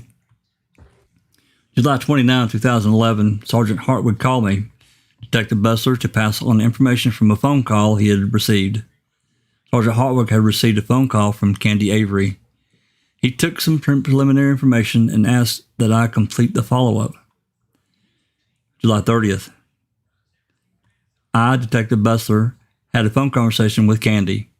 She was not able to meet with this detective or come to MTSO for an interview.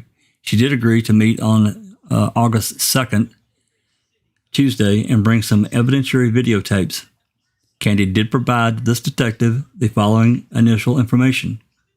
Candy stated that she can tell something was going on with her husband, Earl Avery, as he has been acting like a jerk.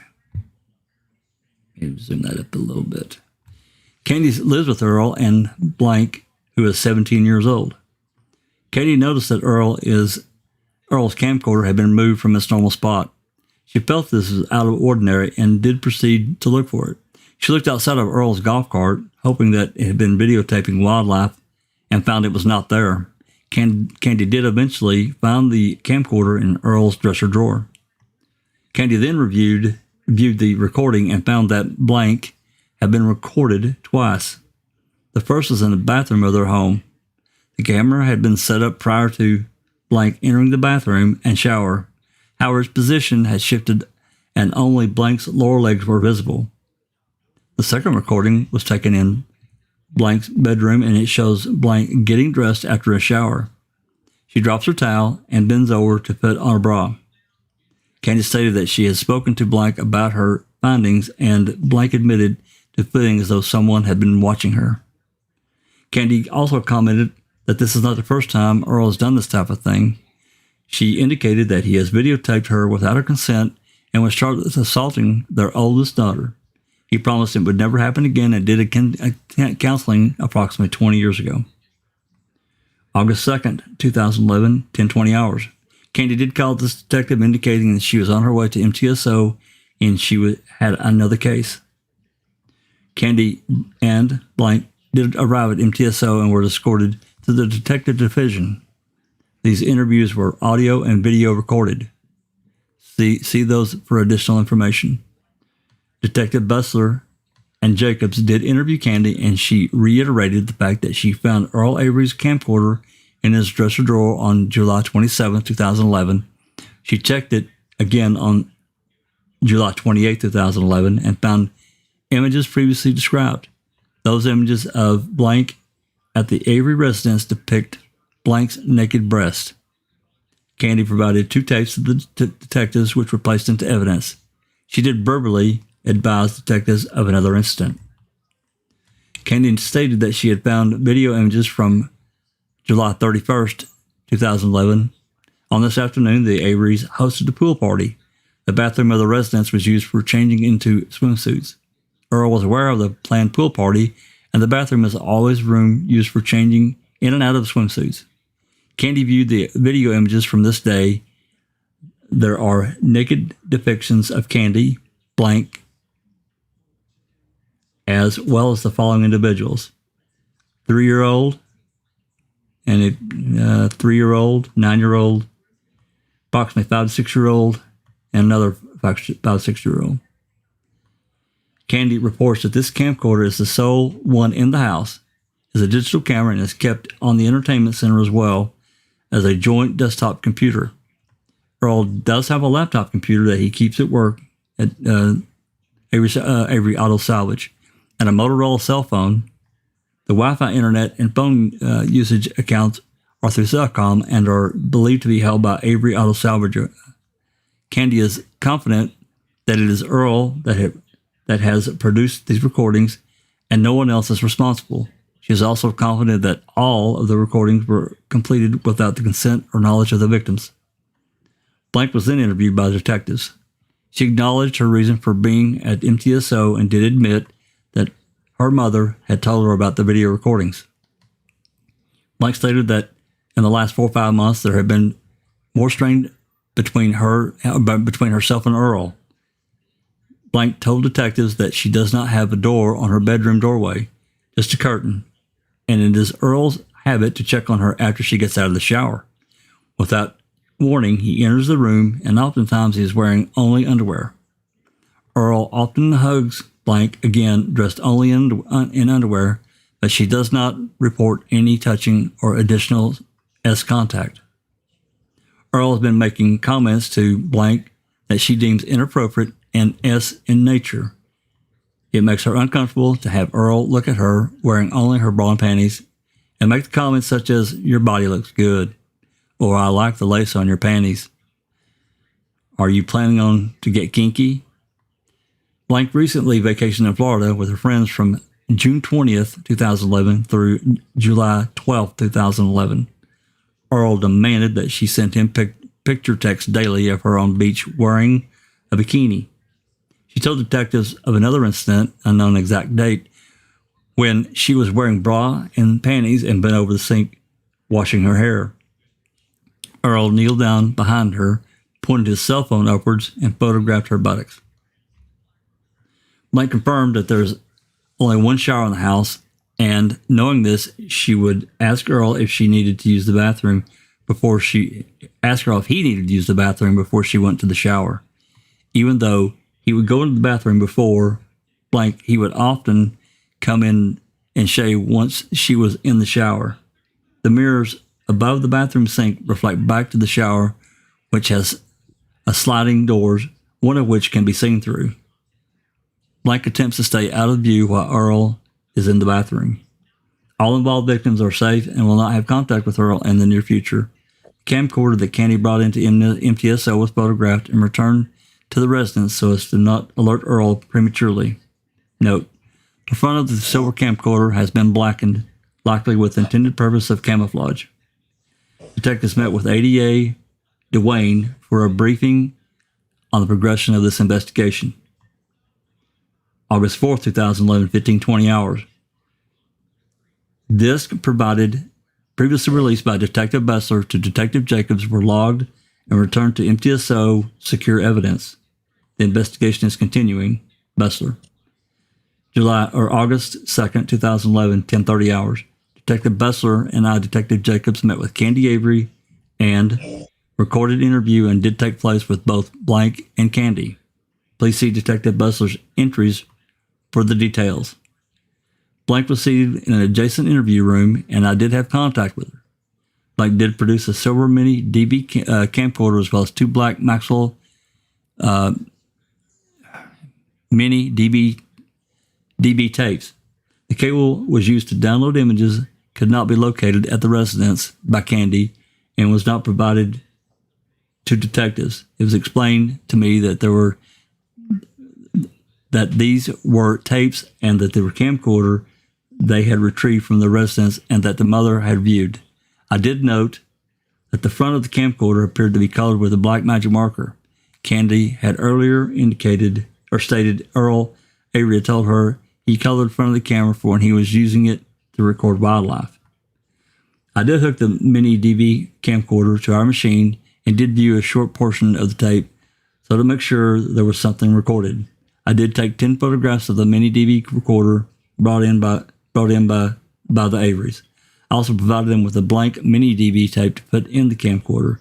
It should be noted that Candy wanted to take the camcorder back with her as well as the tape so that Earl would not suspect they had been to the MTSO to report the incident. Candy indicated that on August 13th, 2011, their oldest daughter is getting married. Get this, is getting married, and she did ask if we could hold off on any action prior to August 13th. What the fuck? Candy expressed a great deal of concern that Earl and or the Avery family would ruin their wedding. I did inform her that I could not make promises at that point, but would discuss it with the supervisor as well as the DA's office. At the conclusion of the photographing of the camcorder, I did issue Avery's the appropriate victim paperwork, and they did leave the camcorder and the blank tape. The mini DV camcorder was brought in by the Averys is further described as a Canon ZR100. It is, as stated earlier, silver in color, and the front appears to be colored with a black magic marker. The serial number is, there it is, the on-call DA, ADA Robert Duane, was contacted and did travel to MTSO. A meeting ensued between Detective Bessler, Lieutenant Link, ADA Duane, and I. ADA Duane was informed that according to Candy and blank would not be at the residence until the wedding, and Candy and Earl were going on vacation. There did not seem to be any safety issue, and ADA Duane stated that we should wait until after the wedding to ensure the cooperation of Candy and blank. I did make a copy of each tape using the MTSO Detective Mini DV recorder. I did make these copies directly from the tape and the camcorder to a DVD. There are no copies other than the tape and the DVD. The copy of the tape containing the images of blank was made on August 2nd, 2011. Due to the time constraints, the copy and the tape containing images of the family changing in the bathroom was copied on August 3rd, 2011. I did hand these over to Detective Bessler, and she did secure them in the evidence room. August 4th, 2011, at 11:15 hours. Detective Jacobs did review the DVDs and the tapes provided by Candy Avery. The Avery camcorder does not have a date or time set on the camcorder, therefore, there is no timestamp on the recordings. The following narrative description of the tapes will be the elapsed time on the tapes rather than the actual date and time of the images that were captured. And it lists some author 00 time starts to buried jerky and appears to be being placed. In 19 seconds, the image appears to be that of a bra lying on top of a washer dryer, and there is a slight zooming in of the camera. The location does not appear to be the bathroom.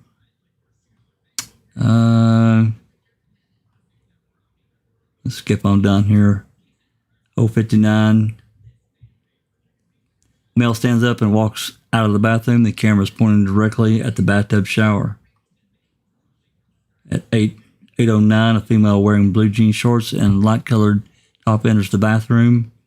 8:16, the female squats near the location of the camera, which is possibly concealed in the laundry basket, and does push the laundry basket over, which does change the position of the camera. The camera now is viewing the lower portion of the opening of the bathtub. 8:31, the female walks past the camera and is visible from approximately knees down. 8:47, the female is bent over in front of the tub, moving toiletries on the floor. 9:07, female walks out of the bathroom. Yeah, it looks like this is pretty mundane stuff here. Basically, the camera got shifted, so nothing is really seen. Audio NC, okay, 8:11:21 goes black. Audio still available. Yeah, there's nothing there. 21:59, a female who appears to be blank, who is 17 years old, blank is visible and appears to be opening a dresser door. It does appear as if she's returned from the shower. Her hair is wet and her shoulders are bare. 2206, the female turns toward the camera and it is blank. 2207, it appears that she is wearing a towel. However, it has slipped down and her right breast is clearly visible. Blank returns to view of the camera and at least topless. She bends over and puts the towel on her head and begins to dry her hair.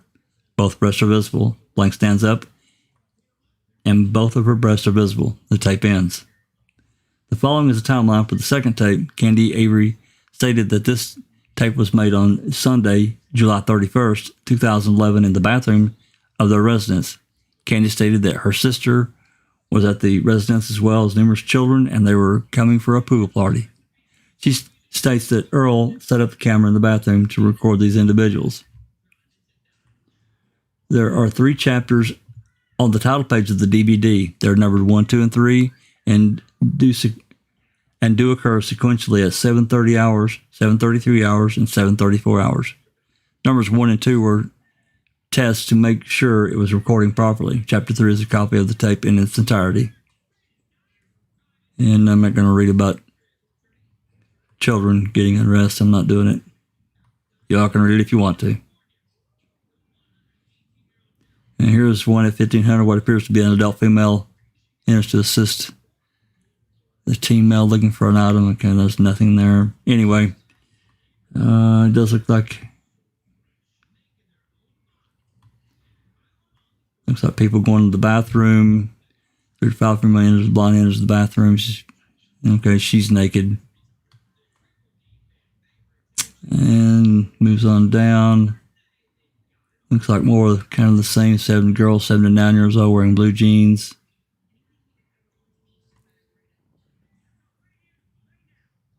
There's another one where the young child is completely undressed, completely naked, visible.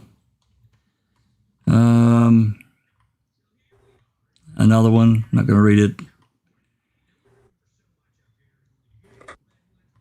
And it's very clear he put the camera in the bathroom to try to catch images of young children or whoever at a state of undress. Or whoever was going into that bathroom, changing their swimsuits. So it could be, young children and, the teen females and even the adult females, I guess, that were present.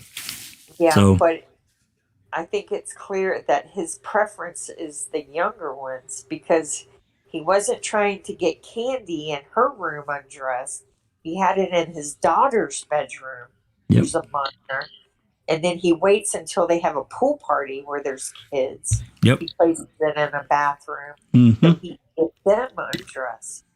It's sick. Here's a 5131. Earl Avery enters the bathroom, closes and locks the door, turns on the light, and walks to the camera. Earl then removes the camera, and the camera is again pointed at the washer and dryer. It's 207. The camera is placed again, so he's replacing the camera. It does appear as if Earl had turned the camera off and then turned it back on. The camera has slightly different vantage point, and that most of the bathroom doorway is visible as well as part of the bathtub. 5334. Earl again enters the bathroom, turns on the light, and locks the door. Earl then walks to the camera, and the camera begins to move. The camera again pointed towards the washer and dryer, and appears possible his fingers are in front. And then the tape ends.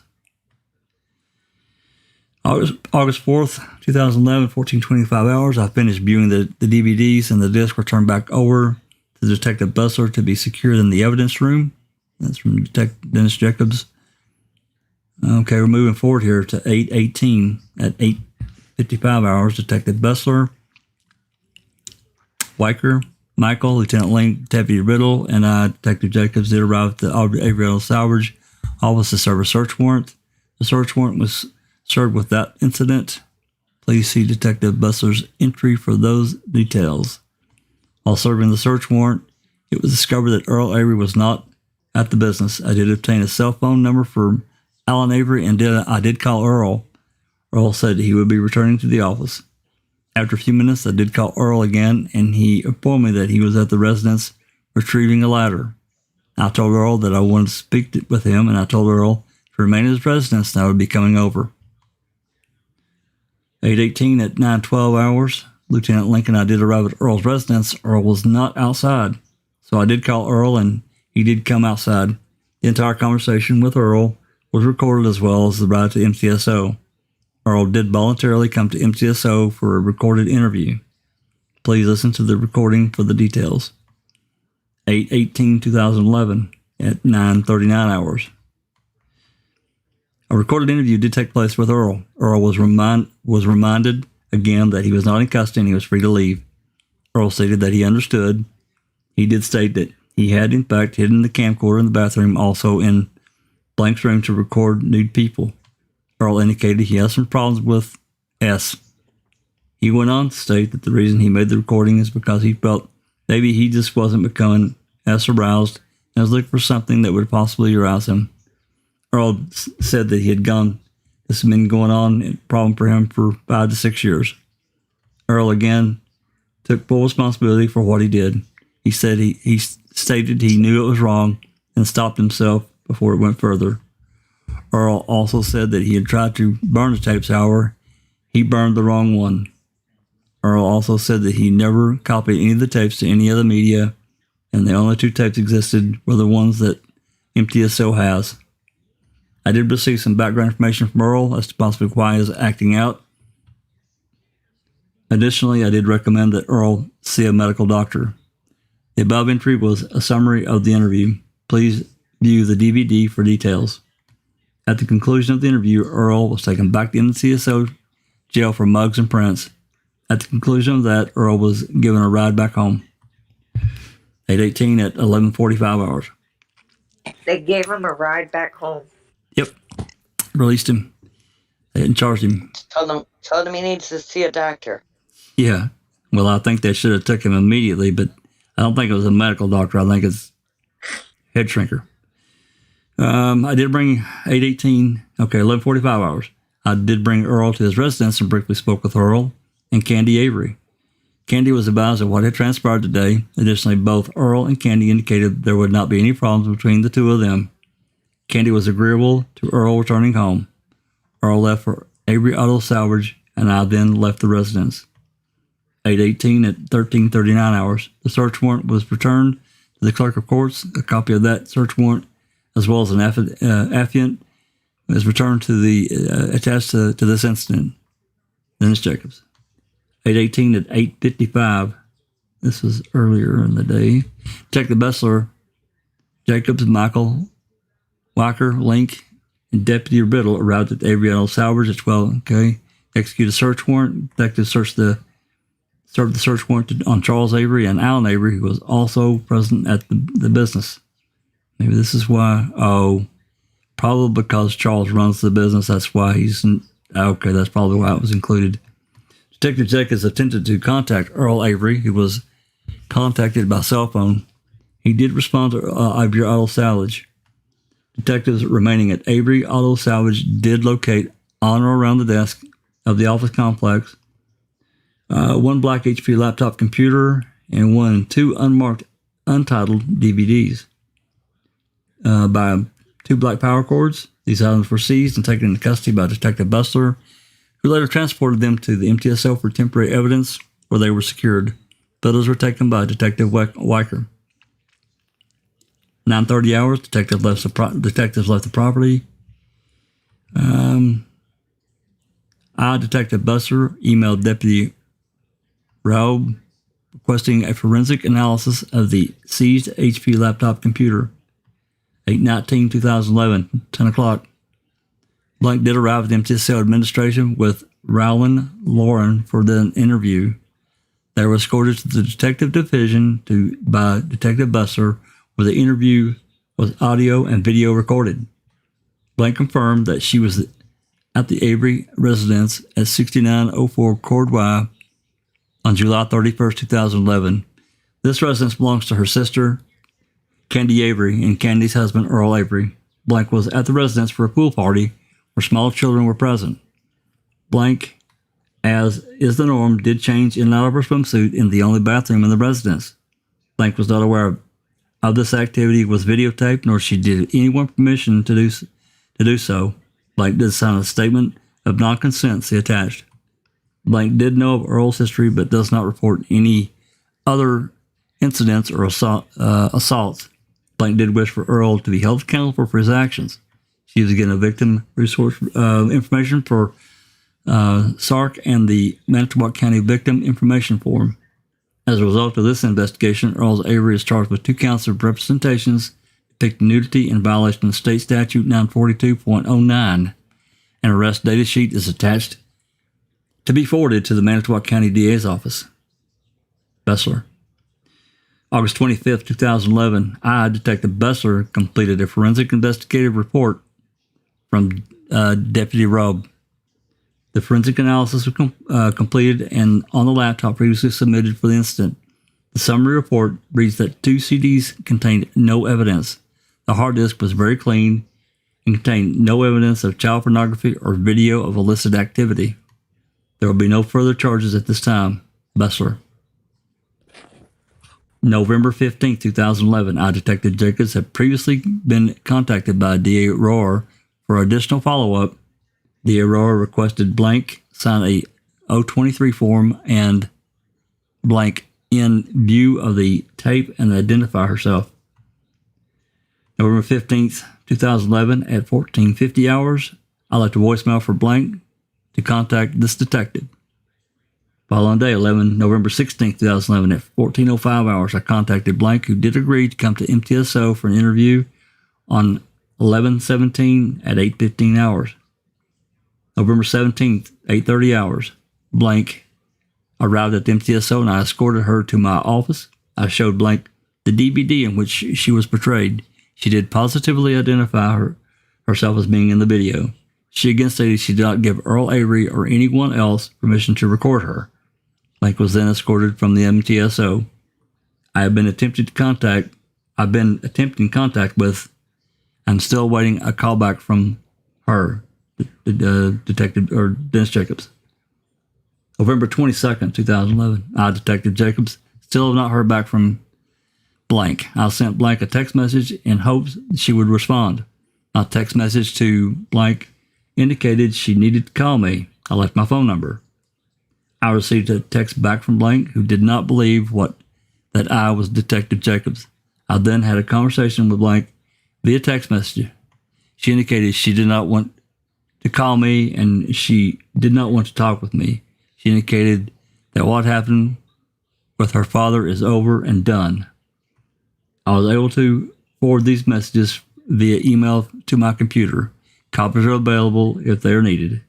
A copy of this edition needs to be forwarded to DA Rohr Jacobs.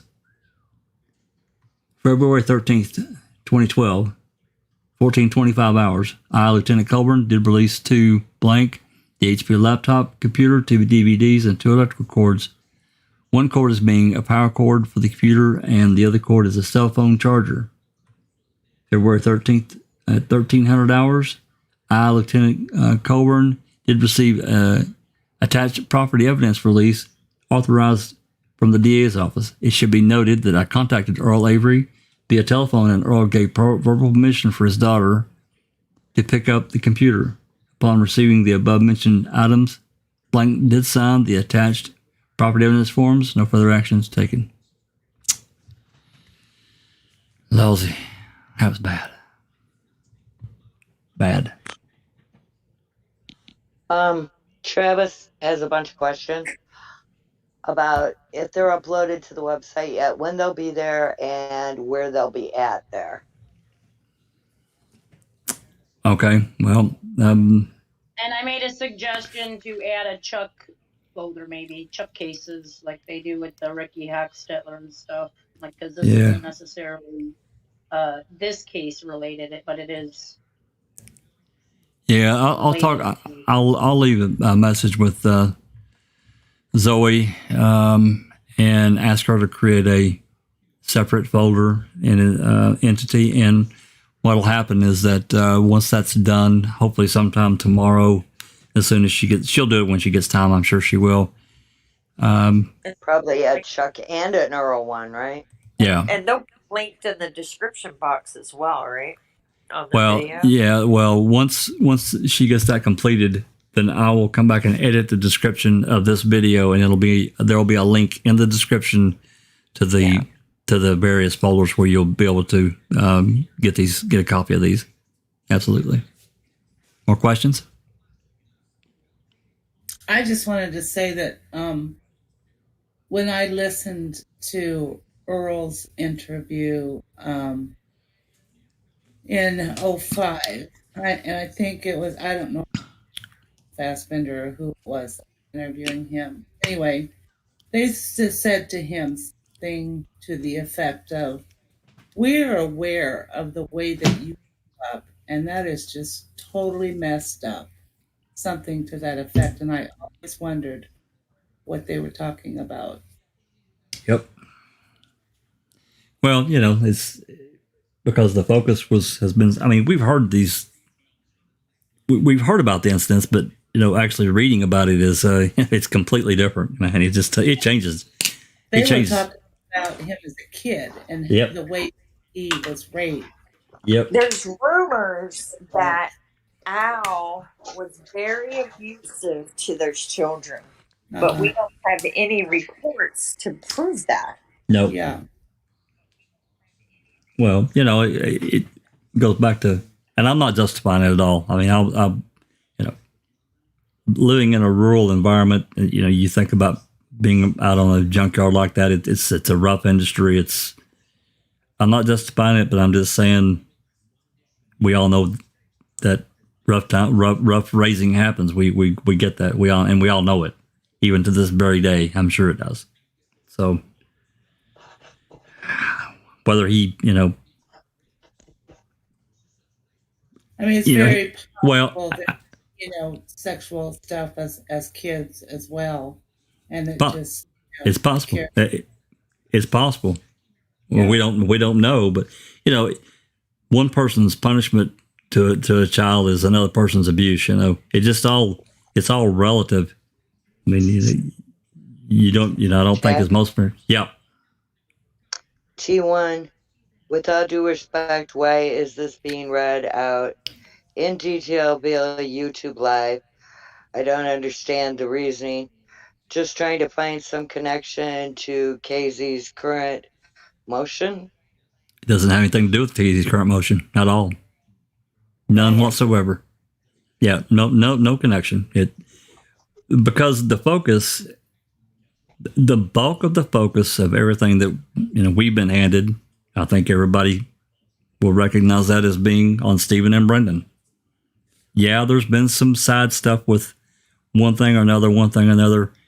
But again, Earl was present, Chuck was present.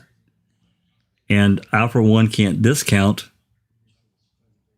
because I'm sitting here right now, I don't know who killed Teresa. I know she was killed. I know she was on that property. I know that. And so I start putting together, looking at all the surrounding, events. I mean, yeah, we could have just put this stuff on the website and threw it out. Hey, we've got, some documents that everybody can read if they want.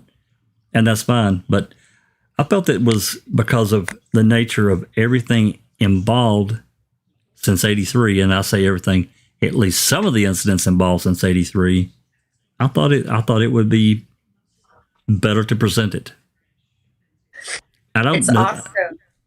Go ahead. It's also important to recognize how differently Manitowoc County treats Chuck and Earl Avery than Stephen Avery. Yeah. There is a drastic night and day. Yes, it is completely night and day. And Stephen's record is no worse than theirs was when it all began. His only mistake was pissing off a Manitowoc County cop. Period. But I guess it's relative, because it goes to show that it's not just it's not because he's an Avery. It's because he's Stephen Avery. Well, I think I want to say something really quick to T1. A lot of us, you know, I know, a few other people know, but there's some people that are getting into this that do not know or understand some of the crud behind all of these other characters that were present that day. That's true. Yeah, I was going to say, you know, we've looked at this from several different angles in terms of looking at possible suspects. So the state portrayed Stephen as this rapist, this, you know, horrible sexual predator, et cetera, and tried to find, you know, all kinds of information to use against him in his trial to that effect. And then when we've looked at certain people like Bobby, we've used the stuff that was found on the computer to try to show possible motivation for him in, you know, possible activities against Teresa. So by the same token, we now can look at two other characters that we've been saying several times now that were present at the time that Teresa would have been present, who at least one of them has absolutely provable you know, sexual proclivities that he confessed to, that are abnormal and unnatural. So that gives us another link to somebody who could have a possible sexual motivation for attacking Teresa. So, you know, I feel like this is relevant. Yeah, you know, and that's where, you know, I knew, you know, and I'm sure that Christina knew as soon as we got this and began looking through it, that, you know, we knew it was controversial, and there's no doubt about it. But again, you know, we're not necessarily accusing Chuck of anything. All we're doing is providing the information, just like, hey, if we got, you know, 10 new documents for Stephen, we'd provide those too. You know, it's really no different as far as helping Zellner. No, probably not. Is there another angle here? Good, I don't. bad, or indifferent. Good, bad, or indifferent, right? That's right. You know. Also, if you guys remember, in one of Avery's appeals, probably the first one that he actually did, he named his two brothers as being possible Denny suspects. He sure did. So why not look at them in that sort of light to see if maybe there's something more that, you know, was looked over or skipped upon, and how can it make a better Denny than Bobby or Ryan or, you know, whoever. Do you also remember? Do you remember when they were like all the phone calls that were from people saying they should look at Chuck? They should look at Chuck. Yeah. You know, so this just adds to that too. Well, and we don't know the depths. Go ahead. Sorry. Travis Williamson, Esquire said, do you guys remember that Earl tried to burn the videotapes, but said he burned the wrong ones? Yeah, what tape did he burn instead? Yeah, that's a good catch. That is a good catch. Also, who was in the quarry supposedly rabbit hunting that day, and where was Teresa's remains found? Also, who was missing when a customer came to the salvage yard? Oh, we know Chuck was not there. He came out later. Yeah, he came out from another area. As I recall, it was reported that he came out from behind one of the storage buildings or something of that nature. Yeah. Yeah, and then again, the canine hit on Chuck's house.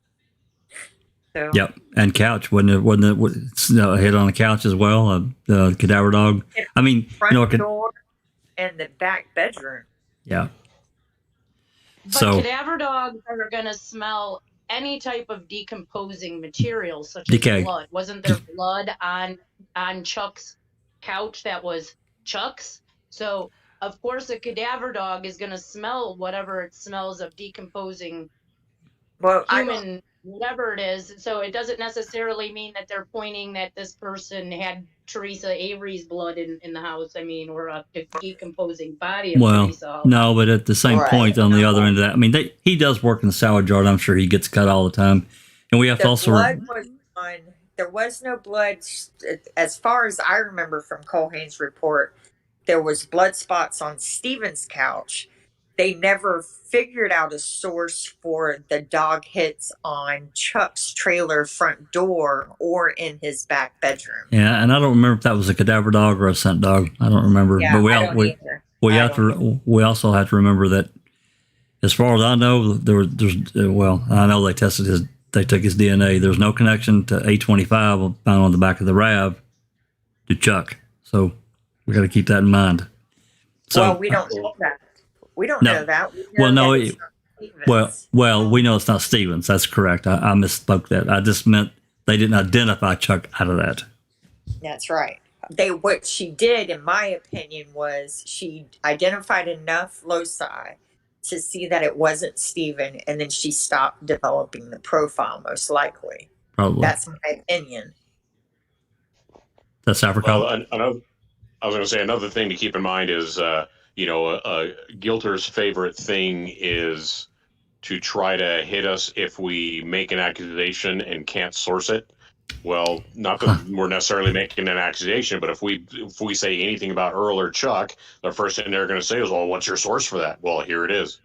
That's right. Yep. And, again, knowing, 3 weeks ago, whatever it was, it's been 2 to 3 weeks ago, and starting to look into some of these things that we really don't know as much about, to build a fuller and better picture of all of it. I think it's important, because I guess that I've looked at so much of this stuff so many times. There's so many gaps that I want filled, and I just don't see how, because I know that, we've talked about before, chances are we're never going to solve anything from, FOIAing stuff, because it's been scoured. I'm sure it's been, vetted out to death. So it's just to answer your question, T1, it's really just in the presenting of information. What is it, BB? T1 says, a lot of these victims were children at the time. Do they not have a voice of protection from these horrible events getting out publicly? That's why they're redacted. There's no names. Yeah, well, and the little children in this last report, there were no names at all. They're unidentified. And they should have been protected. They should have been protected back then by law enforcement by some arrests and convictions. Law enforcement failed in that. I agree with you. Yep, they did. For the Earl charge, I was looking it up on WCCA. It doesn't. He didn't even get like child pornography. Like he's got naked pictures of young children on a video. Wouldn't that be considered child pornography? And isn't that like a federal crime? And they just kind of he was charged with like a picture of nudity, which would have been a felony, and then like 2 lesser charges that were like invading privacy, and he ended up, it sounds like he pled guilty to the invading of privacy, so they would drop the nudity but sounds like special. Neither one of but he did not get charged with any child porn, which I thought was interesting. Yeah. Neither one of these brothers are convicted felons. They are still allowed to own guns in the state of Wisconsin. They both got their charges greatly reduced and did no jail time. Like basically, I mean, Earl was literally fingerprinted, photographed, and they gave him a ride back home. Yep. And what's even weirder for me is Candy let him in the house. Yep. And then went on vacation with him. She said, please don't arrest him until after we go on vacation. What? If my husband did that, I'd have a fit. I agree, but just the fact that they didn't even look at these guys with these kind of charges like that fits a crime that was that happened. I mean, that's shocking to me, because normally, Zapper, I'm sure you can agree to this. Normally, if you have a history like this, you're going to be suspect or looked at least questioned harder, right? Yeah, you're going to be on the list. That's what I would think. So it's very shocking to me that, especially Chuck, having that many of this, that many, and the physical abuse he did not get, and all the calls that came in about him. And I'm not accusing him of it. I'm just saying he fits a bill. He fits a profile. you don't really have to accuse him of it. He admitted to it. Yeah. Well, and you would go back a few reports to the one where he choked his wife with the phone cord and raped her. How does that? I mean, we don't know the end result of that. Yeah. Anyway, we got a couple more. Earl did do some time, like 9 months. Another thing to track is how many of those earlier reports, or how many of these earlier incidents, were all handled by Griesbach. I don't remember seeing his name in the ones in the 80s. I don't remember seeing his name on any of that. It was a different ADA. It was a female. Probst. Yeah, Probst. I think Susan, the one you're thinking of, was a much earlier one with her. The one from 91. Yeah. I was gonna say you. And I think you're right. I think he did do like I don't think he did 9 months. I think he did a few days though. Yeah. Now that you said that, I remember. Yeah. What's that, Cyber Cop? I was gonna say in several of them that you've just read since I've been on, ADA Griesbach was noted as the DA working on it. Yeah, he came in. Not Michael Griesbach? Yeah, it is. He came in probably. I think I started seeing his name in the later 90s. And before that, it was ADA Probst, Probst, I think, and she was a female. Okay. Yep, I think that's right. So yeah, we got Rohr and Griesbach in the 2000s, and before that, it's the female. All right. Any more questions before we get to these last two? Are we good? All right.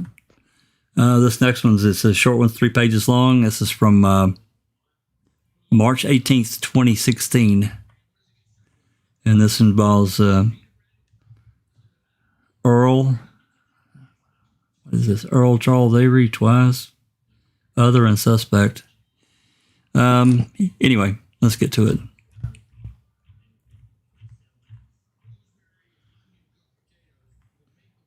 Accept bail. Is there another report that should go first, Sunshine? I'm not sure. Let me see. Oh no, I think this is I think this is okay. I think we're okay. I think it explains it as I go down. I remember glancing at this. On March 18th, 2016. March 18, 2016 at 1600 hours. CO Shower was working central control at MTSO jail. At 1927, same day, Christopher Avery was booked into the MTSO jail on 3 warrants from Oconto County Sheriff's Office. Charles Avery came to the MTSO jail and posted bond in the amount of $744.30 for these warrants. A TTY was sent to the OCSO to inquire if there were any future court dates where the money should be sent. OCSO advised that no future court date was needed and the money can be sent on the 301, and it gives the address there. A TTY was sent to OCSO confirming that the bond was posted and will be mailed to them. 318 at 2016, 2103 hours. Avery was released from the MTSO jail. And on 321, 2016, a check of the amount was sent to the county clerk. And I think that's it for that one. And I think, yeah, that's it. That's the last one. Yep, that's the last one. Yep. I didn't skip one, did I? No, I think that was all of them.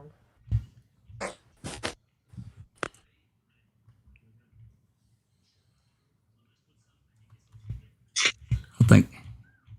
Or do you think we're missing one? Oh, nope. I got so many open here. I'm looking at it wrong. Nope, that's the last one. I apologize. That is it. That's the last one. So, whew.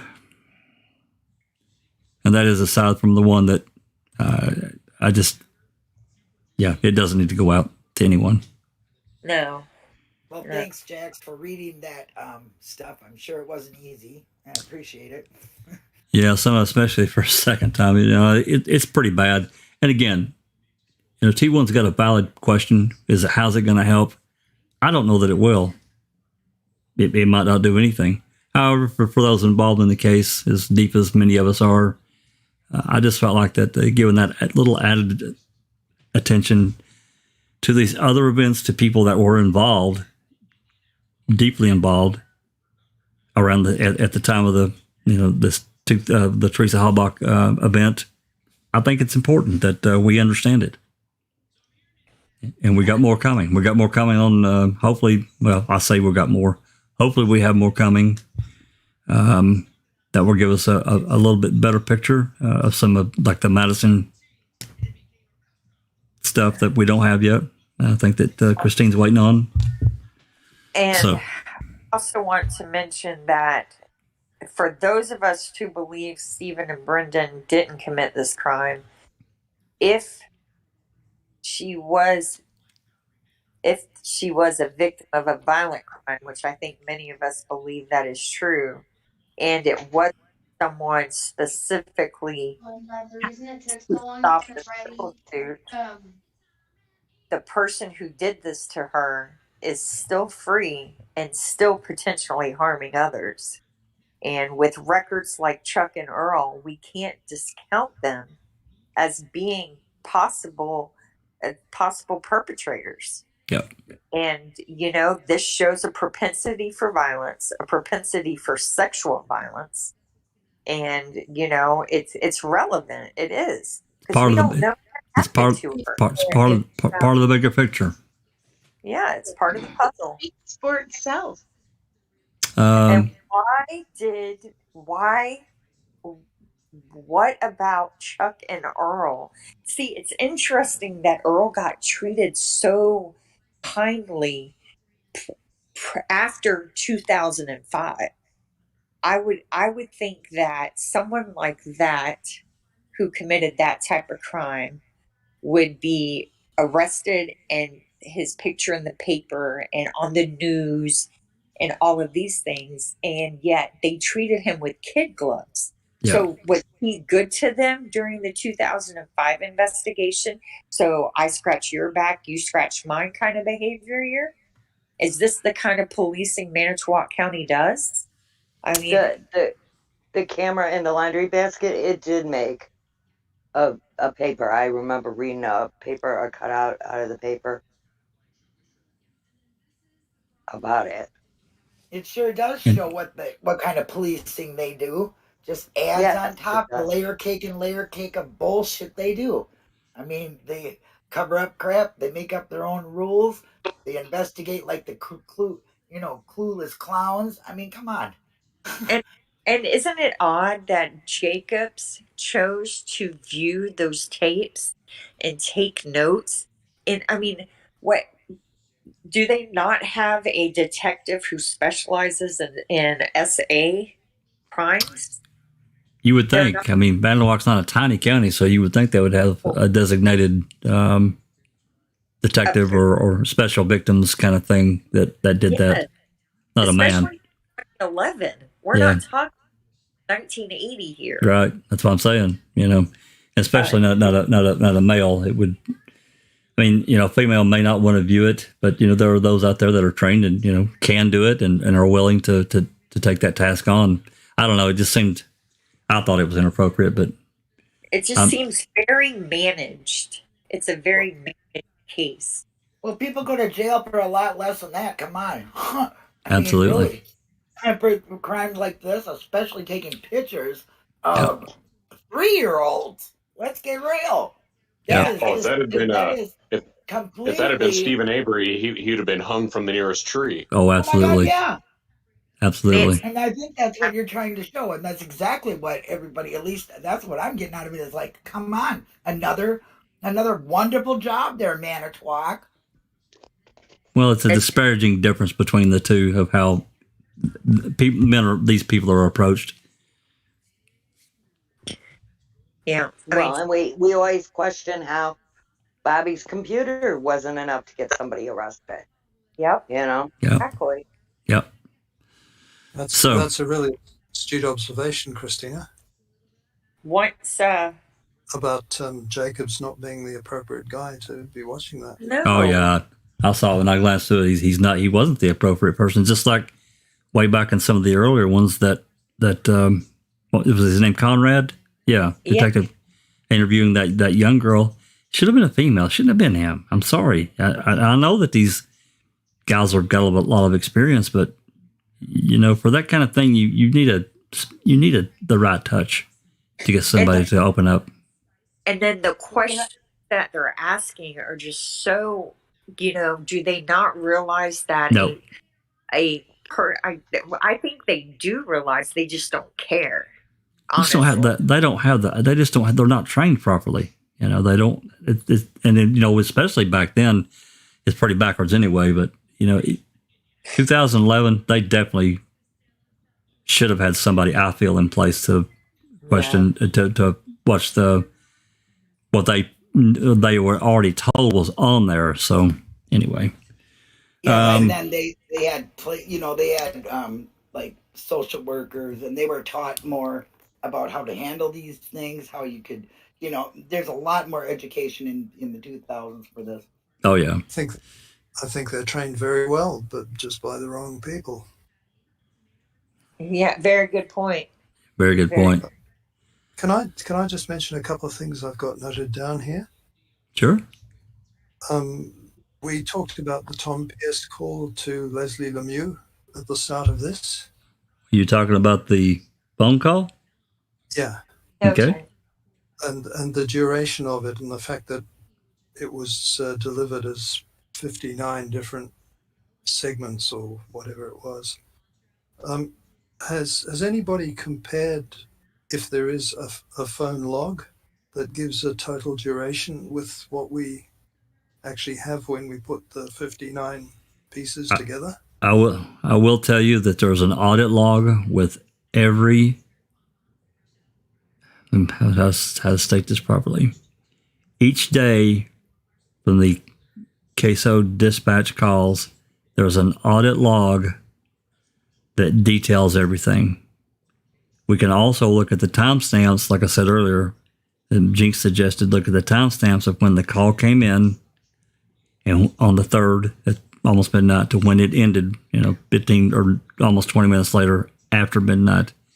And it should be roughly around the 20-minute mark, no more than that. It was 19 minutes and whatever it was, 19 minutes and 40 seconds, 38 seconds, whatever I recorded there. So we should be really close to that time frame. Yeah, if anything more than about 10 seconds difference could be at most. At most, anything even. I mean, you couldn't get much into 5 seconds, but you could still get a little bit. But I don't know how much they can actually manipulate that system where the call's recorded. I doubt that. Maybe somebody at a sysop level, I don't know that a detective or anything could manipulate that system.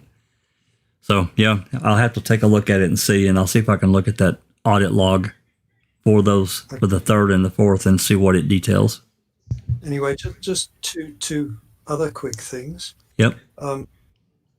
Jinx, somehow I got to look at a map that Jinx put up of all the radant properties around the Avery salvage yard. Oh, sure. Mm-hmm. And it's like a patchwork quilt where only the center one is the Avery thing. They're completely surrounded. I guess a lot of people have seen that, but to me it was new, and I can't help but keep thinking about that, given all this nonsense with Chuck and Earl, and the possibility that there's something of a long-standing conspiracy that was being cooked up while Stephen was in for the 1985 conviction. So I'll just You mean to get the property? Yes, just put that in as being something that kept jumping into my head. And the other thing is just relating to the empty squad cars and loaded weapons in virtually every room of the house and so on. I've put a couple of three different time markers into case talk, mainly for SAPA, but other people may be interested as well. Yeah, I see you got them listed there. Mm. Yeah. I'd heard some, or maybe read some things, I can't even tell you where now, from the distant past about businesses or other entities trying to get their hands on the Avery property for whatever reasons. So, I don't know what's there to exploit other than to take the land and build something on it. I don't know if there's any quarry value in that, where they're at or not. Maybe there is, because they're literally right beside the quarry, right? So I don't know, though. Yeah, I know there are people who have paid a lot of attention to that, and I've not been one of them. But I think, given that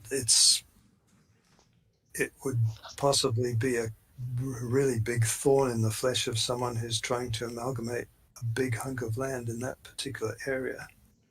That could be quite important. Well, anyway. I mean, it was Dolores's property, so when she passed away, I'm just gonna, without knowing the will, because I have no idea what her will said, but I'm just gonna assume that it all passed to Al. I don't know if it went to the Chuck and Earl or not. That's a good question. I would think it would go to Al, but just a guess. Yeah, I don't know that anybody's asked that question, or even where we would ask it. I don't know what you can see from if it went through probate or what. Maybe it's a question we can explore with somebody that has contact with a family member that might know. It's a good question. Okay, enough from me. Thanks very much, Jeff. Really good one. Yep, you're welcome. It's been a long one. I knew it would be long before we started, and I really appreciate everyone hanging in there and listening to me droll on and read. I did the best I could. Hopefully, there's some overall value with the information. However, people want to take that and put it with the rest of the puzzle. There's going to be more. I can tell you, there's more coming, and they may just be just as controversial as this one. We're just trying to get out as much information as we can. Now, this one, I don't like holding anything. Guys, I don't. But this other one that we're not going to release, it just there's nothing there. It's not relevant. It's just not. And you can trust me or not on that. But I wouldn't lie to you. I don't want to hold anything back. So, with that said, is there any more comments, questions before we get out of here? We've held everybody here for hostage for 5 hours. I didn't think we'd go quite this long, but I knew it'd be a pretty long one. Can I add a couple of comments? Please do. Yeah, look, I know the podcast went longer than Ben Hur's, but I think it was very important, and it gives well, especially myself, a greater degree of perspective. Because don't forget, both Chuck and Earl, they were considered co-conspirators as well, especially in the early phase. And it's very interesting that Michael O'Kelly, in the letter that he wrote to Kaczynski, says the following. It's only a sentence. I'll read it out to you. Stephen Avery needs to be removed from society. I believe that his male siblings could have a role in Teresa's crime scene.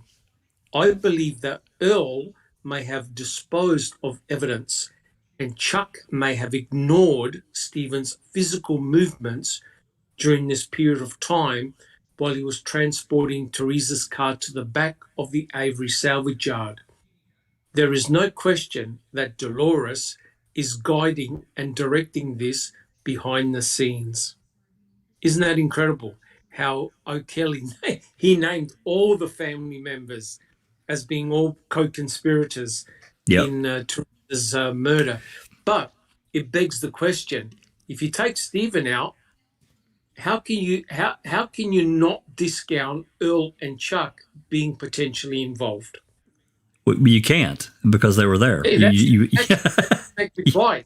That's exactly right. So if you look at what Michael O'Kelly was targeting Stephen Avery, right? Yes, and he was absolutely. saying his brothers were co-conspirators. What I'm saying is take Stephen right out. Yep. And how do you then provide an alibi for Earl and Chuck? And what makes it worse is if you look at the background, what you have just read out, especially of Chuck, it's pretty remarkable that he did display violence towards women and also SA as well, right? And that's exactly what Ken Kratz was laying at Stephen Avery's feet, exactly the same charges. That's right. And here we have someone who has repeatedly offended, and reports have been written up, and nothing has happened to both him or Earl, which is truly off the charts. Yep. And I think that, everybody can agree or disagree. Doc, you probably had time to digest this a little bit more, but I just don't quite understand how there wasn't a more of a investigative arm to at least check out what was going on with the two brothers deeper than what we know, because clearly there wasn't. There just wasn't. They were focused solely on Stephen. No, but we all know that the only person from the salvage yard that had a civil suit was Stephen. That's right. So he is the number one person to go after. Yeah. And in effect, now that I've done quite a lot of reading, in effect, they're also having a go at the Innocence Project as well. Yeah. Right? Absolutely. So they're going after Stephen because of his civil suit, but they're also giving a backhand to the Innocence Project, or as Fallon called it, Project Innocence. Project Innocence, yeah. Yeah. What an ass. The depositions, the civil suit depositions, are really important to read, especially Tom Fallon's, because I think we should do an open mic on that, on a few of those. We should, because Tom Fallon was given all these scenarios about what would happen if this and this and this. He's basically talking about, the attorneys were talking about the 1985 case. They were trying to get Fallon to admit that the MTSO had actually targeted Stephen. And can you believe that Fallon came up with every legal argument to say, no, they couldn't have possibly have thought Stephen. So what I'm saying is, it's remarkable how, despite Chuck and Earl having an obvious history of some really nasty doings, nothing was done. And I don't know if Hugh could back me up on this, but if you did this in Australia, you're in prison. You are in prison. Cooked. We've had doctors, lawyers, judges with just pornographic material on their computer end up in prison. Yep. And this guy is videotaping, and even put himself on the videotape, young children dressing and undressing. Oh my God, that's straight to jail in Australia. And just because he's just saying, "Oh, I've got a problem with this, I'm working." Sorry, no. In most places, Dr. Silkman, that would be in prison. Okay. Yeah, but what I can't understand, though, guys, is why aren't these two in prison now? Because Manitowoc County owed them a favor. Well, that's why. And both of them did point to Stephen. That's right. They both admitted that Stephen could have done. I was sitting here thinking about it. And Making a Murderer, neither one of them were really around until Kathleen came on. You know what I mean? And then it started, like they thought, well, maybe he might get out, so we'll act like we support him. But if you watch, like, think about how Earl has been in social media since Dolores passed away, and just how utterly cruel he has been to his brother.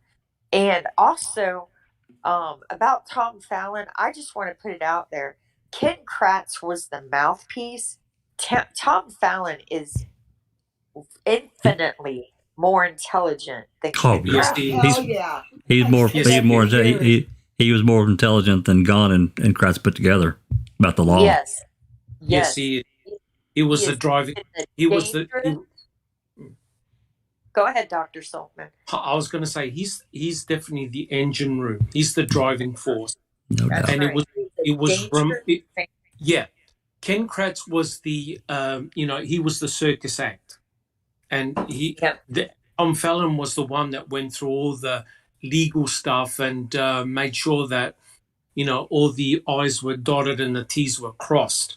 Right. The man behind the curtain. Yeah. Correct. And like I said, the civil suit deposition of Tom Fallon is just unbelievable. It's like the attorney showing him the color black and saying to Fallon, "This is black, isn't it?" And then Fallon coming up with a legal argument to say, "Oh, it could be a real dark blue." Yeah. In other words, he could not say yes. He reminds me of puzzled. He reminds me of puzzled of it all on Reddit. Like, he just won't give you. He'd rather not to you than to give you a point. Period. Correct. So I think we should really get together and figure out what depositions, since Solo leaked them. Are we still legally bound? Well, I am if I can't release mine or do anything. I mean, I signed depositions. That's what I mean. That's what I'm talking about. You had to sign that paper with Eric and them saying you weren't going to release it or use them in the hole or whatever. Ours, we're going to use Solos. He's sharing with we're not supposed to use the let's back up. Let's back up.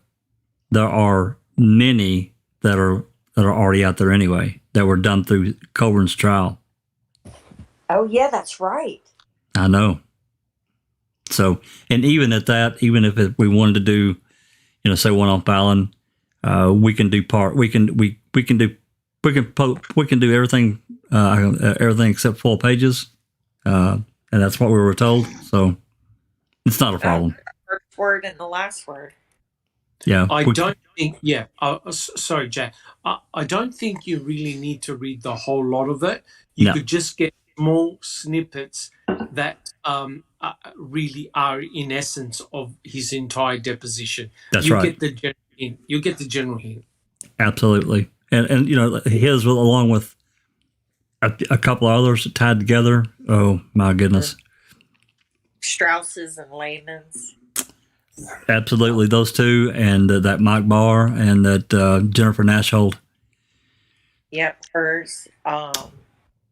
I just read whose did I read the other day? Conrad's was interesting. Nicholson's was interesting.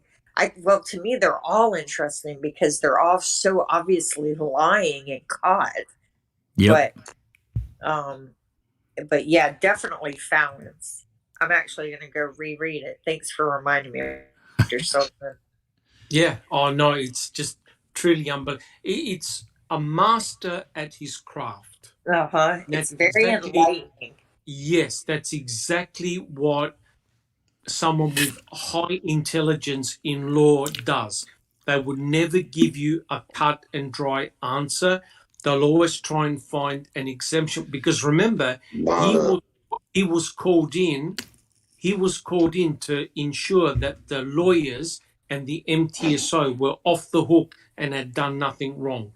So he's not going to acknowledge any wrongdoing by the MTSO, the sheriff, Kacerik, Vogel. So remember, he's on their side. Yeah, absolutely, it was. His responses were unbelievable. Yeah. To use an Australian expression, too right. Dr. Yeah. Christina, Correct. you are both too right about Fallon. Brilliant mind, absence of ethics. He's achieved. He's had the run of the place. He's had everything going his way for way too long. And your point about what we've had in Australia, Dr. Silkman, absolutely. I guess one of the reasons there are so many Australians who are committed to this is we've had our experience in the 80s and 90s when a major cleanup happened, and we've got a taste for what's going to come out of this when it eventually turns the tide. You guys are in for a real show.